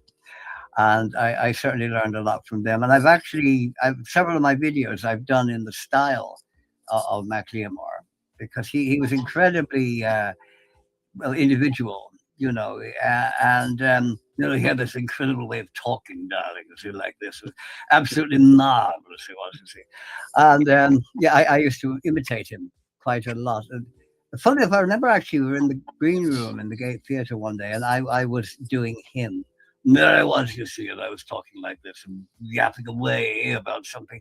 And Hilton Edwards walked into the green room. Now, he and Michael have been lovers since 1925, which is very germane to the story. And Hilton looked around the green room and he said, "Oh, Michael." Then he looked at me and he said, "Oh, it was you," and walked out again. And I thought, well, God, it must have been good, because I mean, he's been with this guy like since the 20s, and he thought I was him, you know. So I thought, well, that was all right, you know. So I've used that voice quite a few times in my videos. So, but yeah, the theatre was interesting, but eventually I went into the security business because there was a problem with acting then, because actors were considered self-employed. There were no unemployment benefits. I mean, you couldn't go and sign on at the labor exchange, you know, and get benefits. So there was one time I was like 6 months and I was never off stage. I was either in something or rehearsing or both at the same time.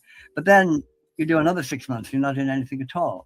So everything you earned, you know, during the first 6 months, well, you're living on in the second. And eventually it was really too hard. And you had there's 20 people all auditioning for one part. And I can tell you that the casting couch was going quite well long before Harvey Weinstein came along, you know. So I just thought, no, I'll do something that actually pays every week, you know. So I went into the security business, which was quite interesting in itself. You meet some lovely people in the security business. You actually arrest some of them as well, which is great. But that, as they say, is another story. Yeah. So, but it was funny though. I hardly remember any production I was in that went perfectly. What does stick in my mind are the times the scenery fell down or somebody missed a cue and didn't come on, you know, and that sticks in my memory, you know, when the occasional fuck up, as you could say, occurred, you know, and some of them, most of them, the audience didn't notice. You could cover it up because if the scenery actually fell down, they did tend to notice that, you know. So Jim and I are following suit then with our technical difficulties and well, I remember we were doing Oscar Wilde's Lady Windermere's Fan, and I was Parker the butler, and the fan is vital to the story. It's probably why it's called Lady Windermere's Fan. You know, but in the opening of it, the butler ushers Lord Darlington in, you see, and he says, "Oh, what a lovely fan, Lady Windermere." And she says, "Yes, it's my birthday today as a present." "Oh, is it?" And then they go on. And this particular night, I had introduced him and come off, and I heard him say, "Oh, do excuse me, Lady Windermere, I think I forgot to pay my cab." Now, when you hear something like that, you think something has gone wrong, you know.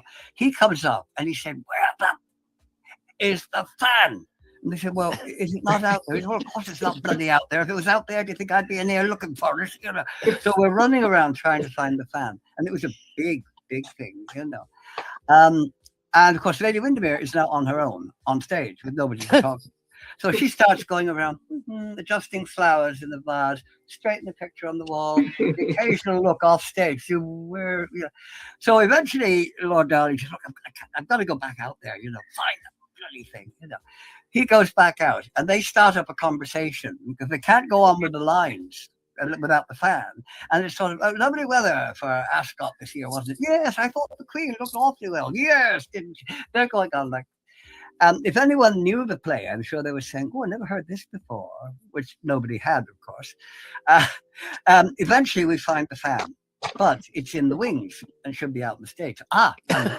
So I got a silver salver, put the fan on it, and I go out. And I say, "Oh, do excuse me, Lady Windermere, but this has just been left for you." And she says, "Oh, thank you, Parker," with a look of absolute relief. Oh, thank God, he's got the fan. And I buttle off, and of course, then Lord Darlington says, "Oh, what a lovely fan," and the play continues. So you've got things like this, which they're funny to look back on, but at the time, they can be a little disconcerting. Yeah, there were so many incidents like that. I'm thinking about, your time in plays, and I've always been a fan of ritual drama. Actually reenacting the mythology and the myths, inside the sacred circle, because to me, a lot of the magic happens in the ritual itself, and the embodying and putting yourself into the role of the gods and the goddesses, and reenacting their stories, I think really opens up and touches those places in the mind to help us to understand it. Yes, that sort of thing would be very interesting. I was never in anything that was, if you like, telling any mythological or religious stories as such. There was a play in the Abbey called The Devil at Work, which was actually set in heaven, but it was kind of a comedy. And I do remember I was an angel with my face painted white, red lips, 2 patches of rouge, sort of blue eyeshadow, a blonde wig. I don't know. I looked like a cross between a geisha girl and a cheap prostitute. It did not look like an angel by a long way. But anyway, that was weird. That was weird. Yeah, and then the producer thought it'd be lovely to have dry ice vapor, because it would look like clouds. The only thing is, if you inhale dry ice, well, you cough. Yeah, didn't work. The only other sort of thing close to my own interest, there was a play we did about the Battle of Clontarf, and I was a few parts in that, which was a very interesting show, because the director, for some reason or other, everyone was dressed in Hessian material. It looked like we were wearing coal sacks. I don't know why that. And we all had Wellington boots. Now, they didn't have Wellington boots at the Battle of Clontarf in 1015, because rubber wasn't even invented until like the 18th century. But anyway, when Brian Boru, good and noble and saintly Brian Boru, he gave his life for dear old Erin, trying to drive out them pesky pagans, like he dies. And he's laid out to be mourned by all his followers. And normally you'd have somebody like that. But the problem is, when playing a dead body, you have to breathe. And if your chest is going up and down, it spoils the effect. So the producers said, brilliant idea. We'll turn him around. We'll have him feet first towards the audience. Good. The only trouble was, especially with the overhead stage lighting, it threw into lovely relief the word Dunlop on the soles of his boots. And in fact, the show got nicknamed the Wellington Boot Show. And it became... It was talked about all over Dublin, because people said, "Actually, you got to go to the Abbey. You have to see the Wellington." They're walking around wearing coal sacks and second rubber boots. For anybody that doesn't know, wellies are very iconic across the pond. The boot. Yes, a very iconic rubber boot, but certainly not something to be seen at the Battle of Clontarf, especially with Dunlop written on the bottom. Yeah, no. But I actually was lucky to survive that play, because I had a sword fight. The Battle of Clontarf was represented by about 5 people on each side, because this is in the Peacock Theatre under the Abbey, which is a little intimate theatre, small stage. But I had this carefully rehearsed sword fight, and this particular night, the actor I was to fight was kind of wobbly coming towards me, and I realized that he had a sort of odor of alcohol that was surrounding him, like it was like a moving pub, and he was pissed out of his mind. He'd been imbibing a drop of the hard stuff in the dressing room, and he completely forgot about the rehearsed fight, and we had a real one. Like, I'm expecting him to strike at my head, and he strikes at my leg, and I managed to parry it. So, don't you shit, kind of like this. And he's laughing, yeah, woo, like this, oh God, So we had this terrific fight, and he's really trying to hit me, and the swords were real. Now, they weren't sharp, but they were steel, and everybody else was kind of moving away because they didn't want to get near the traveling pub because his sword was going all over the place. And so I thought, now I'm supposed to kill this guy. So I thought, let's get it over with quickly. So I shoved my sword, under the upstage arm when you're on stage. And this looks, I shove it through and he laughs. He goes, nah, nah, nah, like that. So I do it again. Ah, he goes. So I knocked him. I'm saying to him, die. And at that moment, I really wished he would. So I get him down on the ground, and I said, die, you bastard. So I get my sword in both hands, and I go, yeah, like that. And he lies there laughing his head off. An intimate theater. I mean, the front row of the stalls is not even 10 feet away from us. Oh, wow. There must have been people wondering, who is this immortal warrior who cannot be killed? I mean, is this Tyr come down from Asgard to join the battle? And then he got up again, and eventually a couple of people dived on him and dragged him off stage. But I was quite pleased because my sword fighting was obviously quite good, or I probably wouldn't be telling you the tale, because he was swinging this very heavy sword at me as hard as he could. It was quite interesting. That's awesome. It is. I was thinking about your time and your interest in astronomy too, and how that ties in with and crosses over with your storytelling as well. I know you mentioned like the Greek mythology, tying in with the planetary, and the Roman mythology. But tell us a little bit more about your interest in astronomy and how that inspired your storytelling as well. Well, as I say, I think astronomy is a fascinating subject because of the sheer scale of it. It certainly puts us very much in our place. I mean, if we start thinking how wonderful and amazing and brilliant we are, just realize how unimportant we are on a universal scale. And I think it does really say that there has to be life elsewhere, with the literally billions of stars and planets across the cosmos. For us to think we are the only intelligent life form is, well, I mean, it's ridiculous. Of course, a scientist, you can't say there is life because you would have to prove it. You can't do that. But you can, and most people like Carl Sagan and all these would say there has to be. There must be. In fact, if there were no life elsewhere in the universe, it would be, well, it really is impossible. It must have occurred. And we know now that UFOs do exist. I mean, the Pentagon has admitted that, which we've known for years. I saw two myself, actually. But it's just one of those things that intrigues me.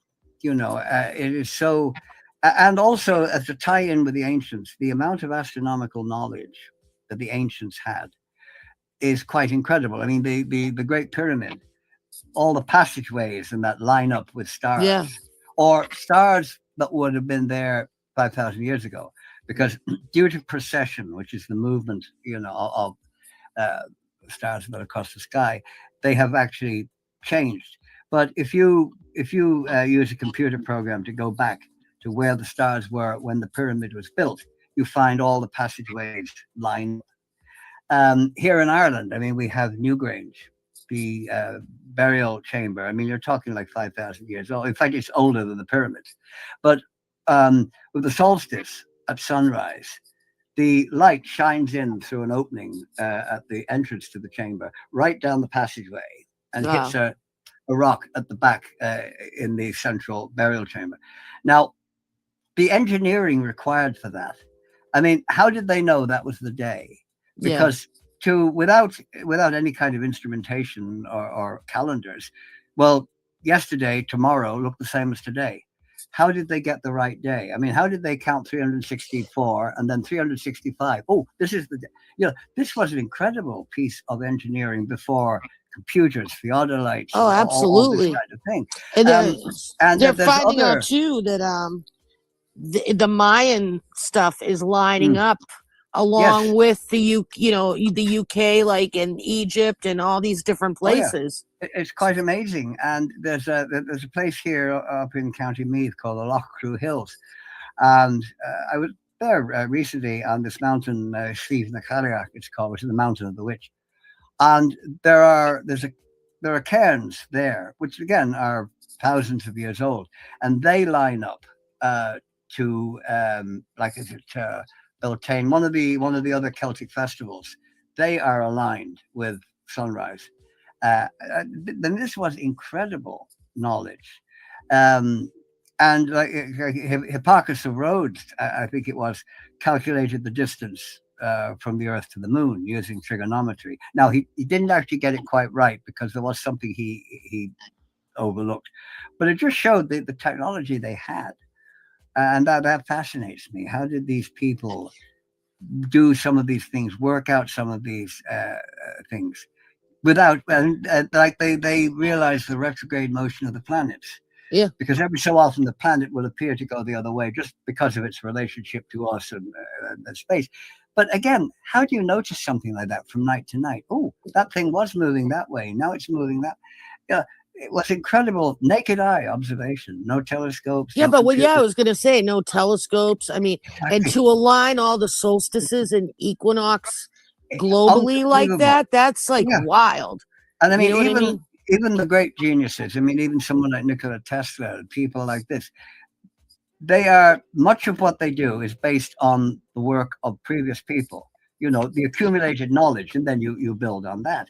But you go back to those ancient people, well, they were the beginners. They didn't have anybody to any previous knowledge, and I find this quite fascinating. And I guess it's they line up too on like the grids, that we have, or the lines or whatever. Like, how did they know to do that in all these places to align like that? Yes. For these events. Dividing the sky into right ascension and declination and the coordinates. I mean, now you want to find a faint galaxy or something. Well, there's the declination, the right ascension. You can go straight to it on a computer. But years ago, I mean, they didn't even have that. The sky was not divided into a grid. Yeah, like how did they communicate? It wasn't like the Mayans are talking to the Irish and saying, or the Celts, we're going to do this. And then they're going to communicate with the Egyptians and the people in Turkey. And you know what I mean? Like, it's just... Yeah, there seems to have been a communication because, as I say, you get these carvings in different countries which are identical. Some pyramids, I think they're in Vietnam, and there's some in South America, and I can't remember now where the other place is. And there are these like three kind of doorways in the front, at the bottom. Well, now, how is that a coincidence that in several different countries the pyramids all have these? No, I mean that seems far too much of a coincidence. You have the feathered serpent. Well, there's a feathered serpent. I think it's in Vietnam. There's Quetzalcoatl in Mexico, and many of the carvings are almost identical. Yeah. How? Because the peoples of Asia were not communicating with the peoples of Central and South America. They didn't have the seagoing craft do it. These things are mysteries which puzzle me greatly, but they're there. We can't deny them. Well, and Kathy said remote viewing. The idea of remote viewing, but also it kind of sparks the imagination with the Atlantean theories of having a common ancestral continent that. Well, of course, yes. See. Yes. Well, of course, I mean, we do know at one time, of course, there was a Pangea. The Earth was one big continent, which gradually, I mean, if you look at a map, you see how South America fits into Africa. You know, South America, which I remember people used to do cartoons of General de Gaulle, like South Africa, because it did look actually a bit like him with the nose. But yeah, you see, South America fits perfectly into Africa. But of course, that occurred long before humans came along. But and they have discovered recently, actually, that people inhabited Ireland 2,500 years earlier than we used to think. They found a knee bone from a bear, I think it was, and they carbon dated it, and it had been butchered. They knew it had, and it was found among other bones, and it takes a habitation in Ireland back. I think I just saw that on a documentary. It was up recently there, but we're finding interesting things like that all the time, you know, which I think is quite amazing. Definitely. Yeah. You know, you hear stories of, I remember, you know, they had found coca leaves, which of course are native to South America. They found them in tombs in Egypt and throughout Africa. So yes, you wonder how did they get them. Well, that's how we know that the Norse went further south than Newfoundland, because it was always said that, you know, the Norse got to Newfoundland, Aix on the Doe. There were 2 settlements there, but an archaeologist was digging through a midden heap in Newfoundland, and she found grape nuts. Now, grape nuts do not grow north of the St. Lawrence River. The furthest place north you can find grape nuts is New Brunswick. Now, that's over 500 miles further south. So obviously somebody went from Newfoundland down there to bring grape nuts back. And also in the Leif Erikson sagas, where he talks about this Vinland, where the grapes grew wild and there were salmon in the rivers and all this. There are no wild grapes. There's no salmon in the rivers like in Newfoundland. The natives didn't use animal skin canoes, but the natives in New Brunswick down there, they did. There is salmon in the rivers, and grapes grow wild in New Brunswick. So we know from that whether it was that Leif Erikson or Carl Steffney or one of them did certainly go at least as far as New Brunswick, and probably further south as well. But just a little find like that, these grape nuts, opened up a whole new aspect of the story. You know, well, they're finding runes and stuff, like runic carvings as far as like the Midwest. And I think even in Arizona, where there was some carvings and stuff, they found evidence of runes and stuff in the desert. Right. Yes, they now I don't know. Some of them, of course, may be fake. I don't know. Obviously, you will get people faking. But there's a very interesting thing. There's one of the North American Indian tribes. Their language was very similar to Old Norse. I can't remember who they were, but during the Black Hills expedition of 1874, when General Custer led a sort of scientific exploration party to survey the Black Hills, he and a Colonel Ludlow, the engineers, they went up this mountain and they found a cave. It's known as Ludlow's Cave now. But in the cave, there were very ancient Indian drawings, paintings on the walls. But they showed ships with a sail. And of course, American Indians would never have seen a ship with a sail because they did not use them.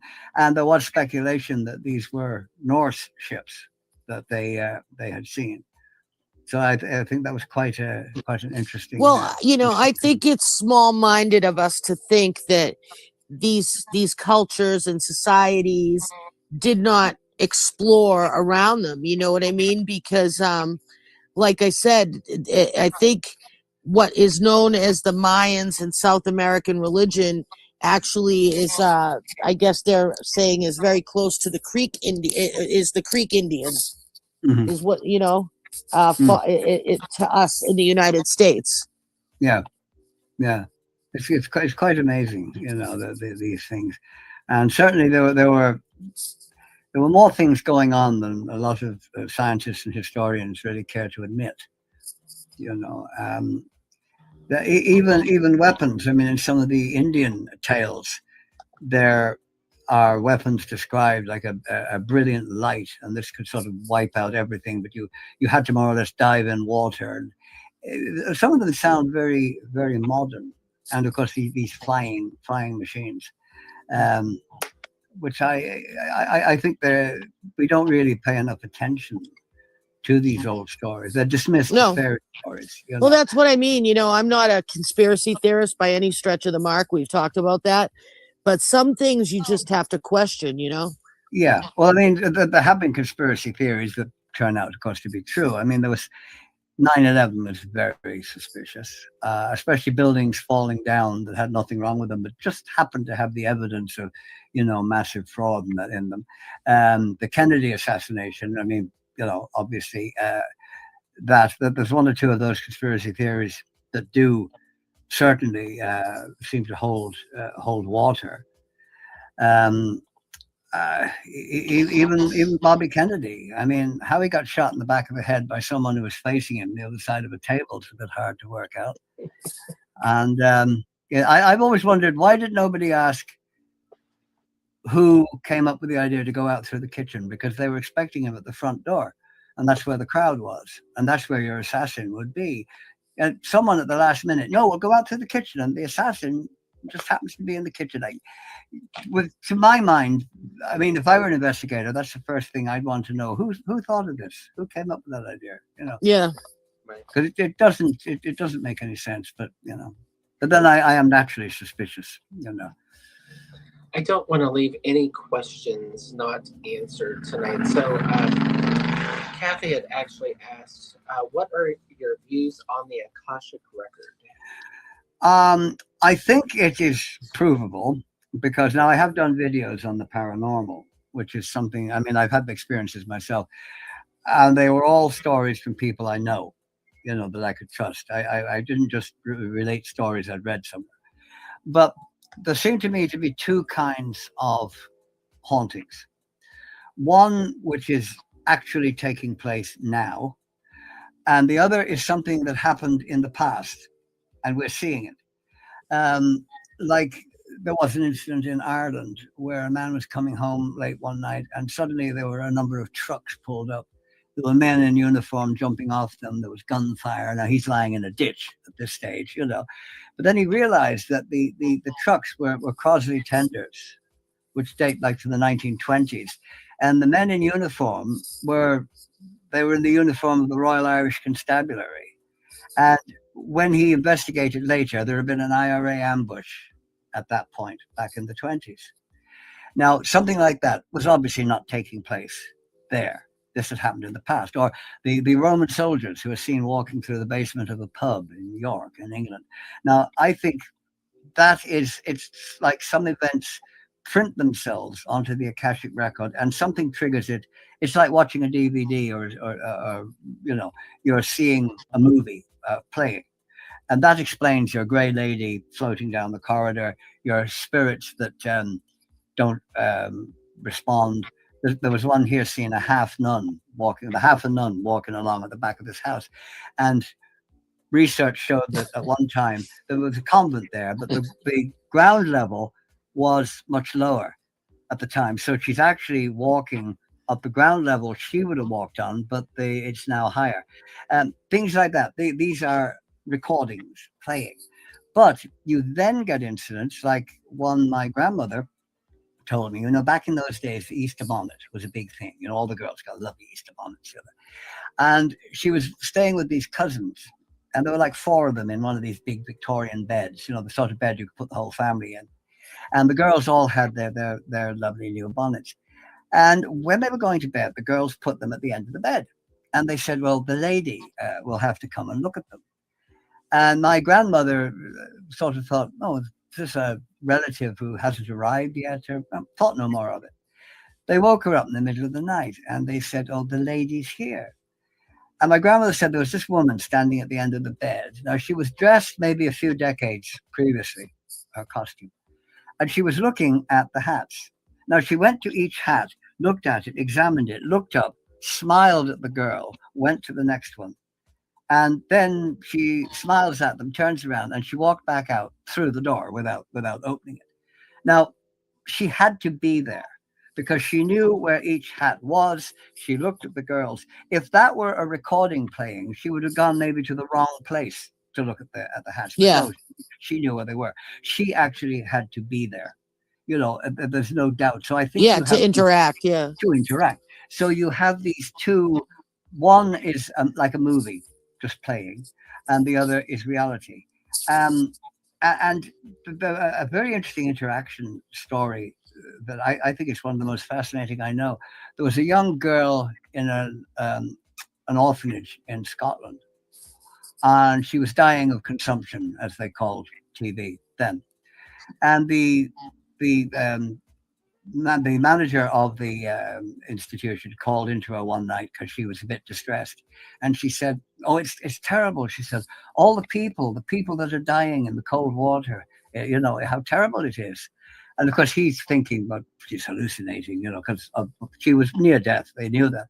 And he said, "Well, how do you know this?" She said, "Wally told me." She said, "Wally was here and he had his violin and he told me all about it." You know, so obviously the superintendent of the establishment thought, well, yeah, it's expected, you know. The next morning, because the girl had died by this time, they heard the news of the Titanic. And the interesting thing is, the band leader of the Titanic, Wallace Hartley, his nickname was Wally, and he played a violin. And you remember, of course, the famous thing, "Nearer, my God, to thee," you know. Yeah. So she could not have known that that was his nickname, that he played a violin. The ship was Ooh, I sinking. got goosebumps. No one knew that. So, I mean, that cannot be explained. I mean, people would say, "Oh, it's coincidence." Oh, come on, you get the name right, instrument right, you know, not coincidence. So one can only assume. Now, why he stopped at an orphanage in Scotland to tell this girl, I mean, I'm completely at a loss for that one. But unless he was maybe some relative of hers and she didn't know it, but I can't. It doesn't make any sense because I'm sure that would have come out later. The only thing you can say is he must have been there, you know. And I've known a few cases like that. In fact, a friend of mine, the family were looking after her father. He'd been very ill, and she was sitting in a chair one night, and she heard her brother speaking. Now, her brother had committed suicide sometime previously, so that caught her attention because obviously, since he was dead, he shouldn't be talking to her. And he said, "Don't worry about Dad. Dad's okay now." He said, "You don't have to worry. He's with us." And she thought, I must have been dreaming, you know. And a few minutes later, the phone rang to tell her that the father had died. Wow. So, you know, again, coincidence, you know, that is stretching coincidence too much, you know. And I know of quite many instances like that. And they cannot be explained other than, that happened. Well, I know when I was a teenager, my cousin passed away in a drunk driving accident. And, you know, I had got the news the family was at the hospital and I was hysterical crying. And my friend is like, "Well, you don't know what's going to happen. And, you know, you're, you know, don't think negatively, you know, all the usual things." And I looked up, and just as I looked up, the clock fell off my wall and I'm like, "He's gone." And 2 seconds later, the phone rang and it was them telling me he passed. Cool. That's, I mean, that there are so many accounts like that, you know, you cannot dismiss them. No. You know, it's things like, well, and there's an incredible story from England. There was a boy, like he was about 8, 9 years old, and he loved planes. He was always drawing aircraft. But the planes he drew, they were always like piston engine aircraft with a propeller, and he always drew them with this cross on the wings. And when they'd be out in the car, they were driving along beside this railway line. There was this particular point they came to, and the boy would say, "That's where I am. I'm there." You know, okay, no, you're in the car, son. You're certainly not over there. You know? But some excavation, some railway work was going on, and they discovered a German fighter from World War II. It had crashed. No one knew it was there. It had buried itself in the ground. The pilot was still on board. Wow. And they recovered, you know, the dog tag and all that. But they got to talking to the family of the pilot in Germany, and they saw photographs, and they said there was something about this that had bothered them, because remember the Luftwaffe aircraft had a Balkan cross on the wings, a big black cross on the wings. And they got a picture of the pilot when he was a boy, and they said they were basically looking at their son. He was identical to the pilot. So they said, then he was saying, "That's where I am, over there." Wow. You know, how do you explain that? I mean, nobody even knew the plane was there. And he's already been drawing these planes with the cross on the wings. And, you know, again, coincidence, you can rule it out. It just doesn't make any sense. You know? There are no coincidence.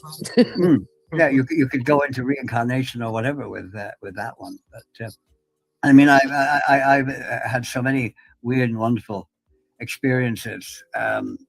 So did my mother. I mean, she was drawing with a big wooden ruler one day. That's back in the 1920s, and it wasn't there. You know, she put it down, reached for it again, no ruler, and they found it years later on top of a wardrobe, like on the 3rd floor. So, you know, how did it get up there? You know, things like this, you know, you cannot explain. Yeah. Well, everyone, tonight, I think it was amazing. We got to sit down with Denton and talk about the absolute magic of storytelling and how that... Which it is, yes. Yes. Our alchemical practice as practitioners of the craft, of course.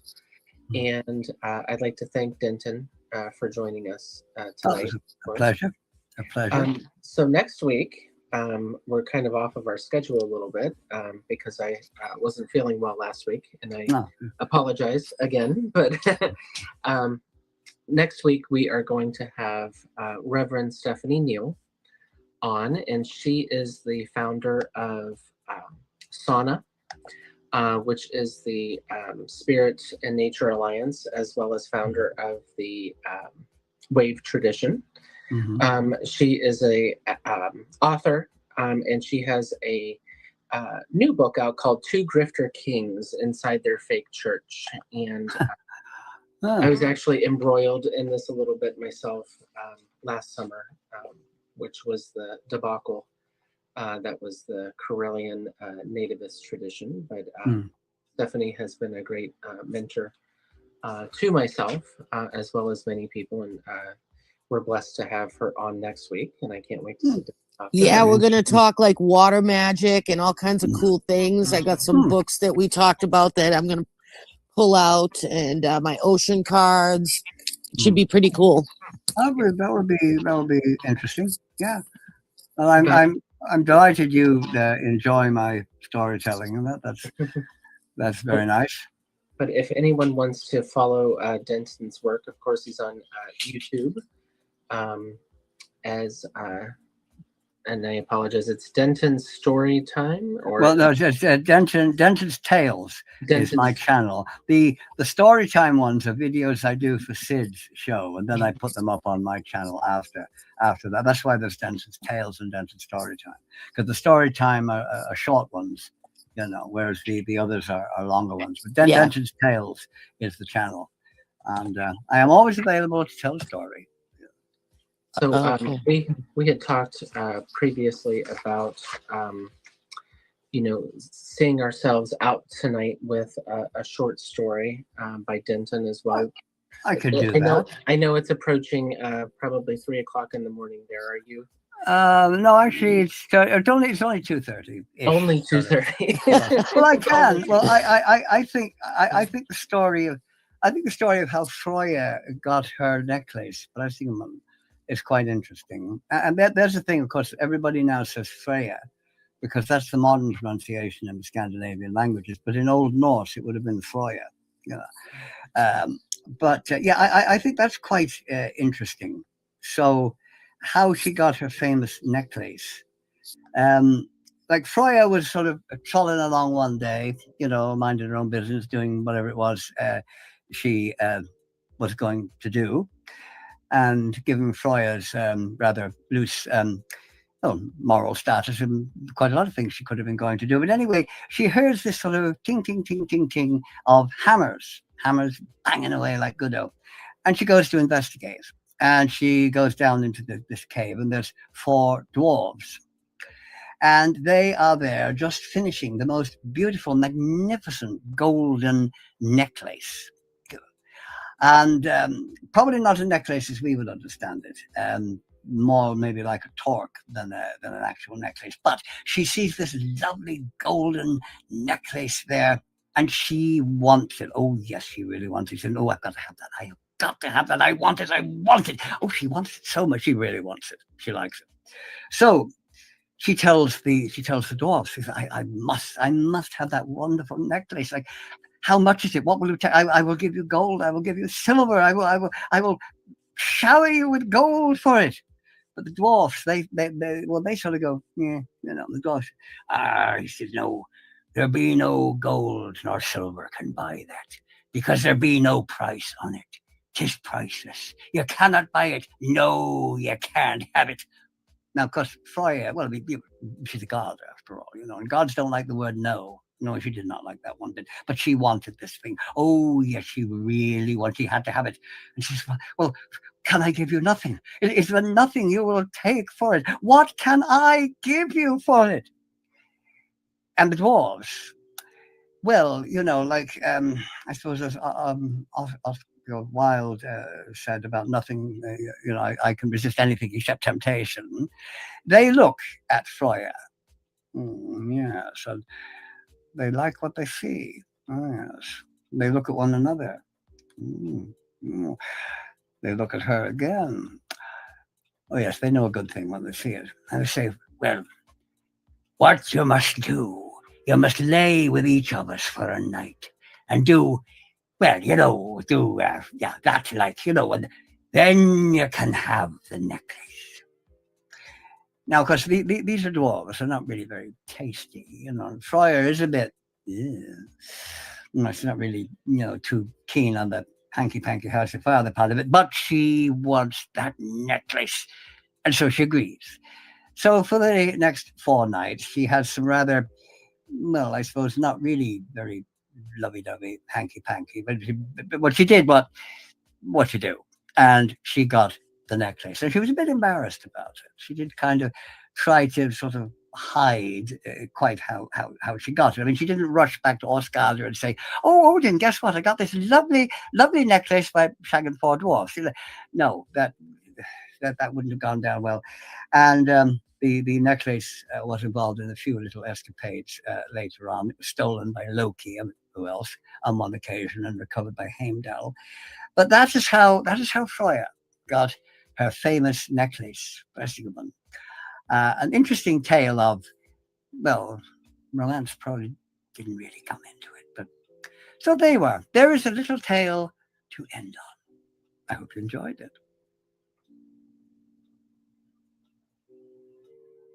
Again, thank you, Denton, for joining us tonight. A pleasure. And Joanne, there you are. You're not muted anymore. Couldn't end the night without being on mute once. No, I just wanted to tell Kathy, she asked anything to read up on next week. Well, where it's coming up on Memorial Day weekend and the blast off to summer. Anything about ocean magic, any questions regarding ocean magic and things like that, if you want to read up on it. And Reverend Stephanie is the author of a great book. I believe it's The Sea Priestess, and I'm going to get the title wrong. But if you look up Stephanie Neal and Sea Priestess, I'm sure that you will find it. But Sounds interesting. Thank you for story time tonight. I absolutely loved it. And if Yes, anybody thank would you. like to follow Denton's Tales on YouTube, as well as check out Denton's story time on the Sid Writer Experience as well. So, Bye, Denton. Thank you. thank you. Good night. And stay on so Ryan, we can thank say you. goodbye to you properly. Very enjoyable. Very enjoyable. Loved it. Good night. Thanks, everybody.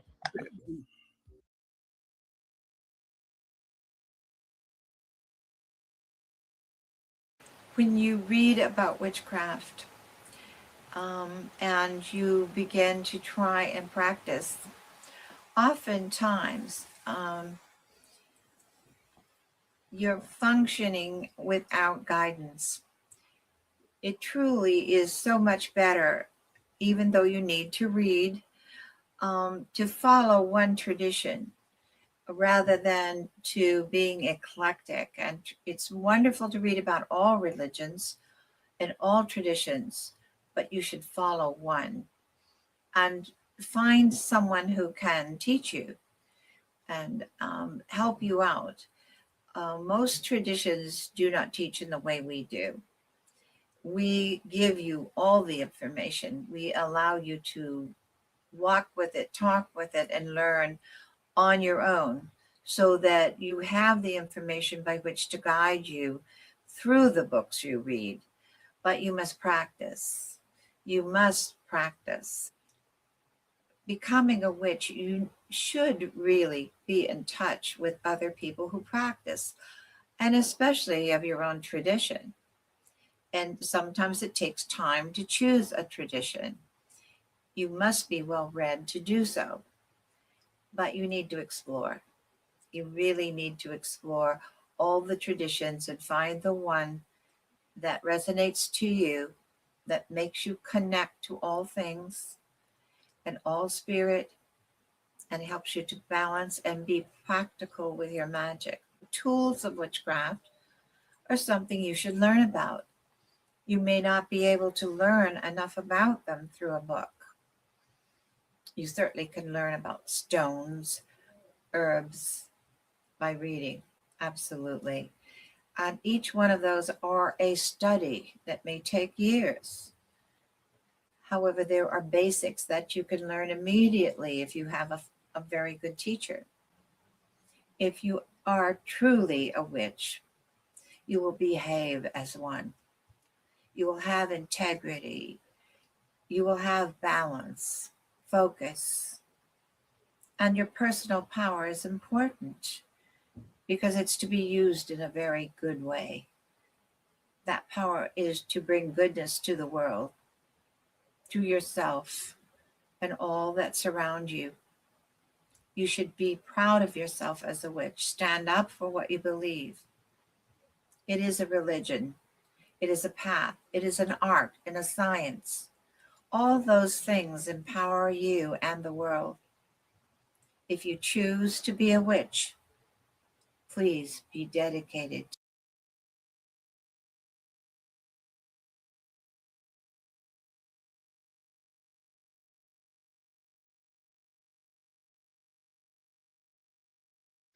Hello again. Denton once more with further wonderful tales. Ireland. Ah, yes, Ireland.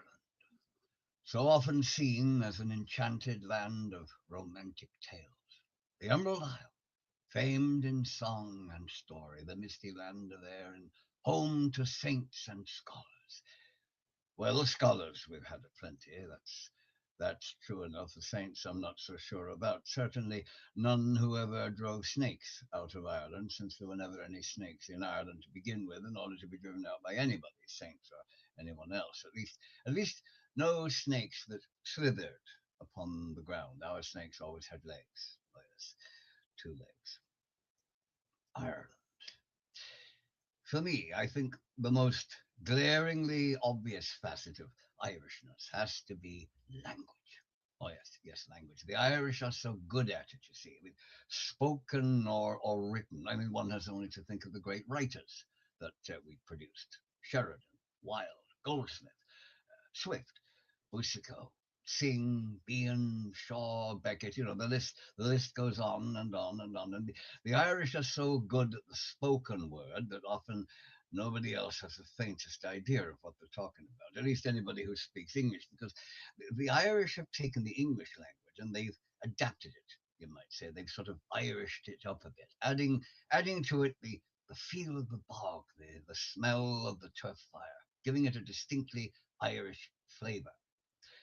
Now, I've spoken previously about the so-called gift of the gab, something seen as almost uniquely Irish, but a large part of that is not so much the time that the Irish spend in talking, which is of course considerable in itself, but rather the way that they talk while they're doing it, the words, the phrases they use, and that gives the unique Irishness to what is said.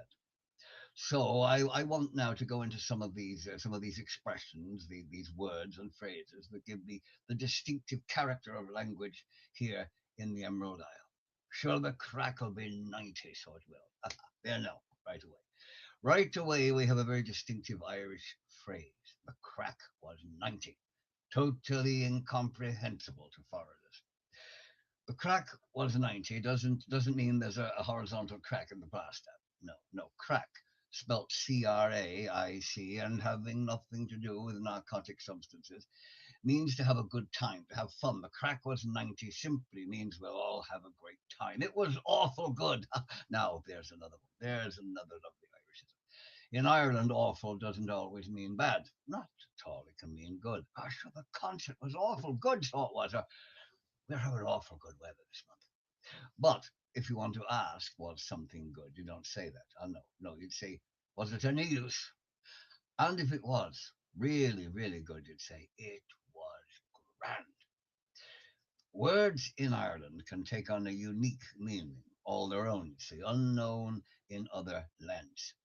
Deadly, for example, meaning something that could kill you anywhere else. But in Ireland, it means something that was very good, wonderful, very enjoyable. Oh, it was deadly, so it was. Oh, yes. Giving out. Now, in Ireland, that doesn't mean that you are distributing anything to anybody. It means that you're complaining about something. Ah, sure, he's always giving out about something, so he is. Acting the maggot. Nothing to do with little wiggly, wormy things. No, that means being silly, doing it intentionally. Ah, he's always acting the maggot, that fella. How's she cutting? A knife is not required. That simply means that, how are you doing? How's it going? Get up the yard. Now, you're not being told to actually go up a yard. It means, I don't agree. Go away. Get lost. Gas. Not an actual gaseous substance, nor fuel for a car in America, but it means something interesting, something amusing. Oh, that's great gas. So it is. That's great gas. Having a few scoops. You might think that's a reference to ice cream, but it actually means going and having a couple of drinks. A yolk. Now, a yolk. A yolk in Ireland has nothing whatsoever to do with eggs. It is a thing in the sense of, will you pass me that yolk there? A yolk, well, a yolk can be anything. To be banjaxed in Ireland is to be broken beyond repair. But the jacks, well, the jacks is the toilet. They can have bags of it.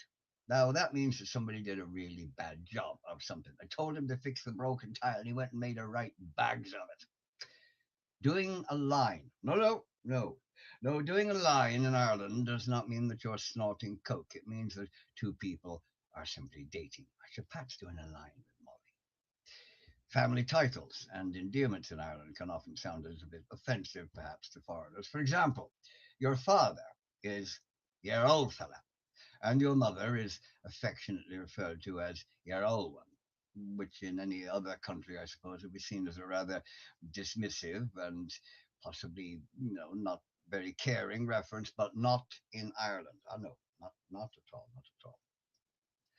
And we have some quite colourful sounding terms for people too, such as a gombeen. Oh, now a gombeen is a shady, small-time person always on the lookout for a quick profit and not exactly honest about getting it either. Oh, not at all. The gombeen man was often a moneylender, for example, perfectly suited to that job. And a Slevene. Now, a Slevene is an underhanded, sly, and untrustworthy individual, both types to be avoided if possible. No, a queer fella's okay, and it doesn't mean that he's gay. It could just be an unusual person, someone you know, anybody, in fact. And you'll hear something like, "Have you seen your man above since?" Now that does require a little translation for the poor benighted foreigner. Your man. Now your man can refer to anybody of the male gender at least. And no name is needed, since whoever is being asked about your man is assumed to know which particular unnamed person of the male gender is being referred to. And likewise, the since what, you might ask? Well, that too is assumed to make perfect sense and will be understood by the other person. And above, used in a sentence like, "I saw your man above" about that. Well, that doesn't mean someone is actually somewhere up there.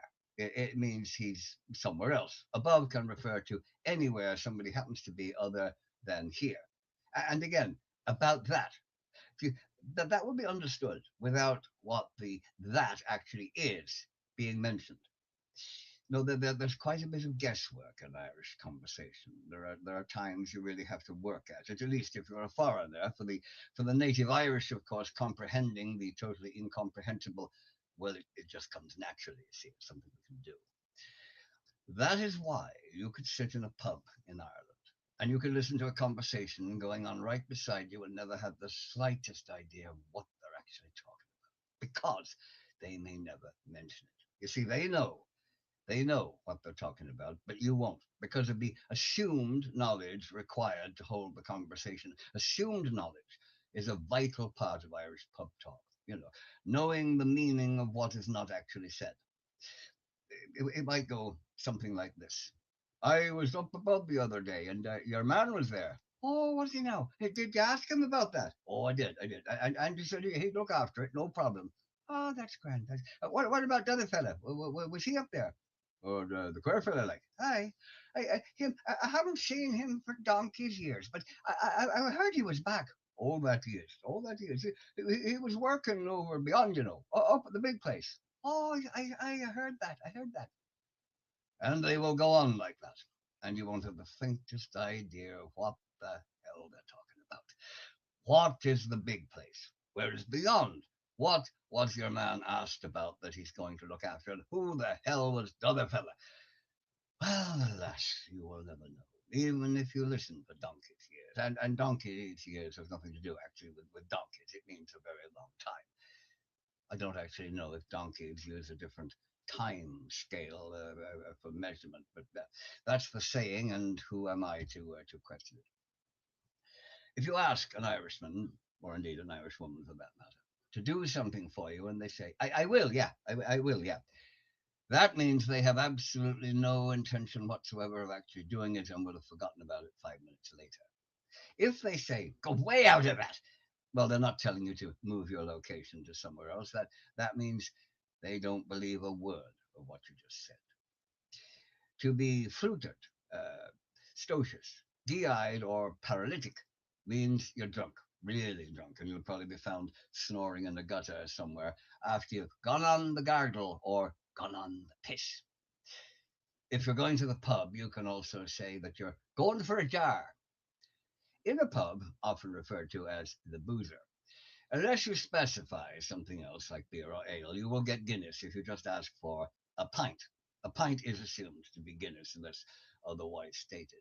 And if someone says that they're going down to the offo, well, that means the off-license premises, as they're called, or the liquor store to Americans, where you can purchase your alcoholic requirements for home consumption later on. To be knackered in Ireland means that you're absolutely exhausted, so you can hardly hold your head up. But now to be called a knacker, oh, that's very offensive. Because that's a rude term for the traveling people. They do not like it one bit. And it could earn somebody a thick lip when they get punched. There was a newspaper down in Cork, Cork Examiner, a very famous newspaper. But nobody ever called it that. You didn't ask for a copy of the Cork Examiner. You didn't even ask for the Examiner. You'd ask for the paper. Give us the paper. And like that, usually in the plural. You weren't me, you were us. It's common, you see, to refer to yourself in the plural. It's usually give us, not give me. Foreigners, of course, could be excused if they said that there's actually only one of you. Yes, well, you're in Ireland, you see. Now, if you want blessings, if you want curses, if you want advice, or just a little common sense, Ireland is the place to go. Oh, yes, I tell you, especially curses. Oh, there's some fierce curses in Ireland, so there are curses that have put the fear of God into you, so they would. May the cat eat you, and then may the devil eat the cat. Now that's telling you.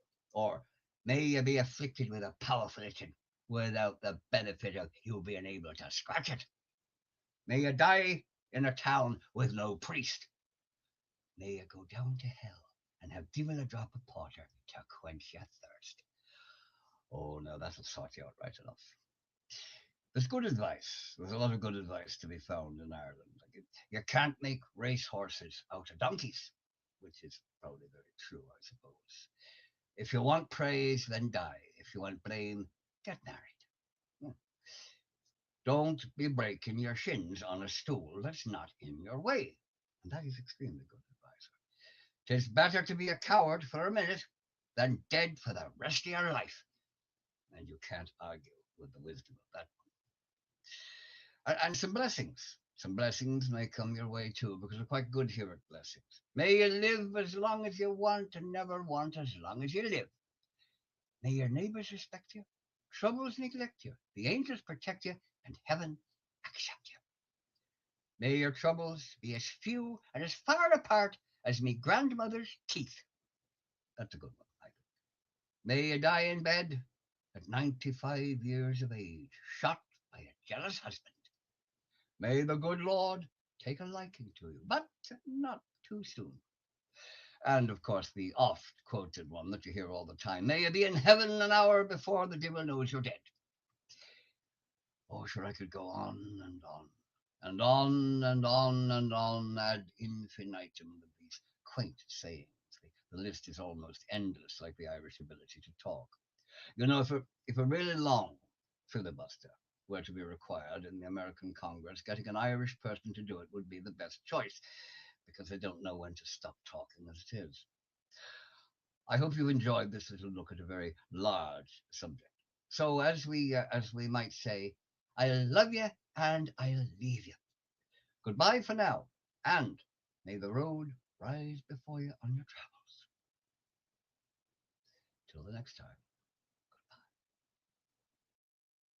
Hey everybody, Lone Wolf Carter here again, the Witchcraft TV guy, and I want to let y'all know that I am in Dickinson, North Dakota, on the border of Montana, and they had like a big storm come through there, and all the buses like halted. So I had a 48-hour layover, and I've been sitting in this hotel, and we did have some Witchcraft TV tarot last night, and a lot of like things that happened, you know, within the Witchcraft TV community. And you know, Christian Day has uploaded the interview all about witch calling, and it was really cool to have him upload it, and we gave that to him. Interestingly enough, someone in the chat room was like, "Hey, can you send us this interview?" Like, no, we are sorry, we're not going to send you the actual raw files of it, but it is on Christian Day's wall. It's been shared to the Witchcraft TV platforms, and it's also accessible on www.witchcrafttv.online. So yeah, I'm headed to the bus station about 11 o'clock. I'll sit there for about 6 more hours. About 7 o'clock, I'll hit the bus. I'll be going to Billings, Montana. From Billings, I'm going to Spokane. From Spokane, I'm going to Olympia, Washington. My final destination will be Centralia, Washington, where I will be assisting in endeavors of building pagan community, empowering temples, trying to help coordinate pagan prides, you know, for the mid-state of Washington. You know, I'm not from Washington, but well, the goddess calls, and sometimes when the goddess calls, you just move, and that's the way I move. So yeah, I really encourage everyone to check out Witchcraft TV. We are on autopilot. For the next few days, we'll be back to regular scheduling and broadcasts. So right now you see an assortment of all of our shows periodical through the day. So it's kind of like a treat, really, because you got Everyday Witchcraft, you got Oculus Alchemy, you got Covendom, you got Inside the Sacred Circle, you got them Lone Wolf shows, you got great pagan music artists, in rotation on Witchcraft TV. We still got the Pagan Music TV going 24/7. We still got Witchy Kids Network. We still have the Witchcraft Herald, which has a lot of good articles on it. And look, I know we're going through like some tough times right now in the community, and well, not just the community, but like just in like America in general. And the actions of America seems to be affecting the broader spectrum, the bigger picture, more globally. So what I can say is that Witchcraft TV and our associates, our supporting members, our benefactors, we are all on the front lines, and we are here to stand up for what is right with freedom of religion, freedom of expression. And we're not going anywhere anytime soon. So yeah, if you're watching, thanks for watching my journey. If you are a benefactor of myself and Witchcraft TV and what we do on the platform, thank you for all your contributions, all your support. I'm thanking you all, and thanks for letting me serve. And make sure you keep it right here on www.witchcrafttv.online. Why? Because we are fair representation for all pagan, witch, and magic fans. Grab your guitar, bring the banjo too. Merry meet and welcome to Festival Fun on Witchcraft TV, where we talk about paganism, witchcraft, spiritual festivals, conventions, and other gatherings.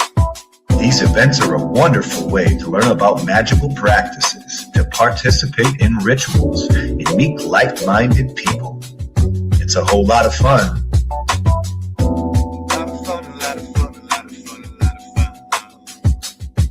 With your host, A.C. Fisher and Harold Sanford Carter III. Welcome to Festival Fun.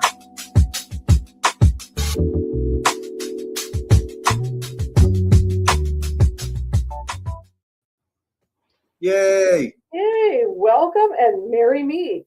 For the next 3 months, we're going to be talking about Hexfest, which is a weekend of witchery.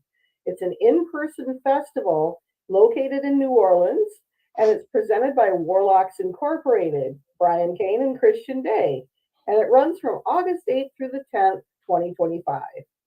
Hexfest is all about New Orleans with the ambiance of the Crescent City and the Mississippi Delta.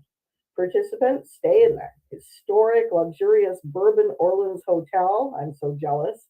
And they enjoy such activities as a riverboat cruise and ritual, tours of the historic French Quarter, and plenty of time to go shopping, especially at the Hex store. The festival itself has classes and workshops presented by notable witches, root workers, voodoo priests and priestesses, and conjure workers. So register now to attend Hexfest 2025. We are going to meet with one of the Hexfest presenters today. So merry meet and welcome to the Festival Fun Show here on Witchcraft TV. So we are going to talk with our very accomplished, amazing guest, Christina Wilkie Burback. Am I pronouncing that? Yes, very good. Excellent. PhD from Sheboygan, Wisconsin. That I know I'm pronouncing right because we have a Sheboygan here in Michigan too. Yes, you do. So, to introduce Dr. Christina, she is an ordained minister, a transpersonal psychologist, a master gardener and herbalist, host of the podcast called Garden Goth, author of the Gray Paranormal, or for the Gray Paranormal magazine, and an author of a series of books on death and dying, which are going to be coming out later this year. The first one, the title is excellent. It's called Gardens for Ghosts. And if that wasn't enough, Dr. Christina is a psychic medium, a death doula, and a death walker or a psychopomp. So welcome, Dr. Christina. Thank you very much for having me. I gotta say, I love your introduction music. I really like that. Harold does that music. I was dancing backstage. Cool. So first of all, I would like you to please help us and help viewers to understand the terms death doula and death walker and psychopomp. What do those mean? That's a really great question because I think a lot of people have heard of the term death doula in particular. And I think a lot of people associate that with someone who is with people who are actively dying, which is absolutely something death doulas can do. But I think death doulas, there's a really large umbrella of what a death doula may do. And it's so much more than just being there present with someone as they're actively passing away, which is incredibly important. But so are things before they die and after they die. So I think there's different aspects of being a death doula. I think death doulas oftentimes people who are like interested in hospice or volunteer for hospice or hospice nurses often get associated with death doulas, but death doulas in general are non-healthcare end-of-life professionals. And I think they don't take the place of hospice. I think they complement hospice really well. First of all, like hospice nurses are just incredible humans. I think that I would call them like angels on earth for some of the things that they do. It's a very difficult job, and I think people don't choose to be in hospice or death doulas or end of life care. I think it chooses them. And so, like hospice nurses come and do like palliative care, like provide medications and do the medical type of stuff. And then death doulas, I think, can pick up the slack and do a lot of spiritual aspects with the death and dying process, like end of life review, working on forgiveness or any loose ends that need to be tied up.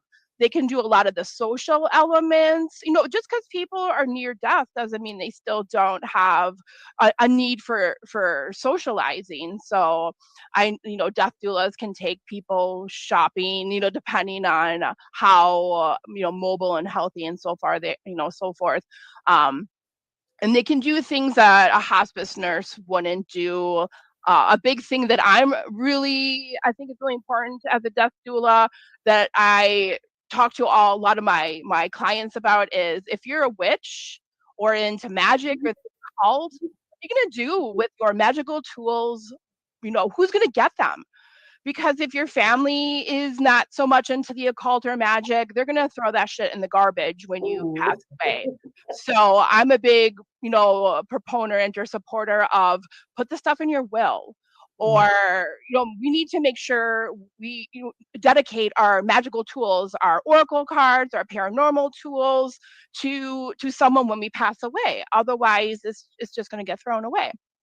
So death doulas pre-death can help people, like, what are your cemetery plans? Like, where do you want your final disposition to be? What are your funeral home plans? Do you want to be cremated? Do you want to be a full, a green burial? Do you want to be a casket? So they can help people make those sort of arrangements, help them do a will, a living will. Who's your power of attorney? Like, when I work with people, I focus a lot on the pre-death, like planning for your death to make it easier on both yourself and your loved ones. So what do you want your funeral to look like? I always give people homework. You need to have a will. It's very, very important to have a will, especially if you own property or have things that are of value. You need to have your cemetery planning done. Like, where do you want your final resting place to be? You need to do your funeral home planning. You need to have a power of attorney, particularly a durable power of attorney. But then you need to have all this information somewhere where your loved ones can find it when you pass away. And I think it's so important to do this pre-planning before you pass away, especially if you're a witch or a magician, because if you don't put the stuff in writing and pre-plan it, and when you pre-plan it, those in the cemetery and funeral home industry have to carry out your wishes.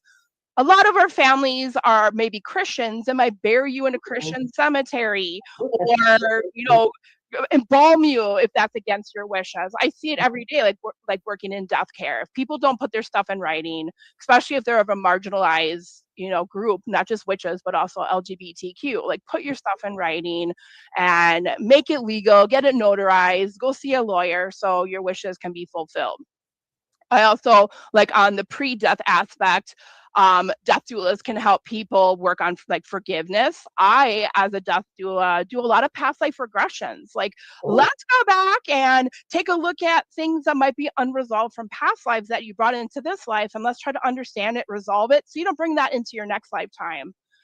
So I do a lot of like metaphysical stuff as a death doula, which I think, yes, I think death doulas tend to be more spiritual and metaphysical than the hospice professionals. But I think the metaphysical aspects are not addressed enough. I'll do soul retrievals with people as, prior to death to help them get back the pieces of their soul that might be missing or scattered across the universe. Help people do like life reviews, legacy projects, get their ducks in a row per se. And then there's death doulas that are like, oh yeah, it really is. Yeah, I'm a planner, so you can plan every aspect of your life, including your death. So, and that's something I'm a big advocate for. I think the more you have things planned ahead of time, just the easier it is, and your loved ones can focus on remembering you and grieving you instead of where is this money going to come from? What are their wishes? What do they want? We don't even know. Right. And then death doulas in the active process of dying, like hold vigil and are there as someone holding space as they're actively passing away. And then like right after death, helping them, cross over to the spirit world so they're not stuck on the earth plane, unwinding energy, like cleaning up and closing the chakras so they can't come back to their body or they're not still attached to their body. And then death doulas also can be very involved in after the death, funerals, home funerals. Working in the death care industry, I know a lot of funeral directors really dislike the death doula movement because death doulas are taking a lot of the power back from funeral directors and putting it with the family. There's definitely a trend for family orientated and family directed funerals, which funeral directors get very competitive over because they think you're taking their business away from them. Yes, it's all about money. but like death doulas can help families do home funerals, do home wakes. Like that's the way it always was up until about 100 years ago. We had our funerals and our wakes in our homes, and the family was involved. And I don't think a lot of people realize you don't need to call the coroner, the medical examiner for 24 hours after someone passes away. So a death doula can help a family spend that time right after death, cleaning their loved one, washing their loved one, blessing their loved one, just being there. So death doulas can do a lot before, during, and after death. And I think society just often thinks of death doulas like they're actively dying, but there's so much they can do as a death doula. And then a death walker, and I'm not sure how many people have heard of this term unless you're like actively in the like death doula or magical. It was brand new to me. I knew what a psychopomp was, but I didn't know what a death walker is. So a psychopomp is often associated with death, but really can be associated with birth or any life transition. A psychopomp is a soul guide, and that comes from, it's a Greek term in Greek mythology. So just popping in my head, an example of a psychopomp would be like the Valkyries. When, someone passes away, they take them to Valhalla. So there's psychopomps in all different mythologies. So a psychopomp is a soul guide. So they can bring you into this world when you're born.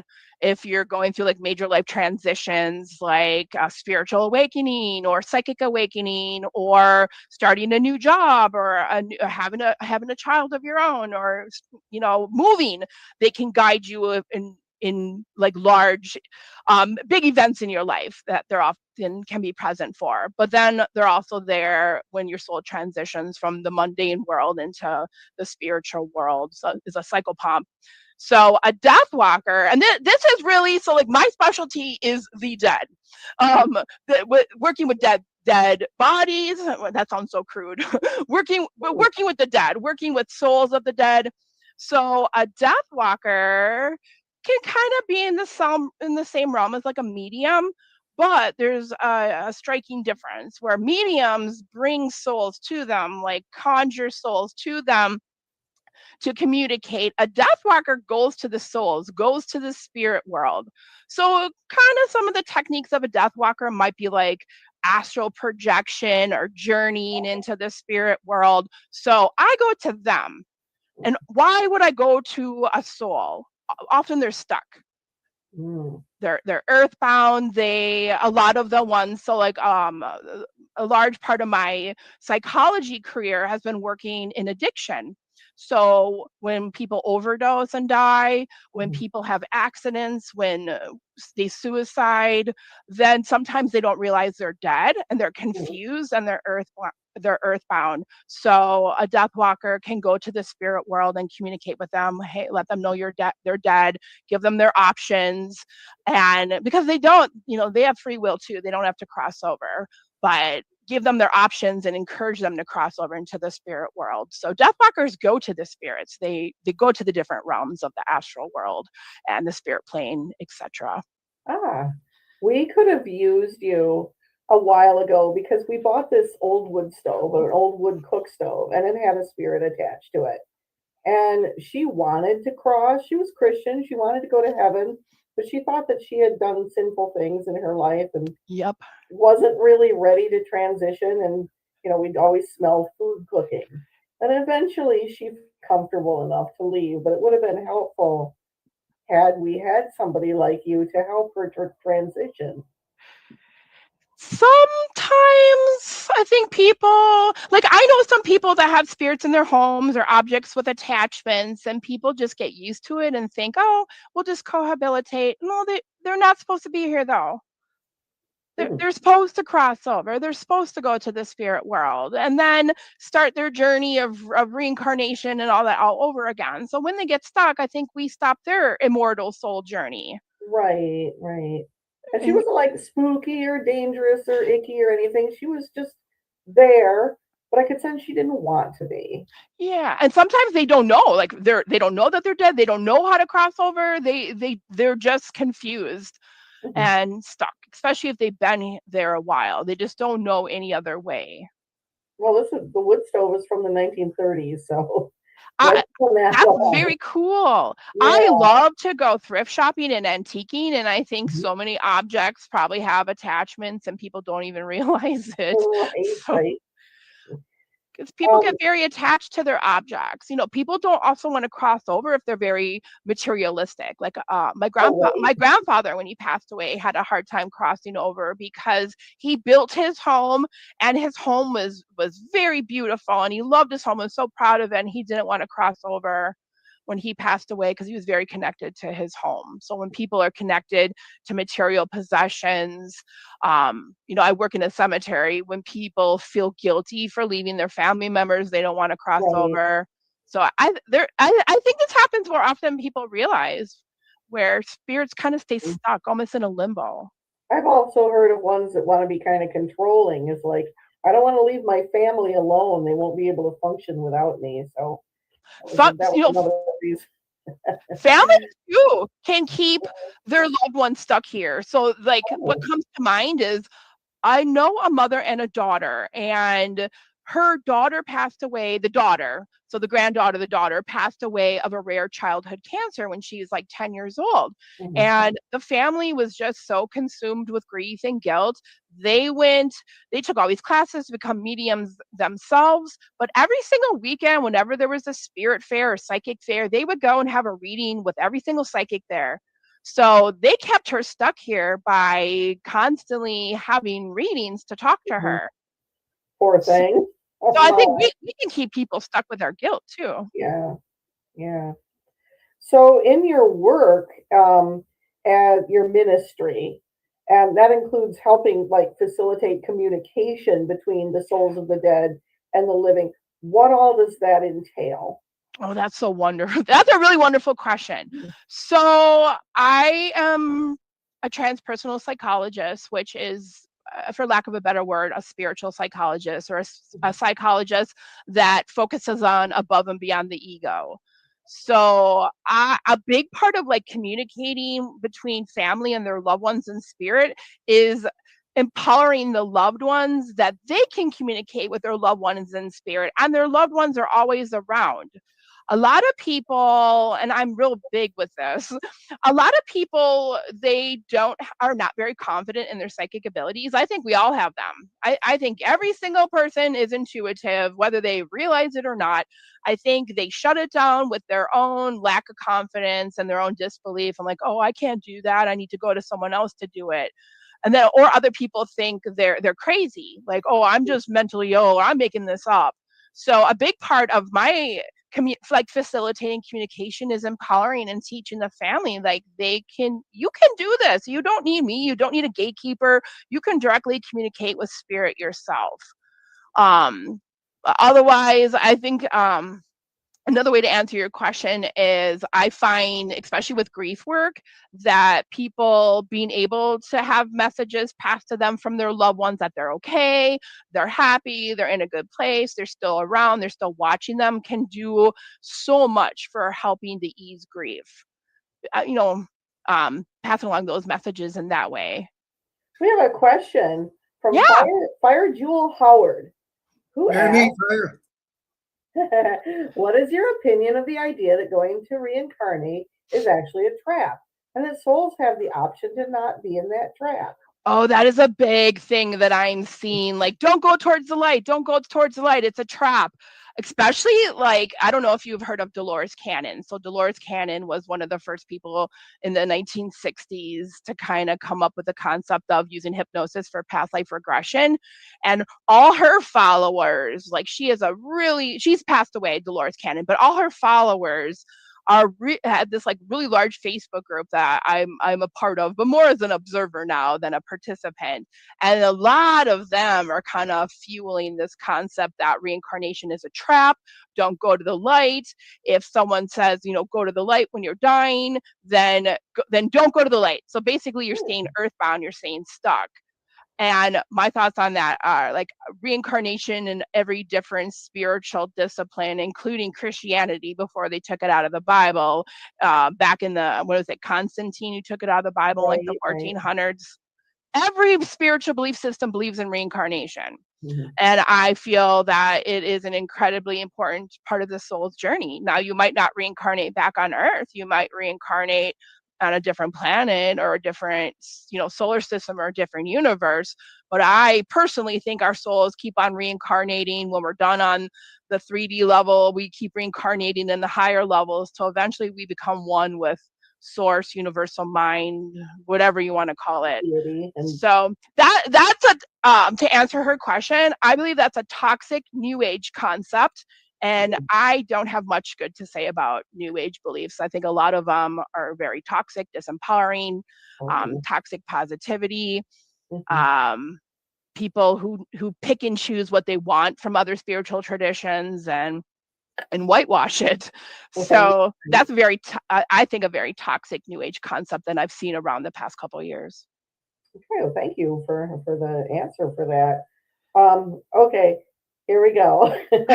How do you undertake, pun intended, your mediumship? Like, explain the process of mediumship or a seance. I love by the way, I loved all your questions. When you sent them to me, I was like, these are awesome. I think people think it's harder than it really is. You do not need, and this is once again my opinion, and I want to preface this by, like, I didn't believe in any of this stuff back in, I was very curious about witchcraft and witchy stuff and the occult and all that in my teens, but then in my 20s, I didn't believe in any of this. I was an atheist. I believed when you died, the lights went out. I thought, like, psychics and mediums, growing up with Miss Cleo on TV, like, that's all bullshit. I don't believe in any of that kind of stuff. Until I had some unexplainable experiences that I had to reframe the way that I looked at the world. My experiences challenged my world belief. So I absolutely believe in this kind of stuff now. So if I can do this, anyone can do it, because I didn't believe in any of this. It's not as hard as people think it is. I don't think you need to do any special spell work. I don't think you need a photograph or an object of the loved one.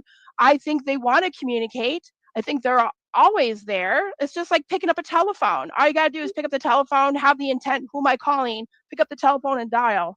All you need to do is just think of them and they're there. And once again, that's going to go back to what I think, how people don't have enough confidence in themselves with their psychic abilities. They doubt themselves. They think they're making it up. So I think people, when they have strong self-esteem and confidence and believe in themselves, I think automatically their psychic and mediumship abilities get stronger. So I literally just have to think of someone and I can see them and communicate with them. Can So you my do that with process, strangers as well? it's a lot easier for me to communicate with my own loved ones that way, but yes, strangers. All I need to know is a name. Ah, I mean, yeah, I can't pictures do that. can be That's helpful. why I'm impressed. Not to say it really is not that difficult. I don't think it is. Like I said, I largely think it's intent and then just belief in yourself. Fire yes. Jewel Howard asked, Yeah, so these do are. you ghost hunt and have you experienced incidents that are Yes. reruns? Yes. Oh, I love it. I love this question. Yes, I have all the paranormal tools. In fact, I love to use them during seances and during mediumship because it's not like I need it, but I feel like when people, like, I don't feel like I need to use cards and tarot cards to do readings either. It's more for the other person. Like when they have like a visual confirmation, I feel like they believe it more, they believe it better. But like like using the paranormal tools, like EMF meter, spirit candle, metaphysical, like the paranormal music box. I like using those because people, when they get the little visual responses, they're like, okay, this is real. She's not just making this up. But yeah, I've experienced a lot of imprints. I always happen to live in haunted homes, and now I'm really starting to wonder if they're haunted or if I have brought them here. One of my last offices was in a 3-story, very extremely haunted building, and there was a large imprint there. Like as a psychologist, most of my clients are psychics and mediums and witches and shamans. In fact, I don't really have any mundane clients because I kind of advertise myself as like a psychologist for the metaphysical or for the paranormal. And one of my office buildings, right in front of the woman's bathroom, everyone was like, what's going on by the bathroom? That was where it used to be an old warehouse. That's where they would punch in for the day and then punch out. So you would get imprints of spirits walking back and forth, because they're punching in, punching out. So yeah, I get imprints. In fact, I think a lot, or I've experienced imprints to answer a question. In fact, I think a lot of hauntings are imprints and just memories of things that have happened. Not necessarily like a spirit there, but just a memory. I'm a believer because this house that I'm in right now is super haunted, and the people that lived here a long time ago spoke the Czech language, Czechoslovakian. Ooh.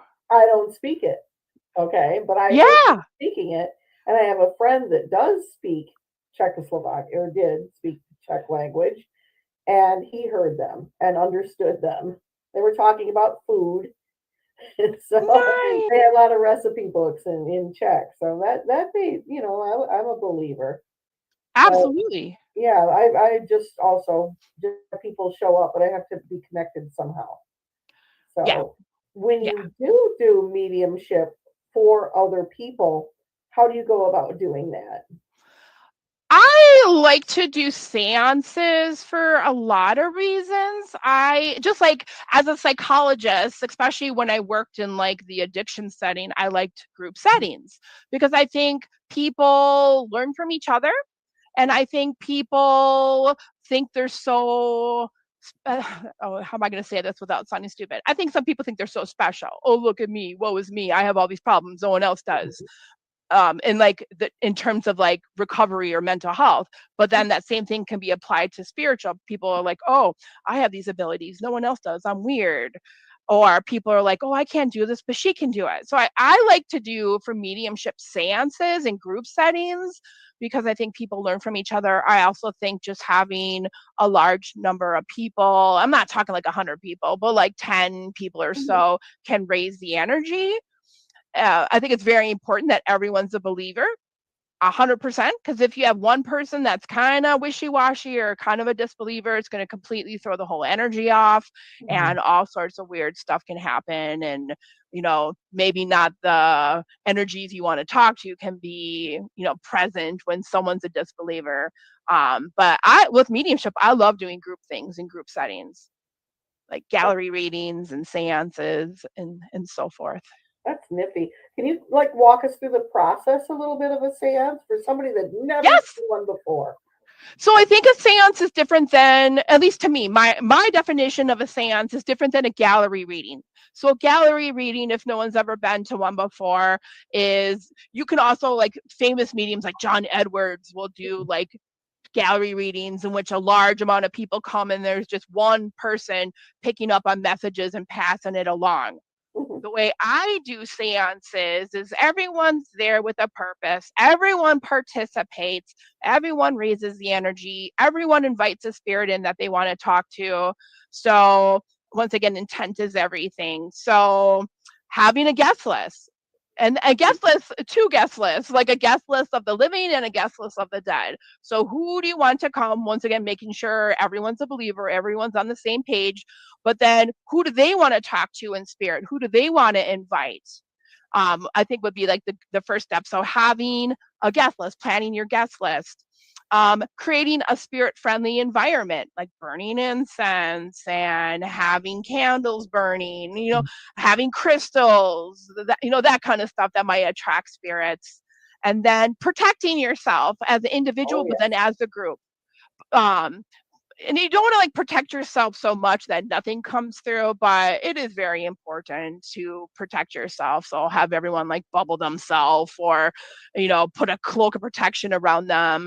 And then I'll cast a circle. So then the whole group is protected, and encourage everyone, don't leave the circle once we get started, and, try to all stay here and stay present, and then leave when we're all done. And then open the door or pick up the telephone to make the phone call. Okay. And I don't want to say the veil is open, because to me, the veil is always open. The veil is illusion. I just think the veil really is a veil of illusion. I think people always have access to the spirit world, but it's more like opening the door. Okay. Now you can come. And sometimes it's kind of like my job as running the seance is okay, kind of like a circus wrangler. Okay, settle down. It's not your time to talk, spirit. Because sometimes it'll turn into a party where all these spirits come at once and then they're all excited and they all want to talk. So you almost kind of have to be a director in the little orchestra and take turns. Okay, we're going to start here. I like to go in a circle. I like everyone to participate. So it's not a gallery reading. I'm not passing the messages along for everyone. Everyone is taking turns. What do you see? What do you feel? Are you hearing any messages? Because like I said, we all know everyone has psychic abilities. Like I said, I like to use tools, paranormal tools during the seance, like EMF readers, spirit candles.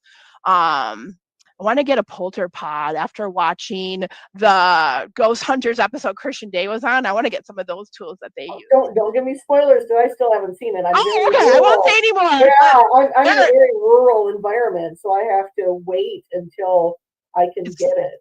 So okay.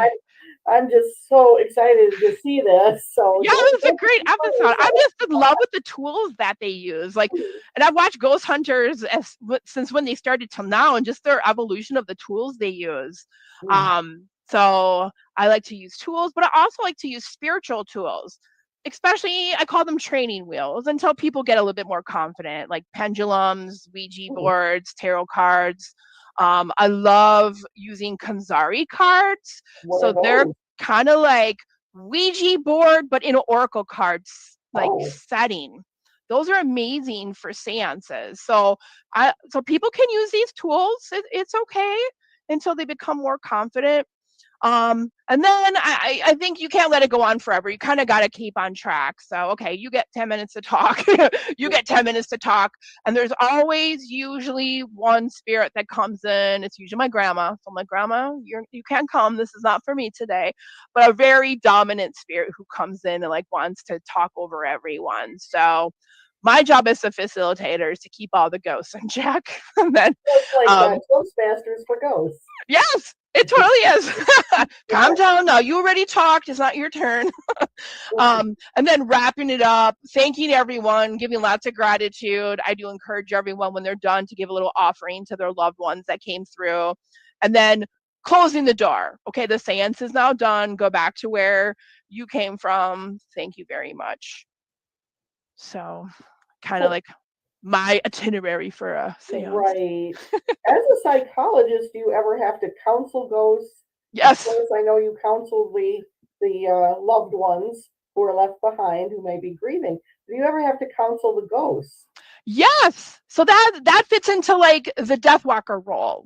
So why are you why are you still with your family? Why are you still bugging them? Because sometimes hauntings are really the loved one, and I use haunting loosely.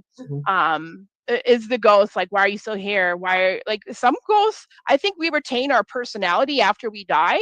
So if people are abusive or controlling or narcissistic in this lifetime, they'll be that way. They retain a lot of those elements as a ghost. So I don't want to say scolding some of the ghosts, but yeah, they need counseling. But ultimately, the counseling is very short term, like maybe one session, because they need to move on. So yeah, I counsel ghosts. Cool. And yes, people do come to their funerals. Before anyone asks that question, yes, spirits, because I work at a cemetery, spirits do come to their funerals, and they're very present. Interesting. Yeah. Jamie Lynn Denton asks, I have seen the episode and it was very, very good. 100%. It was very good. I'm looking forward to that still. Okay, so as a medium, what is your most difficult task and what is your most rewarding task? Most difficult, being honest, it's draining. I'm like perpetual, and I feel like called to do this. Like, this is my reason for existing. This is my purpose in life. You can't run away from it because you're going to keep encountering it until you just embrace it and give in. It's very draining. I'm like perpetually tired. My Fitbit, when I wake up in the morning, says, "Yay, good job! You have a good high energy level. You slept good." But I'm tired. It's draining. Like, I work with spirits and in death care every single day, Monday through 7 days a week, and it's tired. It's draining. I often do myself have spirits like hitchhikers that follow me home, that come to my house. So I worked very hard on protection and clearing, but I still have spirits that attach to me and drain me. So a lot like in the movie Ghost with Whoopi Goldberg and how they're all like lining up. Yeah. So that really happens. Yeah, it does. I do. I had a reading with a medium myself last weekend, and she's like, before I even saw you, I saw the spirits that are attached to you coming. I was like, oh shit. So that's the most difficult thing for me. The most rewarding. What's the most rewarding? Passing along the message to someone who was a disbeliever or kind of on the fence, and they're like, okay, there's no way you're making that up. Okay. That's to me extremely rewarding. Yeah, it kind of is a little, I'm not going to lie, on your ego, like, yeah, I pass it along, or I like, they believe me, but just for them, when a non-believer kind of becomes a believer, or at least a partial believer, I think that is very rewarding. I see from your bio that you work primarily with death entities, or Clophonic, I hope I'm pronouncing that correctly, entities and deities. So what are some of the underworld deities whom you work with? So since I love plants and I love death, Persephone, I don't think it's any surprise to anyone who knows about Persephone, is my patron goddess. I love Persephone. I am definitely her servant. Hecate, of course, she works very closely with Persephone, but like Hecate's hoard and all the energies connected to Hecate, not just Hecate, but everything she represents. Oya, I work with Oya as a guardian of cemeteries. I work with Hel from the Norse pantheon. Santa Muerte. In fact, I got married on the Day of the Dead. So I love Santa Muerte. A newer one that has kind of become interested in me is Nephthys, Isis's sister from the Egyptian pantheon. She's more of a funerary and grief goddess. So she's kind of been like, hey, what's going on? So she's one I'm looking forward to building a relationship with. Then I also I don't know if I would consider these like underworld deities, but more maybe kind of associated with death, like the Morrigan and Freya. Yeah, I've been told the other day that I spend a little too much time focused on death and dying and in the underworld. So I'm looking forward to spring so I can focus a little bit more on life and plants and that sort of stuff. But yeah. Well, that's a good segue about your gardening aspect. Yes!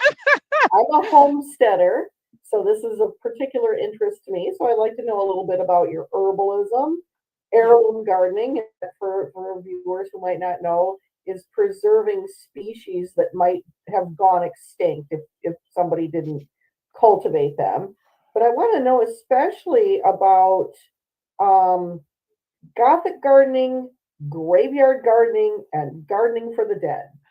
Oh, I could talk about this forever. In fact, that will be my first book coming out, Gardens for Ghosts. So that was, it's based on my WitchCon presentation, not this year, but in 2024.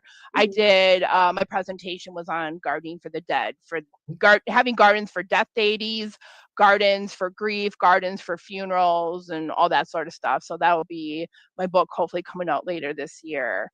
So Gothic gardening is where my heart and soul. So I have I have a huge Gothic garden outside. So Gothic garden is a throwback to the Victorian era. So in the Victorian era, they didn't have TV and radio and all that like we do. So, and they were already obsessed with death. And, you know, they were surrounded by death. So we still didn't have modern medicine. People went to hospitals, like disease-ridden holes where people died.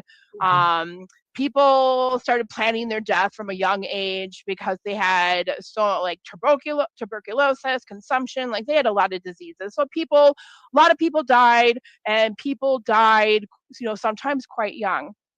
They ran out of room in the cemeteries to bury all the dead. So then they started burying the dead in the public gardens. So Gothic gardening, to me, true Gothic gardening, a lot of people are like, oh, it's just black plants. Well, that's part of it. And that's why my side note, people do so many things and don't even realize what it's really about or the origin. They're just like, oh, Gothic gardening is black plants. No, it's a throwback to the Victorian era in which they had to bury their dead in the gardens because they ran out of room. So it's like Gothic gardening is partially that. It's also the gardens at that time, you know, were a form of entertainment for the Victorians. More people at that time started to garden at home instead of fancy rich people just having gardens because gardening became more accessible. So the way that they would entertain themselves was with big, bold gardening. So Gothic gardening to me is a throwback to the Victorian era, big, bold gardens with really, you know, vibrant colors that represent death. So black, purple, burgundy, gray, often, or plants that or smell or have weird textures are Gothic gardening. And then having like Gothic elements like gargoyles and leaving plants, like dead parts of plants and tree stumps, having like bats and solar lights, like a lot of the decor, I think really makes a Gothic garden like a Gothic garden. So it's a throwback to the Victorian era.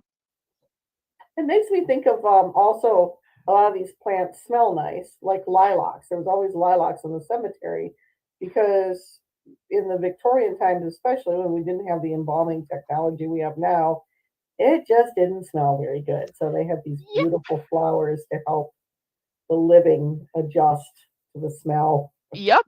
That's why Holly started having like bouquets and casket sprays and funerals, especially lilies. So working in the death care industry, you will always find lilies in a funeral flower arrangement because the really powerful smell covers up death. Right. Gladiolus. Yes. Okay. Yep. Gladiolas, Okay. delphinium, lilies. Those are always. So with your herbalism, do you get into like growing bane plants at all? Oh, yes. I have a large poison garden outside. I do teach poison gardening classes. Like, I think that is a wonderful way to ward your house. Poisonous plants are protective. So I love teaching about the protective powers of poisonous plants. So like right now I try to have almost every poisonous plant in my garden. I accidentally poisoned myself last year. I yes. Wear gloves when you are working with your baneful plants. I was growing ricin, and leaf was not looking so good, so I broke the leaf off with my bare hands and got the juices all over me, and yeah, my arm went numb, and I was like, oh my god, I poisoned myself. So yeah, so rice, yes, hazards of the trade, yes, don't be like me. When I Denton says, I was just reading about Gothic gardening. How cool. check out my podcast. So my podcast I started during COVID. My podcast, I used to record episodes like every 2 weeks. So I've gotten a little busy and haven't recorded as often, but my podcast is about Gothic gardening, herbalism, seances, ghost spirits, like all wrapped in one, because I think nothing illustrates the cycle of life and death better than plants. Like, they bloom, they die, they are reborn again in the springtime. So and that podcast is called Garden Goth. And it's on Spotify. Yep, it's called Garden Goth, and it's on Spotify. Nice. Okay, I have a pretty big garden. If you look at my Facebook page, you can see it from last year. And it's primarily about food, but I have a few bane plants, and some of them just kind of sneak into my garden. Like the black nightshade really likes the tomatoes. Yes. The last it goes, nerdy plant witches unite. Yes. Yes. Herbalism and plants will always be my primary form of witchcraft or healing. Always. We've got about 15 minutes left. So we want to find out about your classes that you're presenting in Hex Fest in August. So let me remind everybody, it's August. When? It is August 8th through 10th of this year, and you can sign up now to attend, and it's an in-person event in beautiful New Orleans. So the classes that Dr. Christina are going to be presenting are an exploration of the death card in the tarot, death walking, which you've explained a little bit to us, and psychomantium. Did I say that? Yep, very good. Which is scrying to communicate with the dead. So can you tell us a little bit about your classes? It shouldn't be any surprise that the classes are all about death.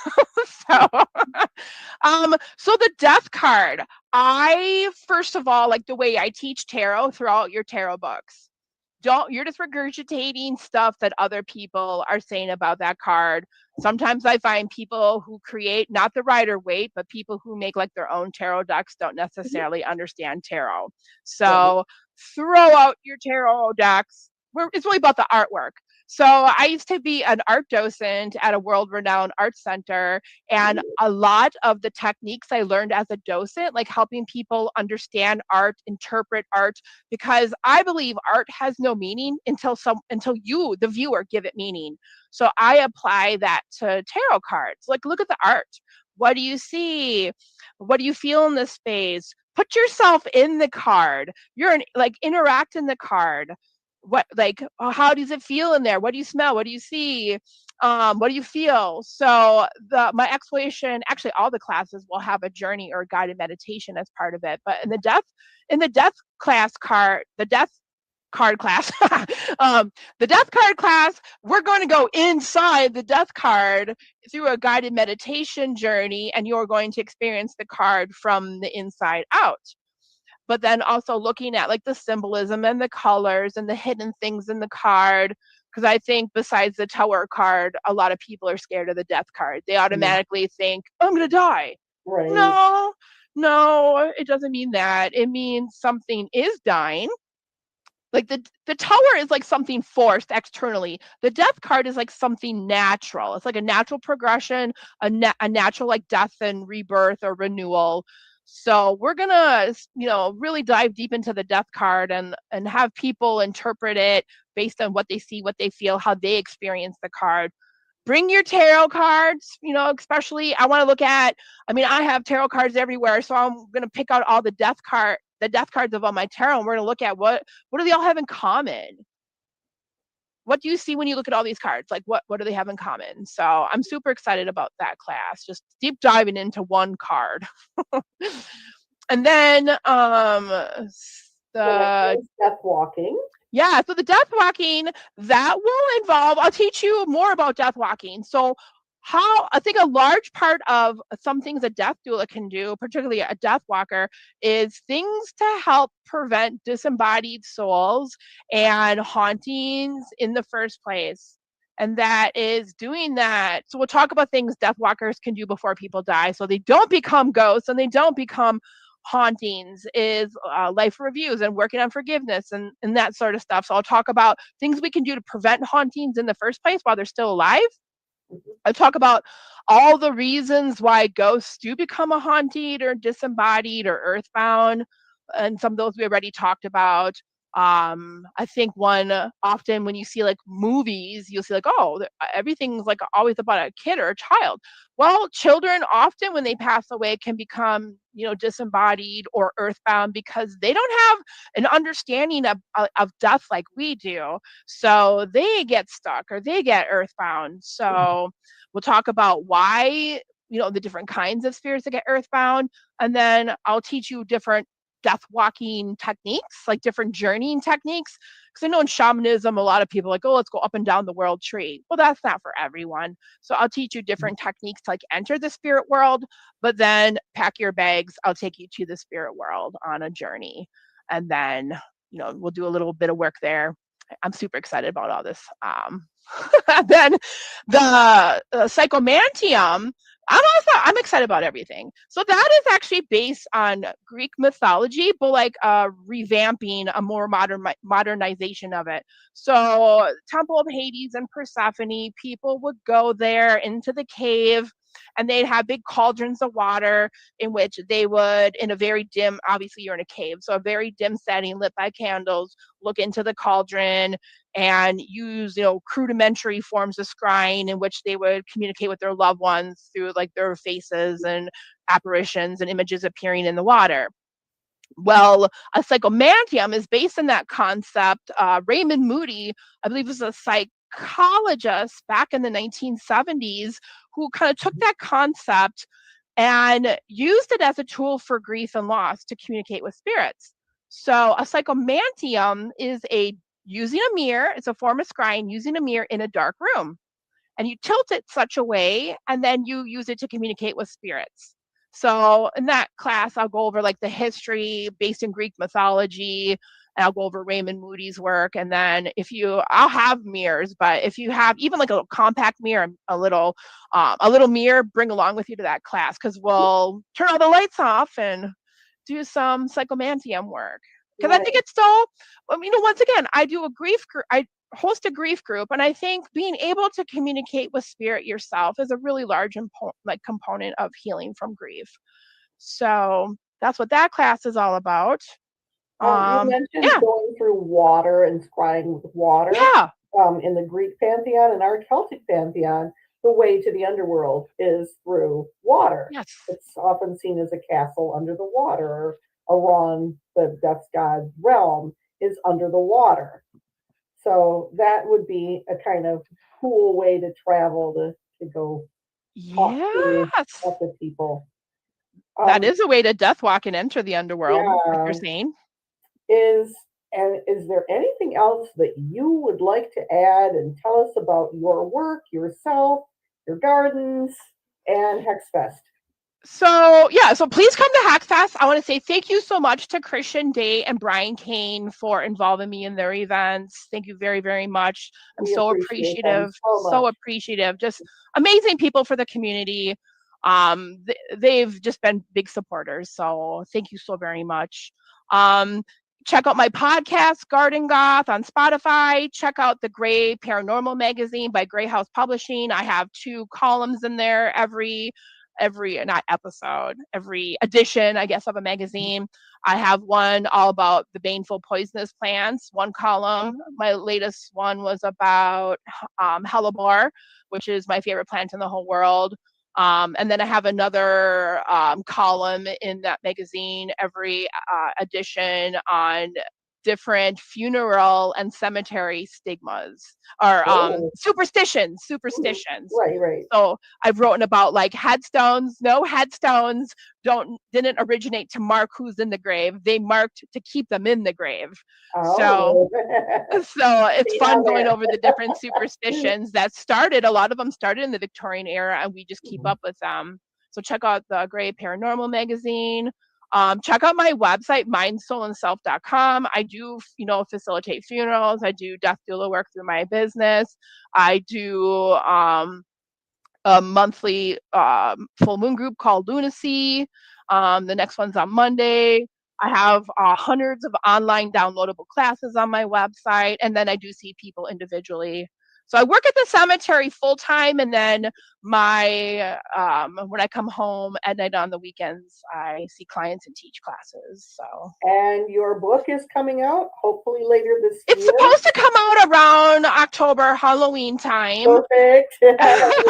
Gardens for Ghosts. Who is the publisher? Gray House Publishing. Okay. So it's a small Erica Block. She is a publisher. She's award-winning publisher who's worked in the industry for 25 years. And I think last year she started her own publishing company. So it's a small independent publishing company called Gray House Publishing. Okay. Well, we thank you so much, Dr. Christina, Yay! coming to visit with us on Festival Fun and our special segment all about X-Fest in New Orleans. It's coming up August 8th through 10th of this year. So register now and go and be part of the learning and the experience and the fun. There's going to be a lot of fun stuff too. Yes. I can't wait for that riverboat ride. That's going to be the highlight. I've heard that they're going to go and visit some of the graveyards down there in New Orleans. And I will be there. Are you going to be a part of WitchCon next year?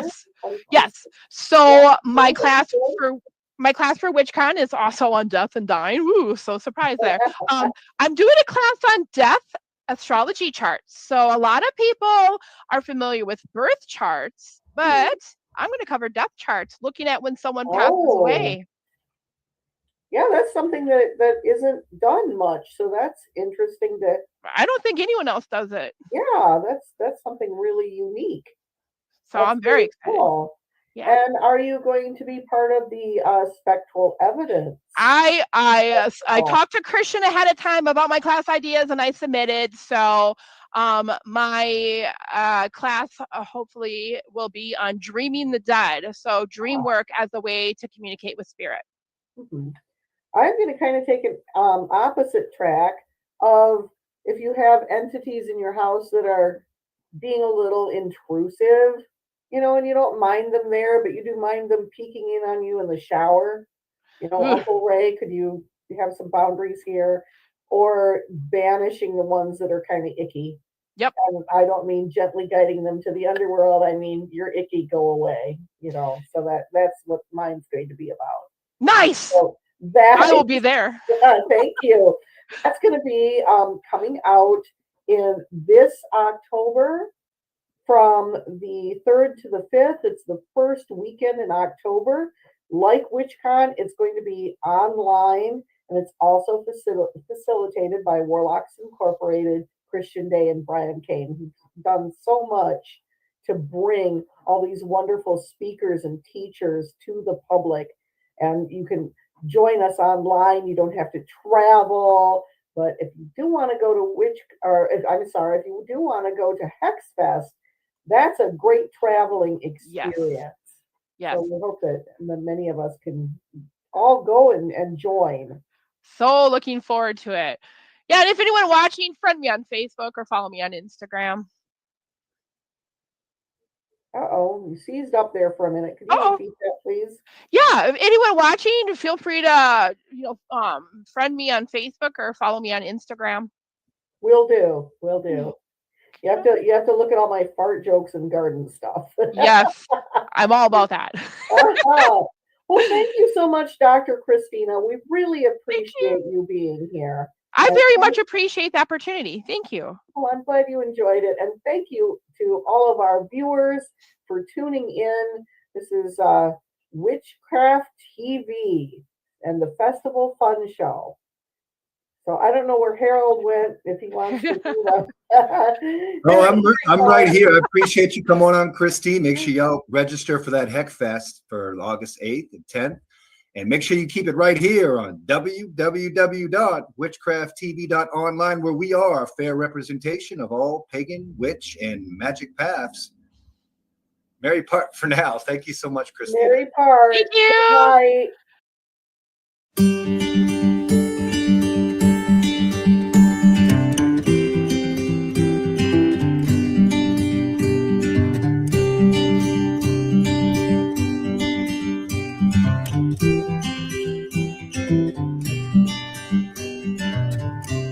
Hi, I'm Atalanta, and this is Everyday Witchcraft.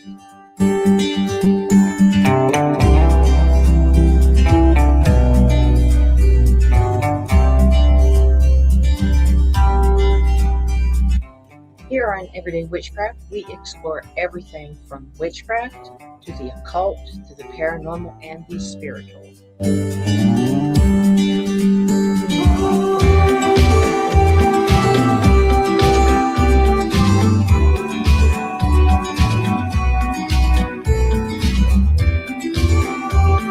Every week we have special guests that have expertise in the subject matter at hand.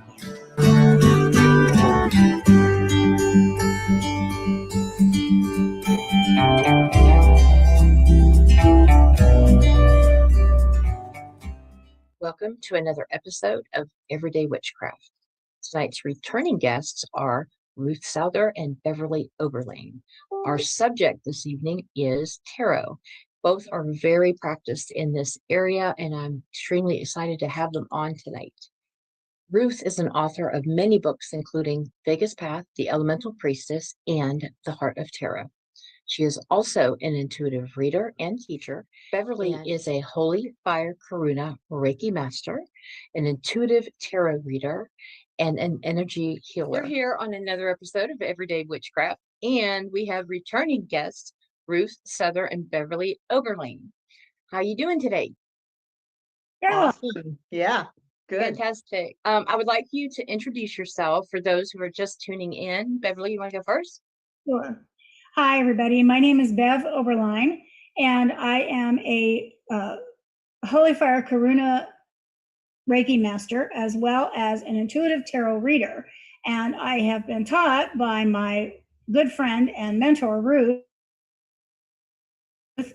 Souther, for several years. When did we start? 2007, something like that, I think. Yeah. And I really have been pretty much reading since, I would say, about 2008 or 2009, and I really enjoy it. It's kind of funny that I found out I met so many different people, of all types of people who wanted a reading. And I mean, when I worked here I live in Southwest Florida, and when I worked here at Flea Masters in Fort Myers, good grief, I met people from England. I had people from Germany, people from Mexico, Brazil, I think, a couple from Canada. We have a lot of, you see a lot of Ontario license plates down here in the wintertime in season. And it's always interesting and it's always fun, and sometimes, of course, it isn't. Sometimes the cards aren't very kind, but it's a really fulfilling thing to be able to do, I think, and I really enjoy it. So, Hi, I'm Ruth Souther, and I have been doing tarot since like 1989, I think.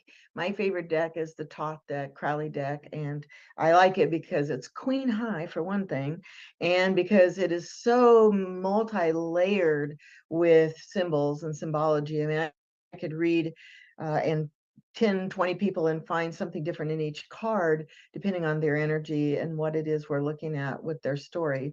And speaking of stories, that's the way I like to read. I always tell people, let's lay the cards out, and then I'm going to tell you a story about yourself.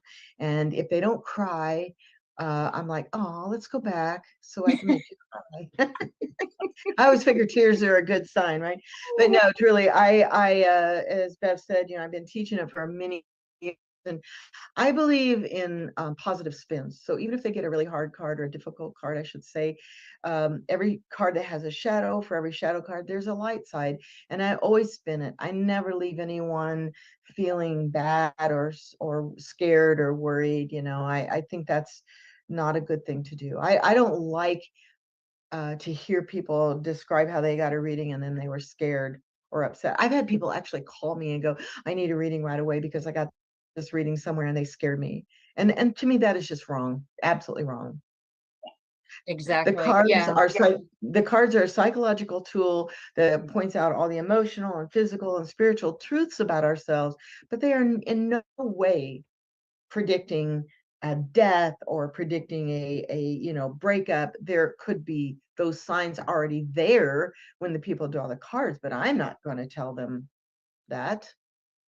Right. Yeah. I mean, and there's always a way to present it where it's not scary, even if it is something that's kind of rough coming up. There's always, like you said, there's a balance to it, even though, I mean, we all go through hard times. There's a reason and there's a lesson in there. And if more readers would follow through like you do, they could give that lesson, which is the whole point in the first place. It is. It's to inform the person who's getting the reading. I have people say, oh, should I ask a question? It's like, you can ask questions, but whatever is in your energy field is what's going to get answered. And sometimes it relates, sometimes it doesn't.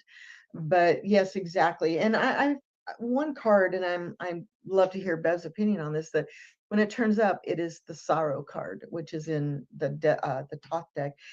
And I'm always very careful because it could mean death. It could mean some kind of grief. It could mean job loss. It could mean a relationship gone. And I always kind of poke around a little bit before I say anything specific. And usually they'll come back and, tell me what it is. But I don't, unless I'm getting a really strong vibe, I don't like to go, so you've had a death in your family, because that's not always true, but a lot of times it is. Mm-hmm. Yeah.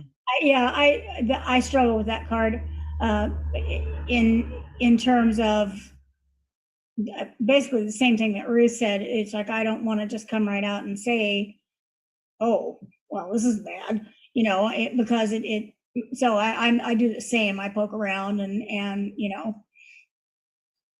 so, it's not a terribly.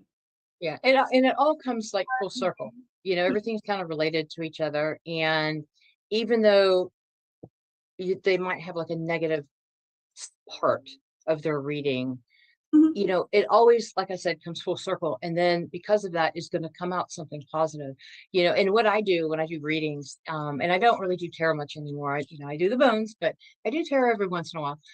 What I do with any of my readings is that's exactly what I say is I tell a story. This is your story. It starts out right here, and then it starts going into a little bit of a flow. And then I recap at the end. I always start with a positive, always end with a positive. And if there's a solution out there, obviously the ancestors give the solution. If there's not, there's ways you can kind of deal with it and what can you learn from it. And I think that's what's important, because that's why people come to you in the first place, Absolutely. Most of the time. Yeah. Well, and I do the same thing. That's what Ruth taught us. When I would like to just tell a little funny story on Ruth. Taryn and I and Ruth had danced together for a long, long time. And so Taryn kept saying, I really want to learn the tarot. And I said, well, I do too. And Ruth always said she'd teach us, but we never could find the right time, So finally, we kind of Taryn and I put our heads together and we decided, all right, we're going to try a two-pronged approach. We're going to be like two little kids in the backseat. Are we there yet, Daddy? And when, And so finally she said, all right, fine. She said, I'll show you guys how to do this. But she said, I'm only going to do like 1, maybe 2 classes, and that's all. And she's been teaching ever since. So.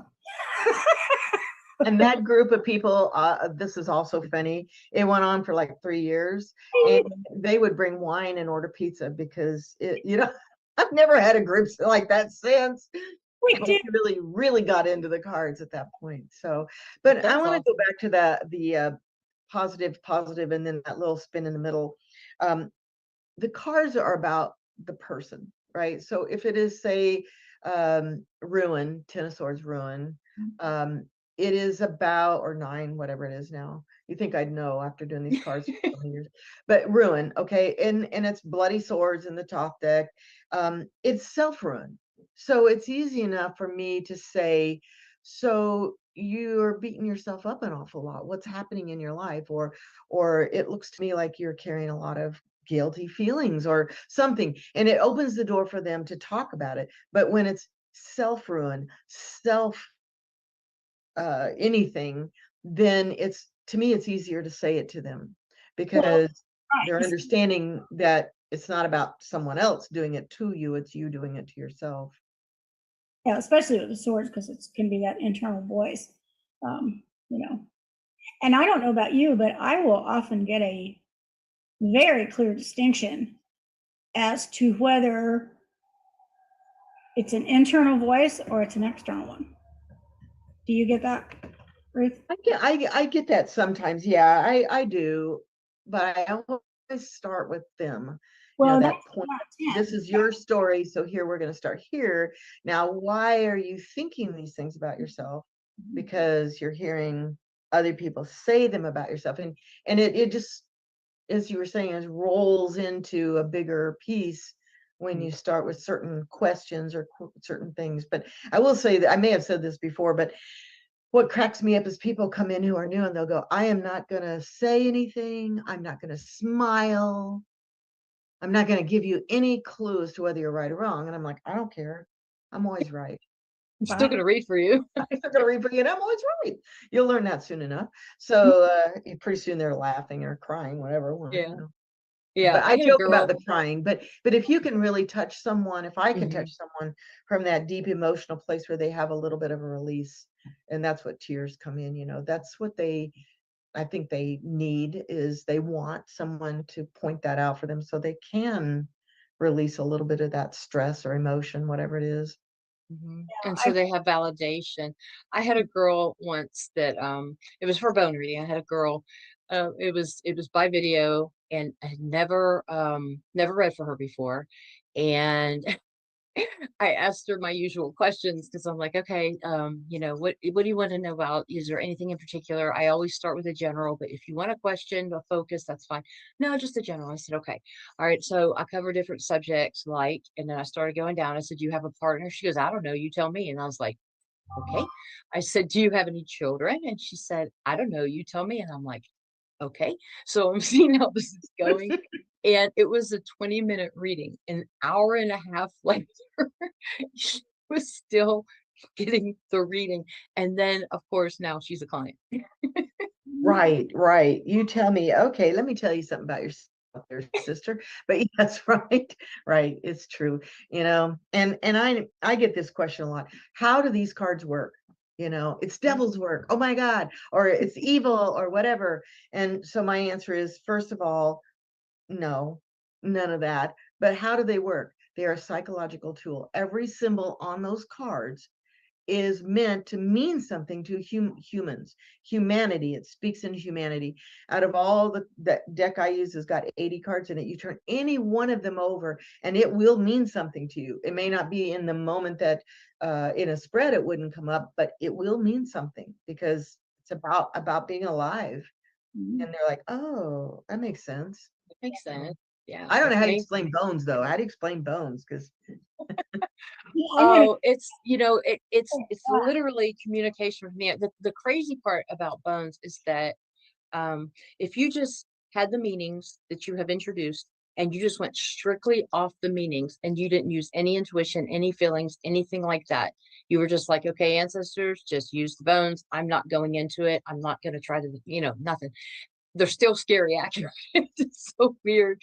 And I love it. And when people are first learning, that's what they do. They just kind of have, because they're still trying to connect with the ancestors. So it's like they just kind of go by the meanings, unless they've had previous experience with divination. But yeah, it's funny because tarot and bones are actually pretty similar, especially in the way that you read. For example, like who do you personally communicate with? With bones, it's ancestors. Boom, that's it. You might hear from a spirit guide, but it's ancestors. When you work with tarot, because different people do different things. Do you work with spirit guides, all the above, the collective consciousness? For me, it's all of the above, and it depends on who I'm reading, because sometimes their ancestors or someone who's connected to them, I've had them come in before and give me a specific message, and in one case in particular, I'm thinking of when I was reading over at Flea Masters, a man came in with his wife, and his wife wanted to get a reading, and she got a reading, and he said, I'm going down to the bar. So he went down to the bar and had a beer, and he came back, and she said, she's really good. You should get a reading. And he's like, I don't believe any of this stuff, but she talked him into it. So he sat down at the table, and his mother very clearly to me came in and said, and it was in relation to a card that he had pulled, and he just was, he just sat there, and his mouth open and dropped, his jaw dropped to the floor, and he turned around to his wife and said, did you tell her that? And she's, I was like, well, good. And those are the ones that are really, to me, not because of their surprise, but it's really gratifying to know that, you really are connected, and you really did say this, and it was a good message, and he was very happy, and I felt privileged then to deliver that, and that's one of the, the best things about it is to be able to do that, Yeah, it's amazing. The first time, okay, so I started with tarot in the beginning of 96. My sister was killed in 95, at the end of 95. Moved up to Pennsylvania. My husband and I were opening a soccer store. We go there to look at a building, and the guy that was showing the building just stops in the middle and says, I have to read your cards. And I'm like, okay. So he takes me to a room, does not know me, takes me to a room. We're sitting down. And of course, I'm all excited and interested. I think that was like the first time maybe I ever actually had my cards read, and he's describing my sister. He's describing the red truck that hit her, the initials of the guy that was driving the truck. So many different things. This guy had no idea who I was at all whatsoever. I had just moved up there, and he was in detail, and I was tearing up, and I said, how do you know this? And he said, well, she's sitting right next to you right now. And I was like, and it was crazy because that year she actually came to me many times in dreams and stuff. And I think she just wanted me to know, me to know that she was okay. And it was beautiful. So the same guy, his name's Lauren, the same guy who did that reading gave me the deck that he was reading from, and then we ended up renting the building, taught me how to read, and later on taught me bones. Marvelous. That's wonderful. Yeah. That's what I love about this whole thing. And the more that you delve into it, I keep telling people it's just all part of the circle. It's all part of the same thing. We're connected. You're connected. You may not know it, but you're as connected as I am. You just don't know how to utilize it. I've been taught, and the more that I do this, the more any kind of this work, of this type of work, whether it's Reiki, whether it's, I use my little pendulum board, which is just a round Ouija, basically, that we shop, and I use that all the time. I used it the other day for a reading with a friend of ours, because he was asking very, very, very direct questions, and the cards were being a little bit opaque, and I said, well, let's do this. So I used it, and it backed up everything that had come up, and he's like, well, how does that happen? I said, it's the same energy. It's the same energy. It's energy. It's all of it. All of it is energy. Yeah, and it's not that the cards aren't magic, right? The cards aren't magic. It's the energy that is given off, and that's the hard thing to explain to people that are not familiar with different types of divination. And do you find, okay, so both of you are intuitive readers.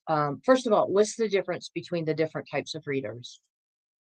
So, okay, so I don't do what either one of you do like that. I get feelings, I get ideas, messages, but I it's my higher self, and I connect to the person I'm reading with. And so I don't see spirits. If I'm hearing from someone, it just filters through me.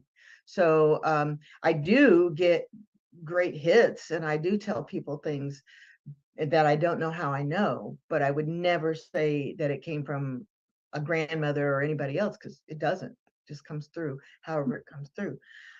So, and I also think that part of what you're describing is a psychic, like your first reading. Psychics don't really use the cards. They use them as a medium focal point. And so they throw these cards down, and I get so aggravated that I went to this one event, and a tarot reader, right? And no, she had like 4 or 5 decks, and she just started throwing the cards down, throwing them down, throwing them down. She wasn't reading them. She was just reading energy, and she was wrong. Everything she said was absolutely wrong. And I'm like, but wait a minute. No, she wasn't looking at the cards. So I think when you're crossing psychic with tarot, they are basically 2 different things. And an intuitive reader reads the energy, connects with the person they're reading for, and it's like a symbiotic relationship. And that's what I do. And the messages come from somewhere, but I would never be able to say where. Then there are psychics who really don't use the cards. They just use them as a focus point, or maybe they point something out on them. There are people who read by the book. Drives me nuts. If they don't know their cards well enough to look at the symbols and the numbers and the understanding of what that card is and read it from that point of view, but they got to pull their book out and look at it. And I know people who've been doing that for 30 years, and they should know more by now. But you can just look at the card. You can have no gift, no intuitive, no connection, no nothing, and look at that card and look at those symbols and read that card. And what's speaking to you at the time. I used to have on my business cards, because I did this because it was so, like, that's what people connect readers is. It said psychic advisor, and then I was like, I got the ick factor, not because psychics are icky, because I'm not psychic. And I was like, that's very misleading. So I changed it, obviously, to spiritual advisor, because that describes, who I am more. And it is a lot on intuition and feelings and reading energy and things like that. And like I said, it's not that psychics are ick, it's that I'm not psychic. So, but that's what everybody, well, not everybody, that's what a lot of people associate it with. Yeah. Oh, they do. Absolutely, they do. I don't use the term psychic either. I still use intuitive, because those, like that example that I gave you, that in particular, I knew that one was so clear. It was just so clear. And it was actually him who said, that sounds like my mother. I knew that there was someone giving me this message, but he said it was him. It's her. He said sounds like his mother. I was like, okay, fine, it's your mother. But I also don't use psychic, because I know a lot of people, like Ruthie said, have, gone to people, and this is not just psychics, but who have misrepresented themselves and told them, like she said, some horrible thing. We had one poor girl come in one time, and she said she was in tears because her chakras were broken. Someone told her that she's going to die. Her chakras were broken. And I'm like, who would do that? That's just cruel. That's just, it's not only is it ignorant, but it's just cruel. It's just mean. Well, the upshot of it was, it'll cost you $1,500 to get that fixed, Right. And so I just try to stay, I have some psychic ability, but I would not call myself a psychic at all. I read, like Ruth says, and that's how she taught me, is to read, to connect with the person and read the energy, Right. Right. Yeah, and as far as the book thing is concerned, if you're reading by the book, this person's going to get the same message as this person because you're reading by the book. And that doesn't make any sense to me. I'm not saying it's bad to read by the book. It's better than not doing it at all. But learn, like you said, kind of learn, what it means to you and what's speaking to you at that time. I think people are just scared, Well, they're unsure. and there, what it is it might be fear and it might be self-confidence. It's probably self-confidence, right? Or they're afraid they'll say the wrong thing. But I have dozens and dozens of decks. I love my decks, but I use the main one or two all the time, and that's what I'd recommend anybody new listening to this. Pick your favorite deck and get to know it very, very well, so that when you are looking at this deck with someone and something jumps out at you, and you hear in your mind or whatever, oh, this little symbol right here is about you and blah blah blah, instead of just, like you say, by rote reading through it. I also am very much into numerology, and I use the numbers a lot. If I'm not getting any really like big sense of anything happening in these cards, I'll start talking about the numerology, and then that opens the door to some more pieces of it. But if you're new, get to know your deck really well. And Bev and I both have experienced this when we're doing holistic fairs or some sort of event, and you're reading like 20, 30 people a day that are coming through. They start drawing the same card. The energy of the group begins to take over, and they draw the same card. Every person will draw similar cards, but every message is different. Every message is unique. And that's another piece of knowing the card and connecting with that person, is that this message for Joe was one thing, this message for Judy was something else. And I think that's the fun in it myself. Well, and that's what I'll tell people too. Up to a certain very narrow point, the Six of Swords is the Six of Swords is the six, and it's always going to be the Six of Swords. But it depends on where it comes up in your reading. It depends on how all the other cards are, acting with it or reacting to it, and your energy and all those. It's just as individual as each person is, But we used to compare when we go to the holistic fairs, how many empresses we got and how many this we got, that, and I had 9, whatever, or everybody was drawing royalty, or there wasn't any royalty at all, and it's really funny the way the group energy gets going. I didn't know that. I didn't realize that happened. But now that I think about it, it's kind of like that with the bones. Yeah, it really is. That's kind of neat. But it is a different message. Like with the bones, it is a different message, with each person, because all what surrounds it and all that good stuff. All right. So people would come into these holistic fairs, and so most readers are $20 each. They would just come in with a pocket full of 20s and go up and down the line, 20, 20, 20, to see if what I said or what Bev said or somebody else said, and almost always the messages were the exact same. Again, is that group energy, not everybody was taught by me. Some of them were, some of them weren't, but it's, oh yeah, that's what they said, and they said, and they said, which is also fascinating. Yeah. That group energy. Yeah, that's really neat. Earlier you were Do you talking about somebody goes and they get a bad message, but hey, you can clean those chakras for $1,000.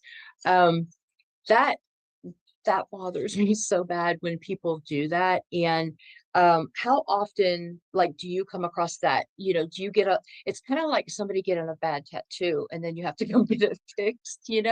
I feel so bad for people that get those messages. And how do you not spin it, but how do you address it when they come to you with that particular case? I was working in a metaphysical shop, and we just told her, you come right back here and sit down. And first of all, nobody's going to die.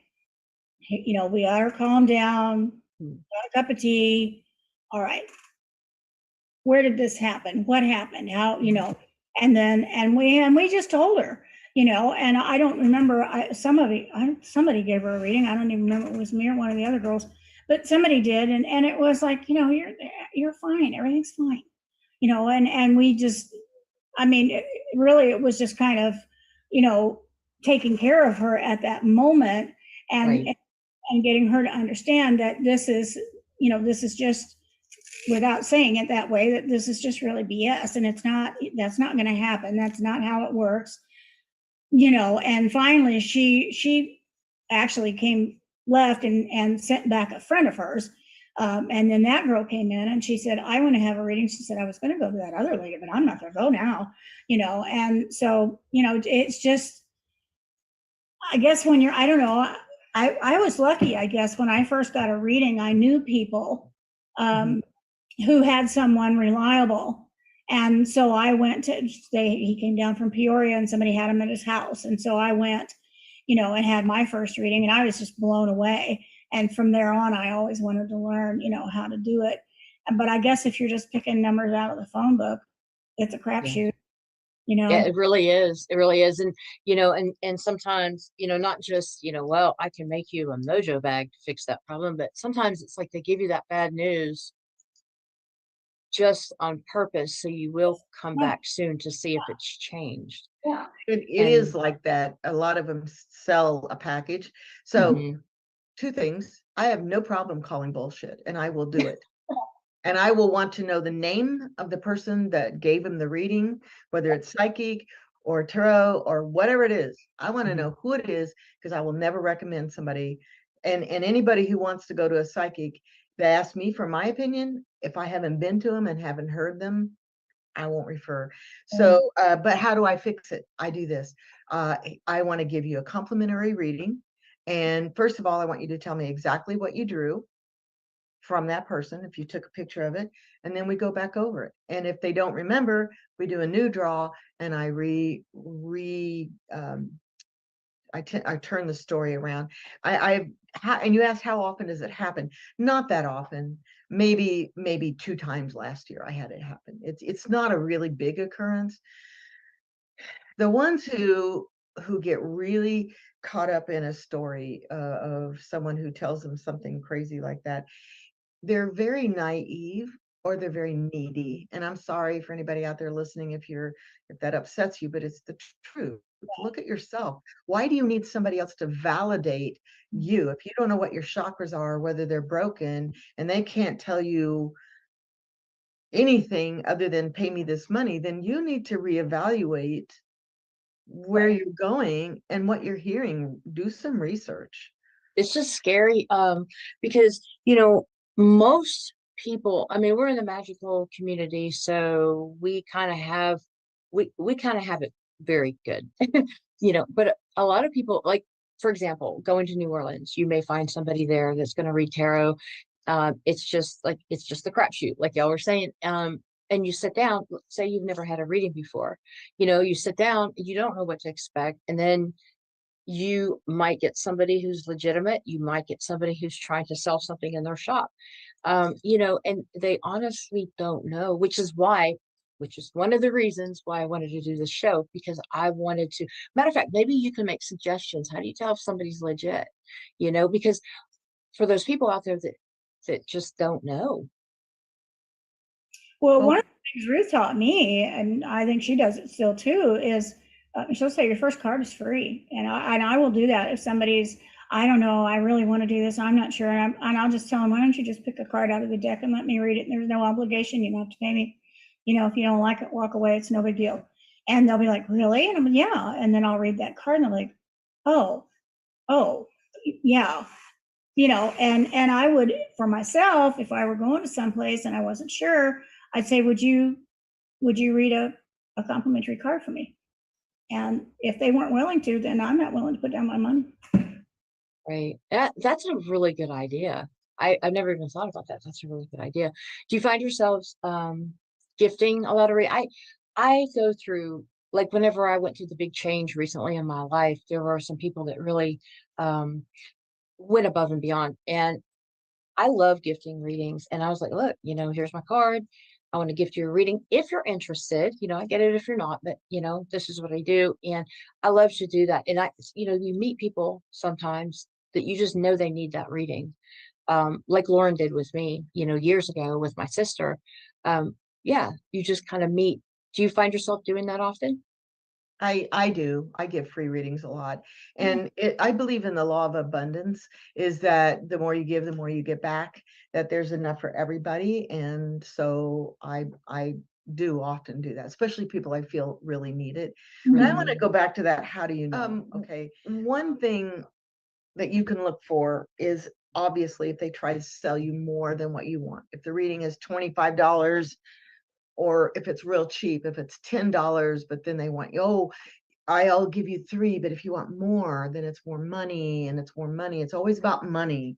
And so if they're trying to hook you, if they're telling you things that do not make sense to you, don't, I always say, take these cards, even me, I am great at what I do with salt. Take it with a grain of salt, because I am reading what I know. I'm reading energy, I'm reading the card, but I might not be right. And if they are absolutely insistent that what they're saying to you is the right thing, and you're feeling really weird about it, then no, it's not the right thing. And if you ask questions and they want to pull you back to whatever line of thinking that they're doing, another big red flag. The other thing, and this might sound funny, but if they don't even crack a smile, hell no. If they can't laugh and joke and go, yeah, I know this is going to seem really funny, but here's what I want to say about this one, then I'm out of here. Especially, any kind of reader or psychic or anybody like that. It's like, if you can't show me your human side, yeah, I don't think you're legit. You're just out here to make butt. Overbearing and pushy, and Right, I've right. had experiences. Right. with Yes. readers. And there's another thing I wanted to. Well, if someone comes to you and says, can you read, for example, if I come to you, Ruth, and I say, what is Beverly up to? If I do this, how will she respond? What is Beverly up to? Big no-no, right? Big no-no. If somebody wants to know about somebody else, the answer is absolutely not.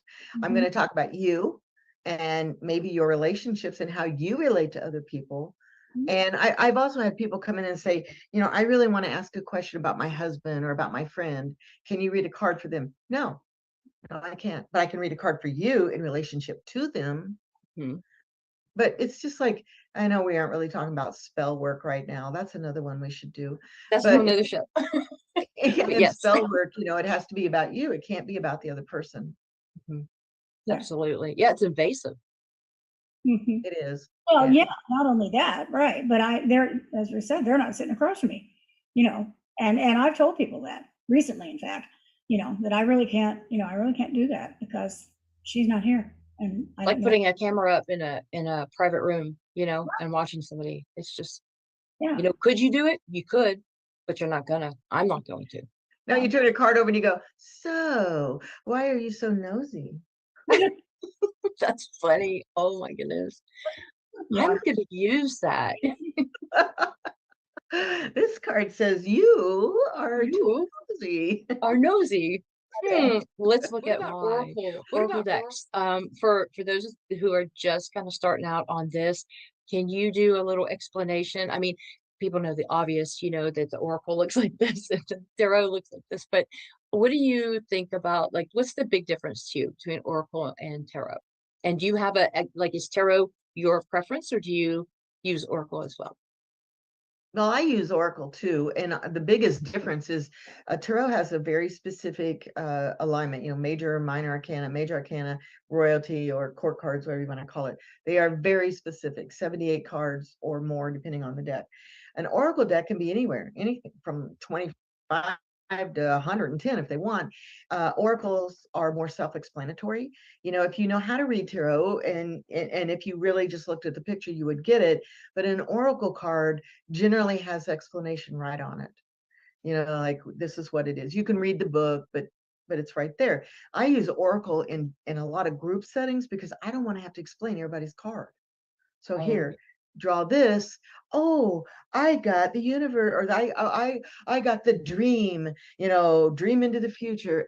It's self-explanatory, and it really is nice to do that. In fact, I will buy Oracle decks for certain events and then give them away. I give the cards away. You draw a card and keep it. Oh, I like And that. yeah, and they're not really expensive, and they've paid enough for the event that a free card is thrilling. But that's the biggest difference to me. So I love both. Tarot is wonderful, but I don't like to do Oracle readings because I think they're too vague. Right. I could spin it, but I like the tarot because it really narrows the focus a lot more.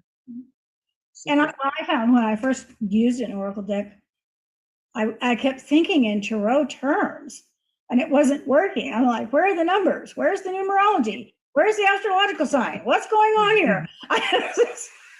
And then flip it over, and there it is. Oh, okay. But they're obviously, some are better than others, just like any other deck, and I have my favorites, and others I'm like, yeah. How many decks do you think y'all have? 75, 80. That's fabulous. I give them away sometimes, and then I'll buy another one. I gave a deck to a little kid one time. He came in for a counseling session with his mom. I'm a spiritual counselor, but we talked about hypnosis. We didn't do that, but we did spiritual counseling. And I got these cards out, and he was so entranced with them. I just gave it to him, and it's been a real healing tool for him. And I've done that with 2 or 3 other kids. So I will buy specific decks for kids, just in case. That's fantastic. I gave I like to, if I meet somebody that, like at an event, I just get that feeling. I'll give them a starter kit or a few pieces or whatnot. And I met a little girl in October, and she was autistic, so sweet, and she was just obsessed with bone throwing. And she would just she didn't ask for anything, but she sat there just in awe and looking through the book, looking through the book, looking through the book. So I gave her, a small kit in a book. And of course, she was just over the top. And her mother contacted me a few weeks later and said that she's on it every single night.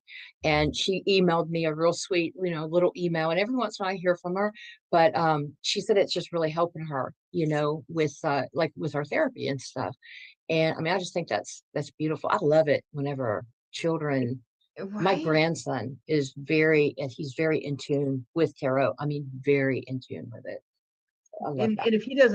if he's younger, there are some really awesome decks for kids out there. But yes, I love to do that too, especially kids. I have a interesting little story. I think I used to do the pagan picnic, and I think Bev, you did that too with our group that we had. And I would read cards, and I would do $1 a card because there was 400 readers, and I was mostly doing it to draw them to our tent. This little boy runs up to me, and he wants me to read a card. He pulls out this crumpled dollar bill and he drops it. And I'm like, well, here's a deck that's for kids, and here's my top deck. And he wanted the top deck, the grown-up deck. And so I read the card for him. He was going to sit down, and I only had a camp chair, and he's like really low. I'm like, oh, I'm sorry, I don't have a better chair. And he goes, do you want a chair? I mean, this kid couldn't have been more than 7 years old. I'm like, oh, well, sure. He said, I'll be right back. He runs away, comes back with a chair. I do the reading. I never see him again. The pagan picnic is like a mile long, and people walk back and forth, back and forth. He never showed up again. At the end, we packed everything up. Nobody claimed that chair. I think he was a fairy child that came across and brought a chair from God knows where. But yeah, that chair was still laying there when we all drove away. I don't know where he got it. Oh my goodness. Isn't that amazing? Yeah. I just, the fairy world, yet another thing. But I think they come in, they can walk around and nobody suspects anything. Isn't that amazing? One thing I think people out there might really be interested in is, what deck should you start on if you're doing tarot? Okay. So I started on the top, and basically so did Bev, and that's what I teach, and even people who like other decks, like the Rider-Waite-Smith, the behind you, they'll drop that for the top after they get to know it. But people are afraid of it because it's so complicated, and it really isn't. If you start with Rider-Waite-Smith, it's very simplistic. People look like people, animals look like animals, et cetera, et cetera. And if that's a good starter deck for you, go ahead. It's the most popular deck in the whole world, right? But I recommend that you find one that really speaks to you. And there are hundreds out there with every possible twist and turn you could ever think of. Find one that you really like, that the images call you, and then really study it. The other thing is that 99 9/10 of the decks out there are copies of Rider-Waite-Smith. They're arranged exactly the same way, a different theme, maybe even different words, but it's the same arrangement as the Rider-Waite-Smith. The Toth is unique, and I love it. It's humanoid rather than human, which gives you a lot of latitude. But that's my 2 cents worth on starter decks. I like that. What about you, Beth? I'm pretty much the same place. I learned, with Ruth being my teacher, I learned on the top. So I didn't have really, I never even looked at the Rider-Waite-Smith because we just jumped right in on this. And it is always my go-to. It's always what I come back to. I have other decks that I like and that I use, and some I bought for specific purposes. I bought a goddess deck because I wanted to explore just different goddesses that were out there, and this deck is nothing but goddesses. And I was like, cool. So, and I learned a lot from it, but it's always come back to that top deck no matter what. Okay. And for reasons, and I mean, I think obviously since I learned from her with all the things that Ruth says, the layers in the thing, because as you're reading, sometimes I'll say, well, this card's kind of leaning in this direction, and it might be this or this or this, and they're like, no, that's not really, not really getting that. I'm like, well, okay, if you look at the numbers here, this is the numerology here is, this is a 4, and so that's about your boundaries and this kind of thing, and that kind of, and then the bulb goes on, and so that's the other thing about it. With all those layers, there's several different routes into the result, and so if the first one isn't hitting on all cylinders, sometimes you'll get over here and then that one will, and so you can, and then a lot of times too, then they'll be like, oh, well, you know what, that does make sense what you said earlier. Oh, I hadn't thought of it that way. I hadn't thought about that. Yeah, but I like that you kind of mix in like the numerology in with the tarot, and I like to mix, like right now I'm doing, and it's in my next book, doing playing cards with bones. Now, in saying that, I also do some tarot with bones. I actually have a couple, and I wish I had them with me, but I don't because I'm on the road right now. But I have a couple bone tarot decks, and I love them. Oh, they're so much fun. I've got 3, I think now. They're hard to find, but I think it's 3 or 4. But yeah, so I'm already searching for it here in a minute. Yeah. Yeah, that's really cool. Like they always come with a book, so they might have a few words on there that give you a clue or give you something to go with. Every event I go to, the shamanic stuff I do and all that, people want the book to read it. I look at what it says and then I read it myself, and I don't want to look at the book, but then because they're so hung up on what that book says. Even my books, don't get hung up on what I said. What do you think it was? What do you think it means? Right. Yeah, because that's where the message is coming from, absolutely. And I like that. I like the way you're explaining that, because I do think that people are too hung up on what the meaning is in the book. In my bones, I have suggested meanings. These are the traditional ones, but if you don't feel that, change it. The only one I ask not to change is the skull, because that's ancestors. But those cards are going to mean something to you.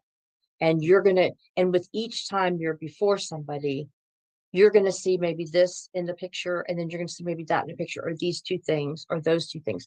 And it's 100%, how you interpret it and what you're feeling, that energy you're getting at that time. Some people just use the major arcana. And I've always used both. But what's the advantage? What's the disadvantage? I mean, I guess what I'm asking, I don't understand how you can use just the major arcana, because to me, the minor is the supporting cards, like the details. It is. It's the minor arcana are the daily lessons, whether there are things that get in your way or there are things that support you. And how can you only live by these giant archetypical energies if you're trying to read cards? Then you're not playing with a full deck. And the other pieces, the court cards. Now, some, like in the Rider-Waite-Smith, it's ace through king. That's the whole what the arcana, the court cards are the tacked on just like playing cards. But it's very specific in the way I teach tarot anyway. And also what I learned on it was the royalty is different. The royalty are the challenges that we face. So you have your archetypical energy, the big stuff you're trying to step into or understand. You have your daily lessons and experiences and support, and you have the challenges that you need to go forward. So how can you play with only part of that? Right. Doesn't make sense. Speaking of what you teach, do you want to talk a little bit about your book and how people can get it, and both of you how they can get in touch with you? Yes. Bev, you want to go first? Sure, I can. I teach tarot online, and if anybody's interested, and I also do readings online, and I do in-person Reiki at one of the spas here locally, and also distant Reiki. So you can reach me at, I'm going to give you my new email, Soul Sherpa 2023@gmail.com, or via phone or text 239-940-1404. And we'll put that information up on the screen, the show for you. And you do do you do video readings, or do you do just the phone reading? I do them via Zoom. I wasn't sure, when we went into the whole COVID thing, I was like, boy, I don't know. Somebody called me from Ohio and they wanted a reading, and I'm like, oh, that's a long way away. I don't know about that. But, I found out that I can connect with them just as easily as I can if they're sitting across me. Yep. Yeah. So, and do you do one-on-one teachings, or do you do group, or a little bit of just depending? I had a fellow come to me last year and wanted teaching, so we started, and then he said, hey, my friend wants to join in, can she come in too? And she had a little bit of experience, and so I let her come on in because she already had a little bit of insight into it. And so whatever anybody wants. I mean, if somebody wants to put a group together, we'll do that. If somebody just wants me to teach them individually, I'm happy to do that as well. And all your information, they can email you. And your Facebook page, did you mention that? Your Facebook page? My Facebook page is Wolf Spirit Energy on Facebook.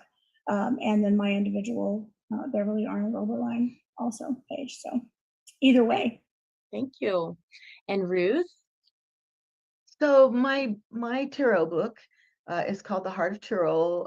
It's intentional intuition, there's an intuitive way.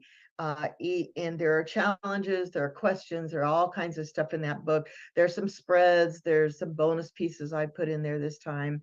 I started writing a book on the royalty, and I never finished it, so I consolidated it into this, so you get extra on the royalty challenge. You can get that on Amazon, and they're actually on sale right now.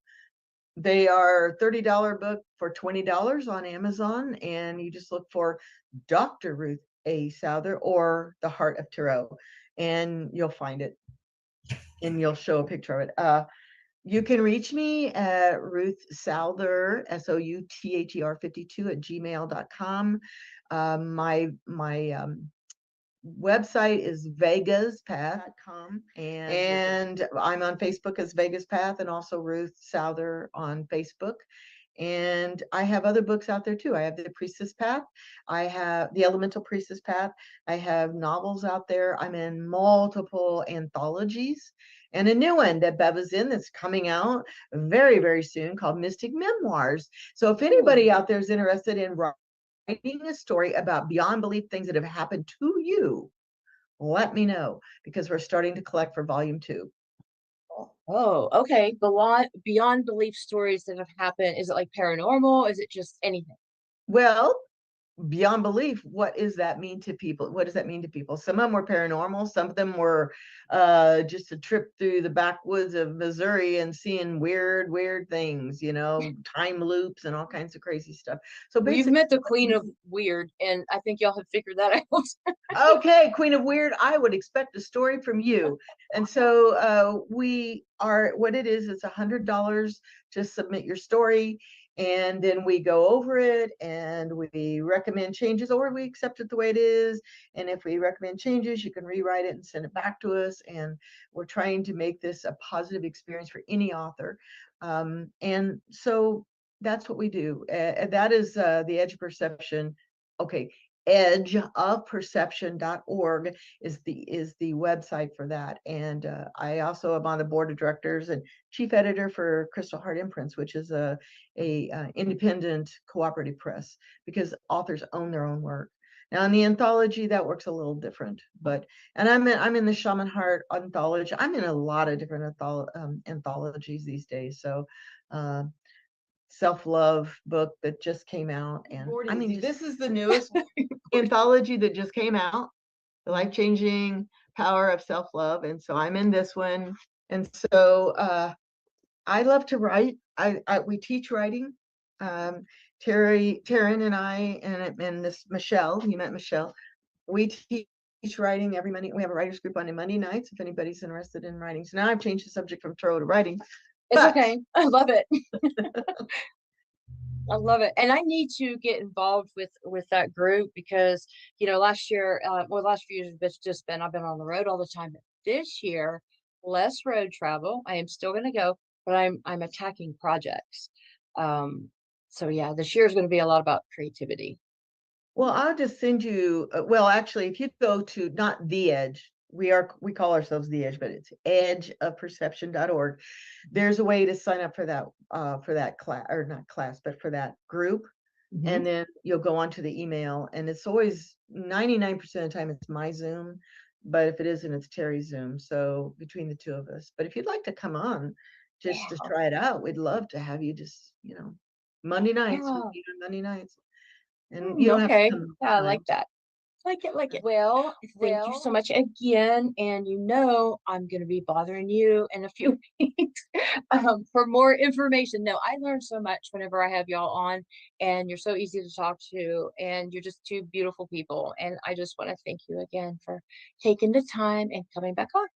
Oh, and thank you for being my very first double guest, you know, with the croning. Yes. So thank you so much. Thank you, Adelana. We love you too. We just are so delighted that we met you, Miss South. It was meant to be. It was meant to be, and I can't wait to see you guys this year. Oh my goodness, we'll have so much fun. Are you gonna teach the bones again? I am, and I'm also offering them, if they want, to do the bone magic, because that's my new thing. Thank you so much for having us. Thank you. I really, really love having you guys on here, and much love. Blessed be. Much love.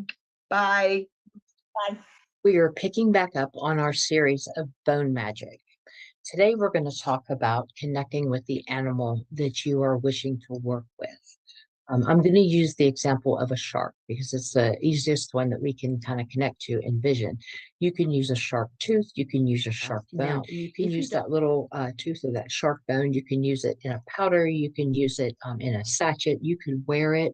But the most important thing is to actually connect to that bone and connect to using the predator-prey method. The prey, like I said, would be the outcome. It would be, let's say, the person that you are needing protection from, or a situation that you would be needing protection from. For example, that dolphin or that small fish could be if you were on an airline flight and you were afraid of flying. That fear would be the prey. That fear would be the dolphin or the small fish. You would be the shark.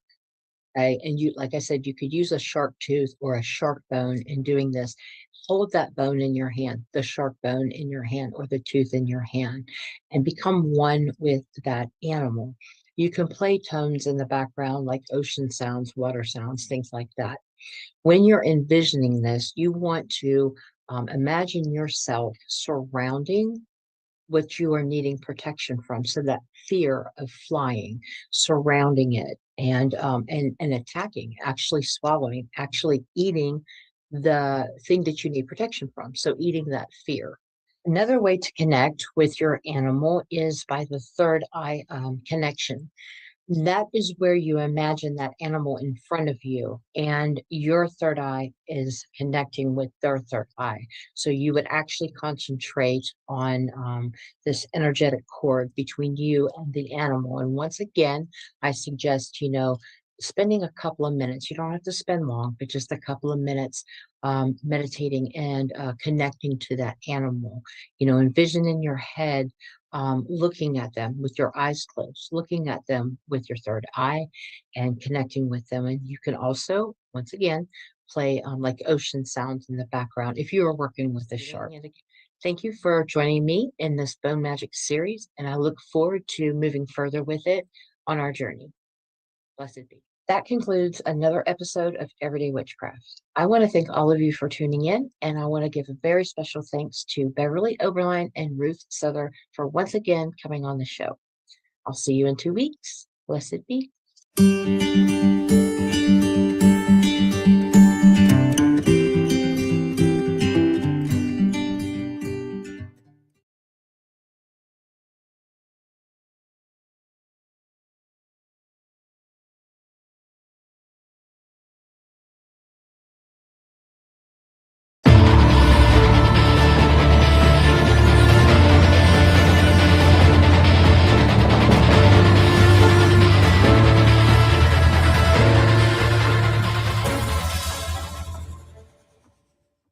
May the following bring your craft of the old ways much inspiration. Let us begin. Please keep an open mind. All the following views are not dogma, nor should they ever be held in a position of authority. May they bring forth discussion and inspiration for years to come. Blessed are the seekers and blessed are the sought. When you seek books and writings, make sure they are the best of the ages. Keep away from nothing. Always remember to question all authority. Collect these writings of witchcraft and magic. It should become your hobby. If you know things, and others seek what you have, give it to them and share. Forever remember not to preach or ramble. Only the seeker need learn our craft. It is not for everyone. Initiation must be hard. Outsiders must stay for a year and a day. How much training shall a Catholic priest go through before ordination? This is what should be expected of the ones who trek the path of the wise. Keep friends in the craft. Reach out to them as a network. The web of the craft is small. Sometimes it takes many years to find its center. Have persistence. Keep in mind a practitioner never need be alone. We need each other. Empower those of a like mind, and they will empower you. Fight for your ways. Many have suffered. Go to war with your people when your oppressors try to extinguish our sacred ways. We are guardians of Gaia, of the goddess, of the horned god. Forever fight for the religious freedoms of all faiths as well. This is what honor is. Become a servant of humanity. Politics does divide our community. Keep away from it during your rites and spirituality. Vote. But do it in private. Discuss it in private. Your truth may not be another's. Everything is true in one sense, false in one sense. Yet everything is permissible. The only truth is Mother Nature. She will never lie to you. The politicians dictate the Earth's future. We must protect the Holy Mother. Let us acknowledge the poverty among us. Let us see that the hungry is fed. Be kind to humanity. In return, it will be kind to you. Do not be a coward to those who oppress you. Learn to scorch and to freeze. Heal and to curse. Ponder your appetite. Always establish a motive in every situation. Also importantly is to never draw conclusions without knowing the truth of the matter. Reaching your highest ideals means being the best version of you possible. Strengthen your weakness.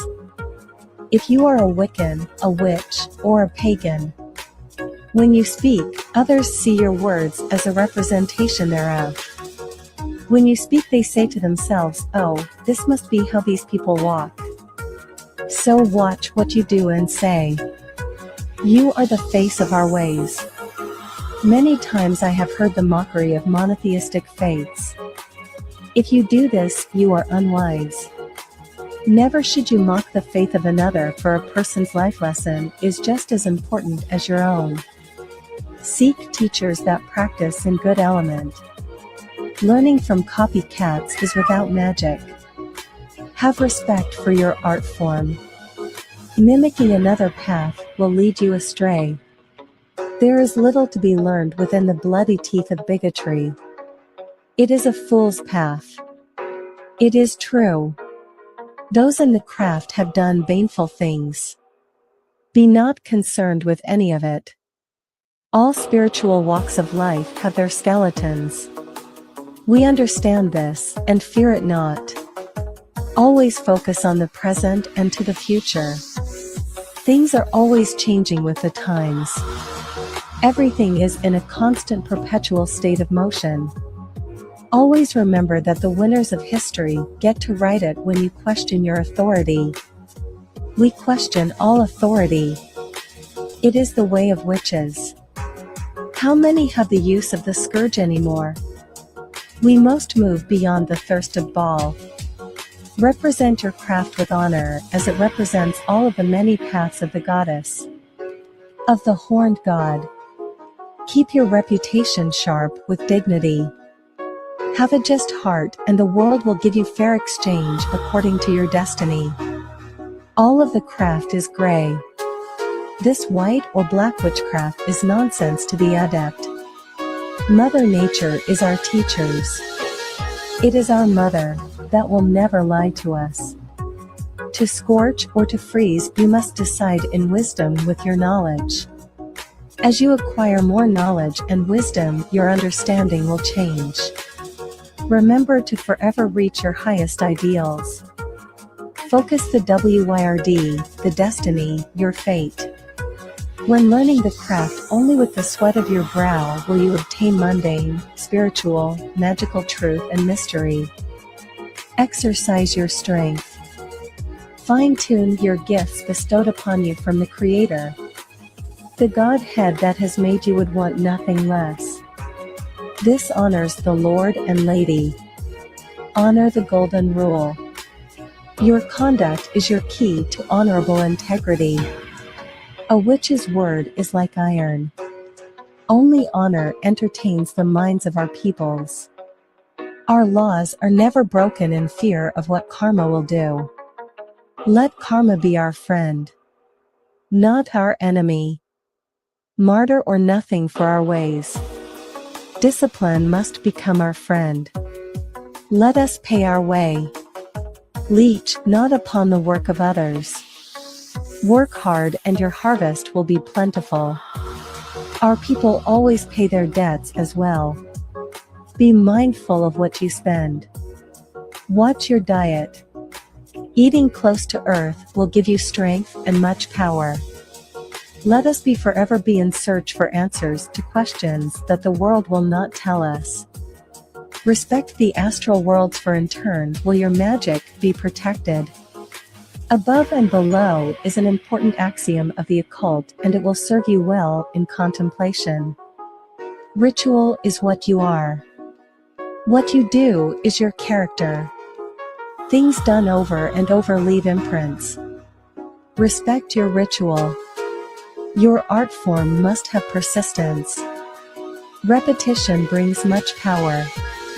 Domestication is what conquers the sheepish. Be like a wolf, a bear, a panther, a dragon, a leader. Without submission to a dictatorship, you undomesticate your mind and keep it forever open. Apply knowledge and wisdom to achieve understanding. As you gain more knowledge and wisdom, prepare and embrace the understanding to change. Study circles of life, death, and rebirth. Become open to reincarnation. Nature will show us the way. She never lies. The old ones utilized every bit of energy. No force of fire wasted. Respect the triumphs of every leader that was and will be. Learn from their mistakes. Learn from their truth. Belittle them not. They have paved your way. They have much to give if you can only listen and see beyond the consumerist values of the modern day. A good person learns from their mistakes. A great person learns from the mistakes of others. We are guardians of Mother Earth. We recycle everything. Waste nothing. Give all things new life when possible. Forever our devotion to Terra. Shun everything baneful. Make your mind a positive place. Negative energy runs from the witch like shadows run from the sun. Never blame another for what happens to you. You have made your bed, so lay in it. Make sure to make your bed of comfort and of love. Peace. Your bed is a flower or thorn by your deeds alone. If ill health becomes of you, seek a remedy. Conventional is just with healers of the ages. Let us not forget the power of roots, twigs, and herbs, or the devas and spirits within. Let us flower in responsibility. We are a responsible bunch, never placing the blame. Own your actions. In this way, you have room for new growth. To our people, this life is an incarnational life lesson. Look within to have power. Create your own reality. Live in your own world of magic and become that magic. We do not practice magic per se. In a lot of ways, we are the magic. It is not something we do, but rather something we are. Learn your natal chart. What does it say? Only you can decipher it. The same with dreams by your bedside. And for what are you so serious about? Live and let life seems to have merit. Don't take life so seriously. Are you going to get out alive? Have humor and keep smiling. You will live longer, I promise, with much more meaning. A smile is contagious and could very well mend a broken heart with a trajectory of death. Be aware. Keep the senses open. Remember to center at times. In this way, you are better prepared to encounter your journey. Moreover, reach cure your highest ideals. It's a motto that should not be overlooked.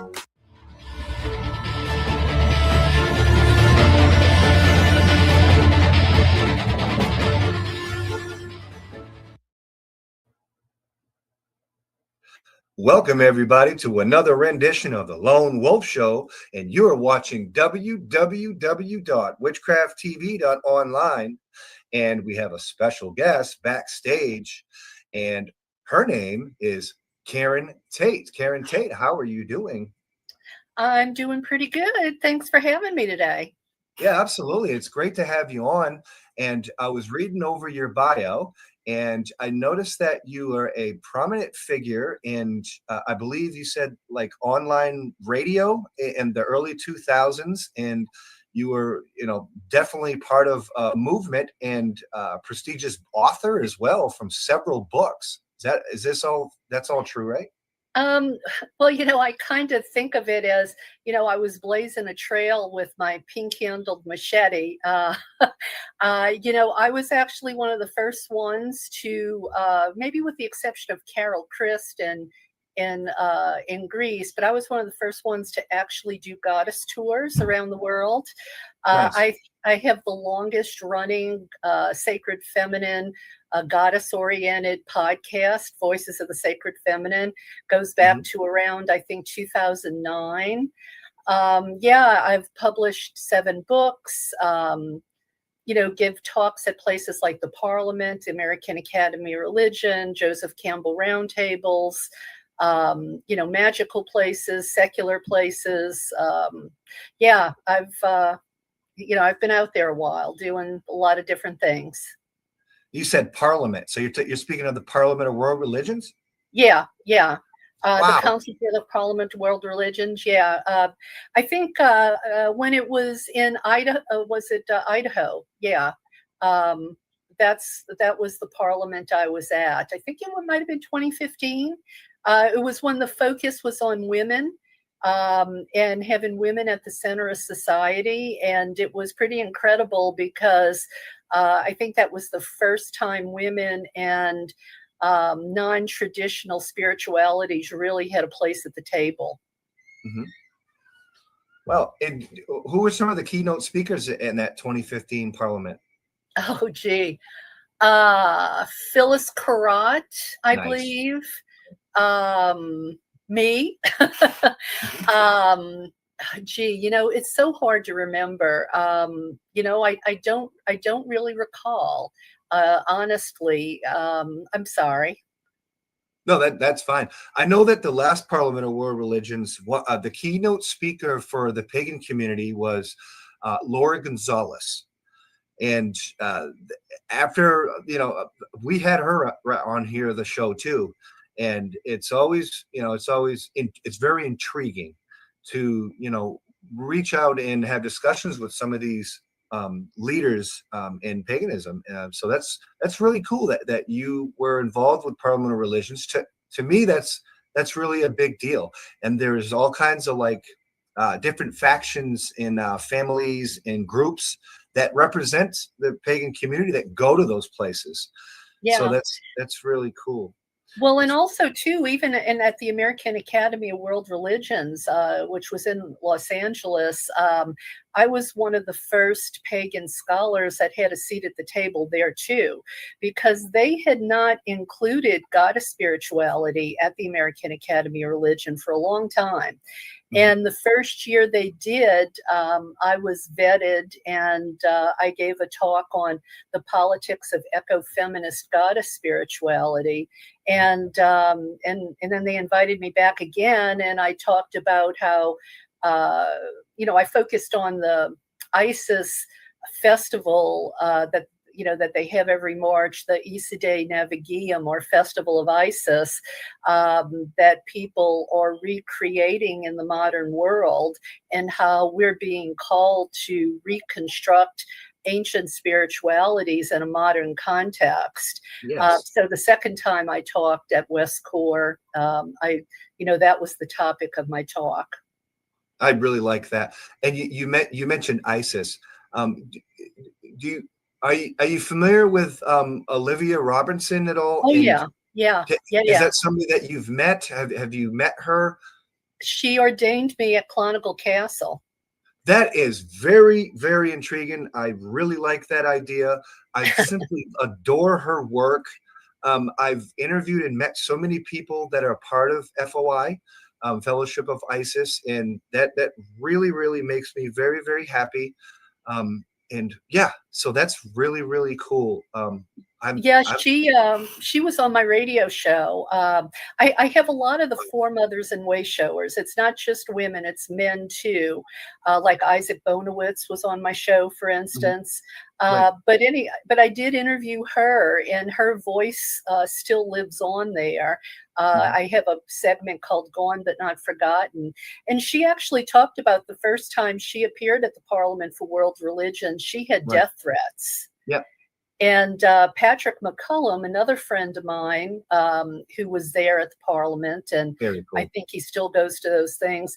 He talked about how, it would be 50 years ago now, I guess. I think he was back then the chaplain for pagans in prison. And if you talked about goddess out in the mainstream world, like him, he, somebody threatened to firebomb his house. So, we have come a long way. As I think the sacred feminine is being rebirthed into society. Right. I definitely look up to Patrick McCullum. I've been out to his ranch in New Mexico and was just painting his kitchen cabinets a year ago.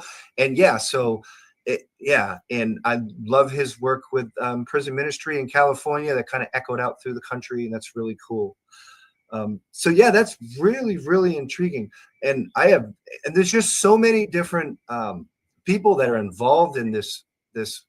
And I want to say the witchcraft revival. I want to say, because I think people that are involved in the witchcraft revival are kind of, well, goddess spirituality focused anyways, because, it's a matriarch spirituality to begin with. So it really must have been a lot harder for maybe male leaders in the early days than it is now. Do you think it's the same, or is it different? Is it more difficult? I mean, has the message gotten across? We're in 2025, and you've obviously been around for a long time.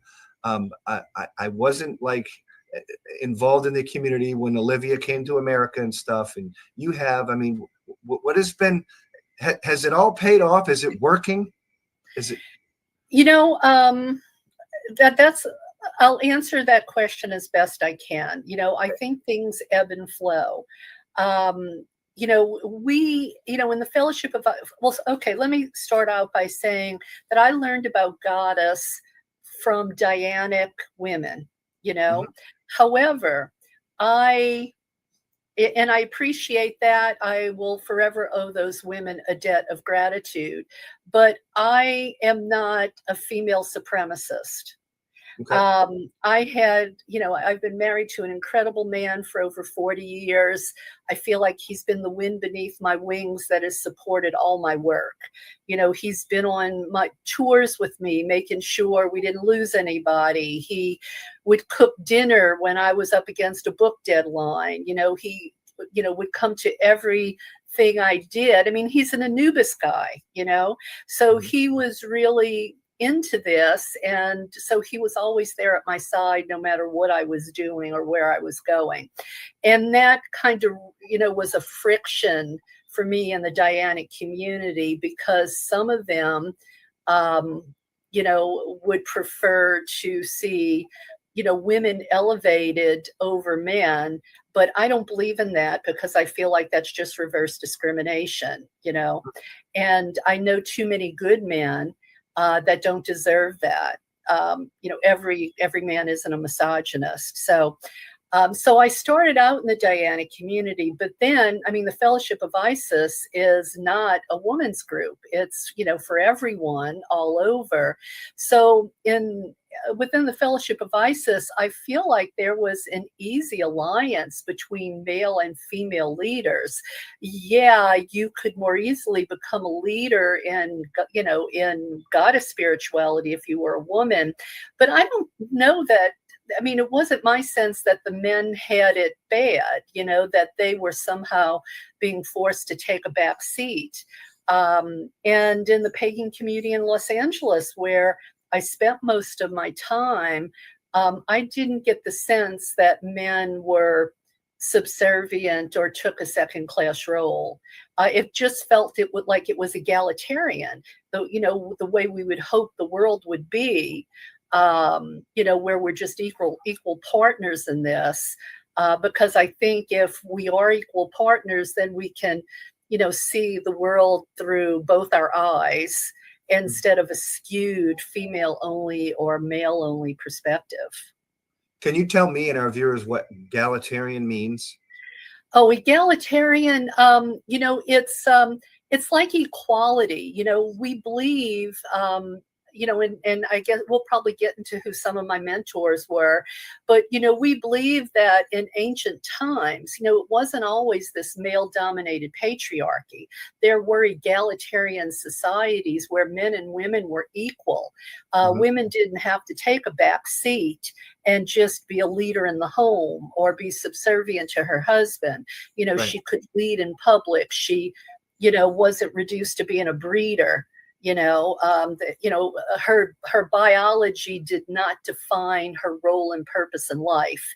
She could be anything a man could be. So there was this equality across society, and and that's and some people now call it equalitarian rather than egalitarian. But saying equalitarian maybe makes it a little clearer. So it's like the middle ground. It's the Mercury of the patriarch and the matriarch is kind of finding a balance to it.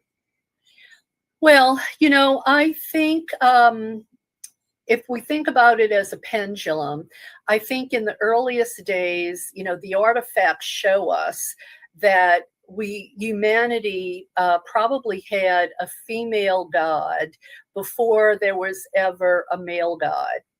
And then it swung back in the other direction, and we have patriarchy, where everything that was female, whether it was women, whether it was deity, whether it was nature, that became secondary and demonized. And I think we have to swing back to the middle, to a balance point where neither is superior and they both coexist in equality and love and harmony, recognizing the value that each brings to the table, no longer marginalizing the values of the sacred feminine, because that's what has our world so screwed up. So I recently found out something that I thought was very, very fascinating, and I'd love to get your point of view on it. And it's kind of it may or may not be controversial, and well, I don't care, because I'm trying to learn and put things together. As far as when a human being is in the womb, right?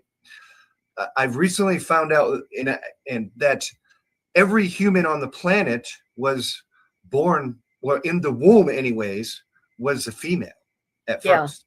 Yeah. That's true. And so to me, that means that, all of this misogynist, crap or whatever, it's just you were a female before you were a male. So from a street perspective, why are you tripping? So does that make sense? Well, the problem is most people don't know that, right?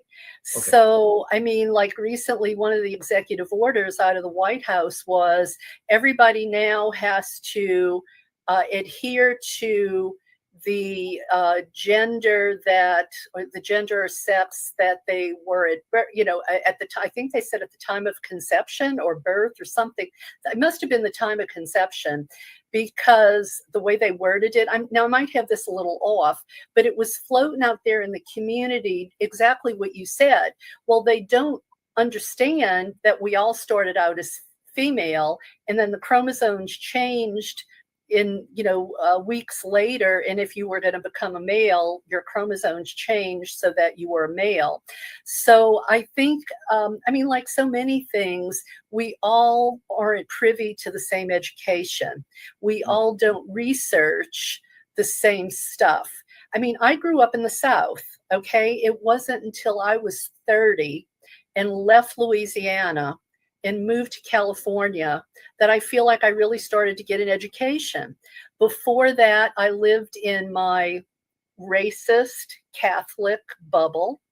I thought people like Rush Limbaugh were gods, and I thought Fox News was, the bomb.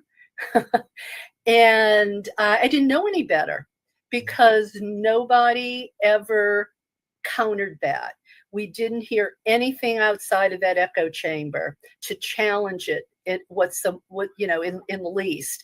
And then I get away from that, and I start to educate myself. My eyes are opened. I start to learn about goddess spirituality and patriarchy and misogyny and egalitarian societies and ancient cultures, and it changed my entire life, because I felt like I had been duped for the first 30 years of my life, quite frankly. You learn about the Gnostic Gospels, you learn about, all the hidden stuff that may help you develop your consciousness and expand your intellectual, capacity. You have intellectual curiosity. But everybody doesn't, and everybody doesn't go down those rabbit holes to learn about this stuff, Minoan culture, that was probably one of the first great egalitarian societies, but you don't know that until you start going down the rabbit hole, it would be great if we had an educational system where everyone was on the same page. And in a way, that's why I'm really afraid of homeschooling, because we already have gatekeepers deciding what we're going to learn. If we have parents maybe who don't want us to know about things because they're of the devil, or they don't know about it themselves, then it really does limit, our awareness, our education. So, I mean, that's not to say some people might not get a great homeschooled education, but I don't know. I mean, I think it would be awfully hard for a parent to take care of kids, run a house, and give the kids the kind of well-rounded, in-depth education that we need in the world today. So I don't know. That's just my perspective at this point. I'm willing to be convinced otherwise. So something comes to mind where I have read a few times in different places that the winners of history get to write it. Yeah, when the phrase is history is written by the conquerors. Right. And the last book I wrote was called Normalizing Abuse, and I talk about the abuse in academia. And I know a wonderful scholar who's gay, and for a long time he worked for a Christian college that saw gay people as an abomination. His work went nowhere. He was lucky he had a job. He's an expert on the Eleusinian mysteries. And, I believe he probably has figured out what was going on during the Eleusinian mysteries. And it wasn't until he got out of that college and was in one that didn't have anti-gay bias and they allowed him to put his work out there in the world, and now he's famous. But that's just a perspective. Or you have people that if you're, racist scholars don't want to give brown-skinned or black-skinned people credit for having built, the pyramids in Nubia. They say, oh, they can't possibly have accomplished that, because of our perspective, how we devalue people of color. So then it gets written into the history books with that bias, or I know in the South, our history books were controlled by some organization in Texas. They didn't want to put stuff in the history books about the contributions of Black people, of Thomas Jefferson, because it went against their narrative. Mm-hmm. So it's dangerous, I think, for us not to all have the same foundation, educational foundation, because we can, we'll grow up with these horrible bigotries and biases. Mm-hmm. And when you say narrative, I see that a lot of times I feel like particular people will create a narrative. And I've also found that the narrative becomes the people's truth. And I feel like maybe truth becomes subjective. And is truth subjective? And like, how do we know what is the truth if truth is subjective? Well, I don't necessarily. I mean, I think truth is truth and facts are facts, right? I don't. I think we have to be careful not to confuse opinion with truth. I mean, some things are just true. Like what you said before, all of the babies start in the womb as female. That's a truth. Right. Now, there may be people who won't want to believe that, and they'll create a different narrative. That's science. Yeah, but there's a lot of people who deny science. I mean, for instance, people who want to believe the Earth is 6,000 years old.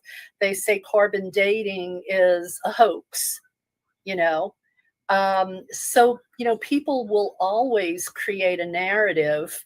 I think, unfortunately, if they haven't come up with critical thinking skills and being able to challenge ideas, I think they, they're the sheeple. They kind of just go along with whatever is told to them, especially if it maybe enables them to retain their biases.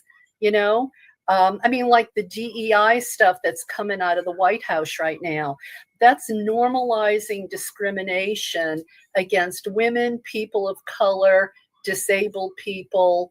And what did they say? Trump himself said, oh, the wildfires would have been able to be overcome if you didn't have female firefighters. There wouldn't be such violence in the street if they didn't hire Black and women on the police force. And there was a third one. The FAA. The plane crash was because they hired women and people of color. That is the beginning of the normalizing of discrimination, so that, and it's a shame to say this, but it's to enable white men to continue to have the privilege that they used to have. I mean, I worked for a man who would not allow me to interview Black people for jobs. He also didn't want women in particular jobs. And it wasn't based on, they needed to be, super strong or something like that. And, most women might not have the upper body strength. It wasn't anything like that. It was just bias, So I forgot now what the original question was. I'm sorry. No, that's fine. So you've also published numerous books. Like I think there's a total of 7, or is it 9? 7 right now. So 7 books. Can you tell me about your first book and how they've changed throughout, like, the books? Like, how did has your ideology changed since you've been writing books? Because writing books takes a lot of research and a lot of study. Yeah. Well, I mentioned earlier that I was probably one of the first people to really do goddess tours.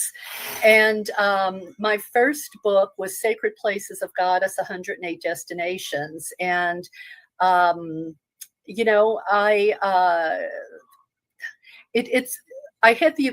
traveled to probably 80% of the places in that book with my husband. And then later we started doing the goddess tours. And in that book, I came up with these, kind of thought leader ideas, I guess. For instance, I coined the term goddess advocate because I felt like I needed a label for myself, and I wasn't sure a lot of the labels out there fit. So I came up with the term goddess advocate, and I introduced it in that book. And I also suggested that museums that house goddess artifacts be considered sacred sites, especially, here in the United States, where unless we travel and have a passport, we don't have the advantage to go visit these ancient sites and ancient archaeological sites or sacred groves and things like that, to actually stand in these places where goddess was worshipped in the center of society. But if we go to a museum, say for instance in New York, or the Rosicrucian Museum in San Jose, California, we can at least go to these sacred sites where goddesses, her artifacts are there, which means her history is there, her image is there. And we, to me, the museum now becomes a sacred site. Just like the Statue of Liberty is, I believe she is like the political goddess. And you have the Sekhmet Temple outside Las Vegas. That's a sacred site. So anyway, that was the first book I wrote, Sacred Places Around the World, started doing sacred tours. The next book that got published was called Walking an Ancient Path. In there, I write about how it's a little bit autobiographical, but it's about how a person or a community can incorporate goddess spirituality into their life or their community. It's a good beginner book, I think, but there's also a lot in there ordination ceremonies, the politics of spirituality, things like that go beyond kind of a newbie. In the Earth section, I talk about things we did on sacred tours and magical experiences and stuff like that.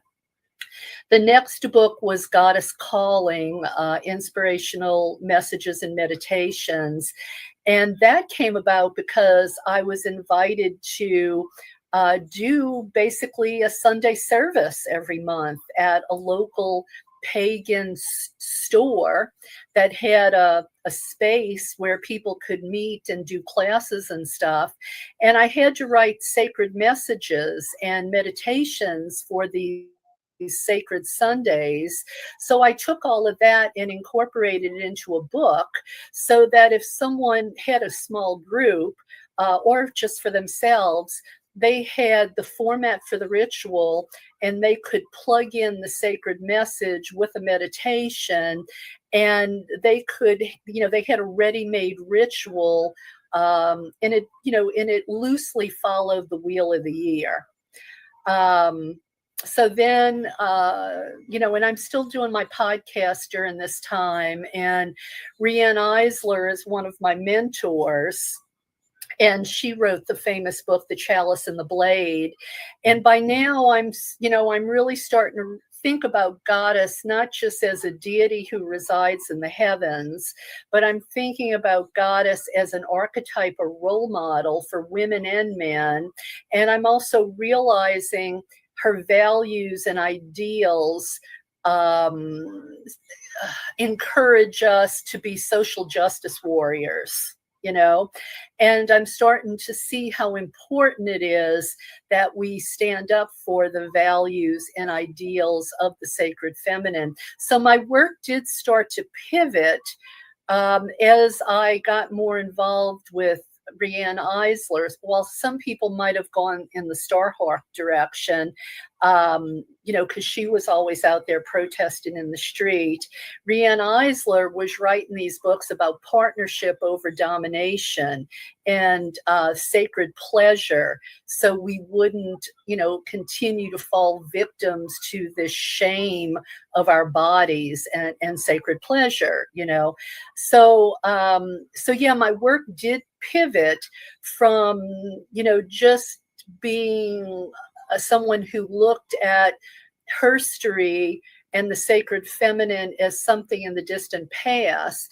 to something that's relevant to us today, to live more whole, fulfilled lives, and with a motivation to change society so that it's more equal and just, and we take care of the earth, and we don't discriminate against women or people of color or trans people or disabled people. We're all of equal value, and we're kind of, oneness is a term a lot of people are using now. Ascension is another term I'm hearing a lot now. I think to a certain extent, the sacred feminine, actually, her values help us ascend. Her values are high frequency values. I think the world would be a better place with those values restored to the center rather than being marginalized in a patriarchal, male-dominated world. So we're going to talk more with Karen Tate about her books and where to find them right after this commercial. Do y'all know about Witchcraft TV Online? Been watching that the last couple of days. Constantly going, I'm learning interesting stuff. And it turns out, apparently, I have a show there at midnight every night. Witchcraft TV.online. Witchcraft TV.online. Check that out. I'm going to tune in at midnight and see what it is I'm doing there.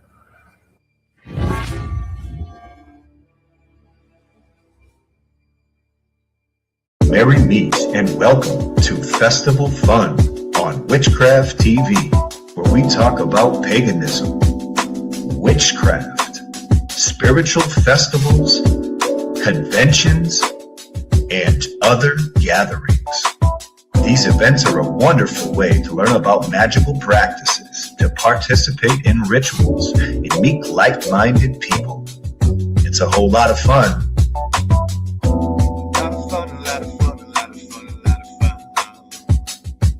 With your host, A.C. Fisher and Harold Sanford Carter III.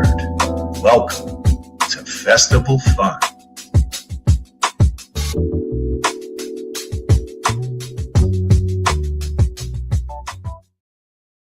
So, welcome back. This is the Lone Wolf Show on www.witchcrafttv.online. We have Karen Tate with us, who was ordained by Olivia Robertson from the Fellowship of Isis. I mean, that in itself is like so magical, and I all I can do is study the history of, you know, what is the contemporary revival of witchcraft and earth-based spirituality, and spirituality with the feminine divine. And I'm just like very, very impressed. Like I really like Olivia and her story and what she left behind with their videos and information. And I've interviewed some of people that were also like a part of her movement when it happened. And so, yeah, that's really, really cool.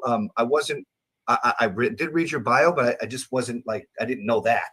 So I'm glad that we had this. I'm glad that we had this interview. And you were talking about your books and the people that you were influenced by, and you mentioned Starhawk.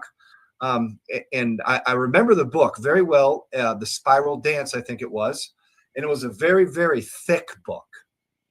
Now, was that the type of literature that was, and people and icons, you know, when you were walking your path in the earlier days, was that like your inspiration? Or what other inspirational pagan icons and leaders, what was your inspiration in the early days? Yeah, those were the people that were in my peer group. You know, they were in my orbit, and you know, it's really a shame how we keep reinventing the wheel. You know, I think about all the people whose shoulders my generation stood on to be able to. I don't mean that in an oppressive way, but you know, we add to their work, or you know, what they have managed to put out into the world, we take that and we continue it. You know, if it hadn't been for, you know, people like Olivia Robertson, Mary Daly, Selena Fox, you know, if it hadn't been for people like that, the rest of us wouldn't be doing their work. And now a lot of the young pagans who are up and coming, they don't know me and I don't know them. You know, there's a disconnect in the continuity. And I wish there were a way for us to fix that. But you know, who were the people in my orbit? Yeah, Starhawk. I mean, I remember when Starhawk came to Los Angeles, it was my job to take her everywhere for the 3 days she was in Los Angeles. So yeah, I mean, I knew Starhawk, conversed with Starhawk. Lady Olivia, like we already said, you know, she would come to Los Angeles. And, you know, she went up to Isis Oasis, which is north of San Francisco. And, you know, she would do convocations there and ordain people there. So, you know, she did make it to the United States, and she went to other places as well. So probably quite a few people still alive today were in Lady Olivia's orbit. You know, Starhawk, I think, inspired me to be political. You know, she made me realize that we had to stand up and speak out. So from that standpoint, you know, Starhawk was influential to me. But usually when people say, well, who are your mentors? I usually mention Rianne Eisler and Marilyn Stone, because Marilyn Stone wrote When God Was a Woman. And Rianne Eisler wrote her most famous book, The Chalice and the Blade. I think it's been translated into 40 languages. I mean, she goes back to the beginning and explains how prevalent goddess was in the most ancient times, so that we know this isn't a feminist fantasy. You know, these artifacts weren't ancient Barbie dolls. You know, this was the real deal.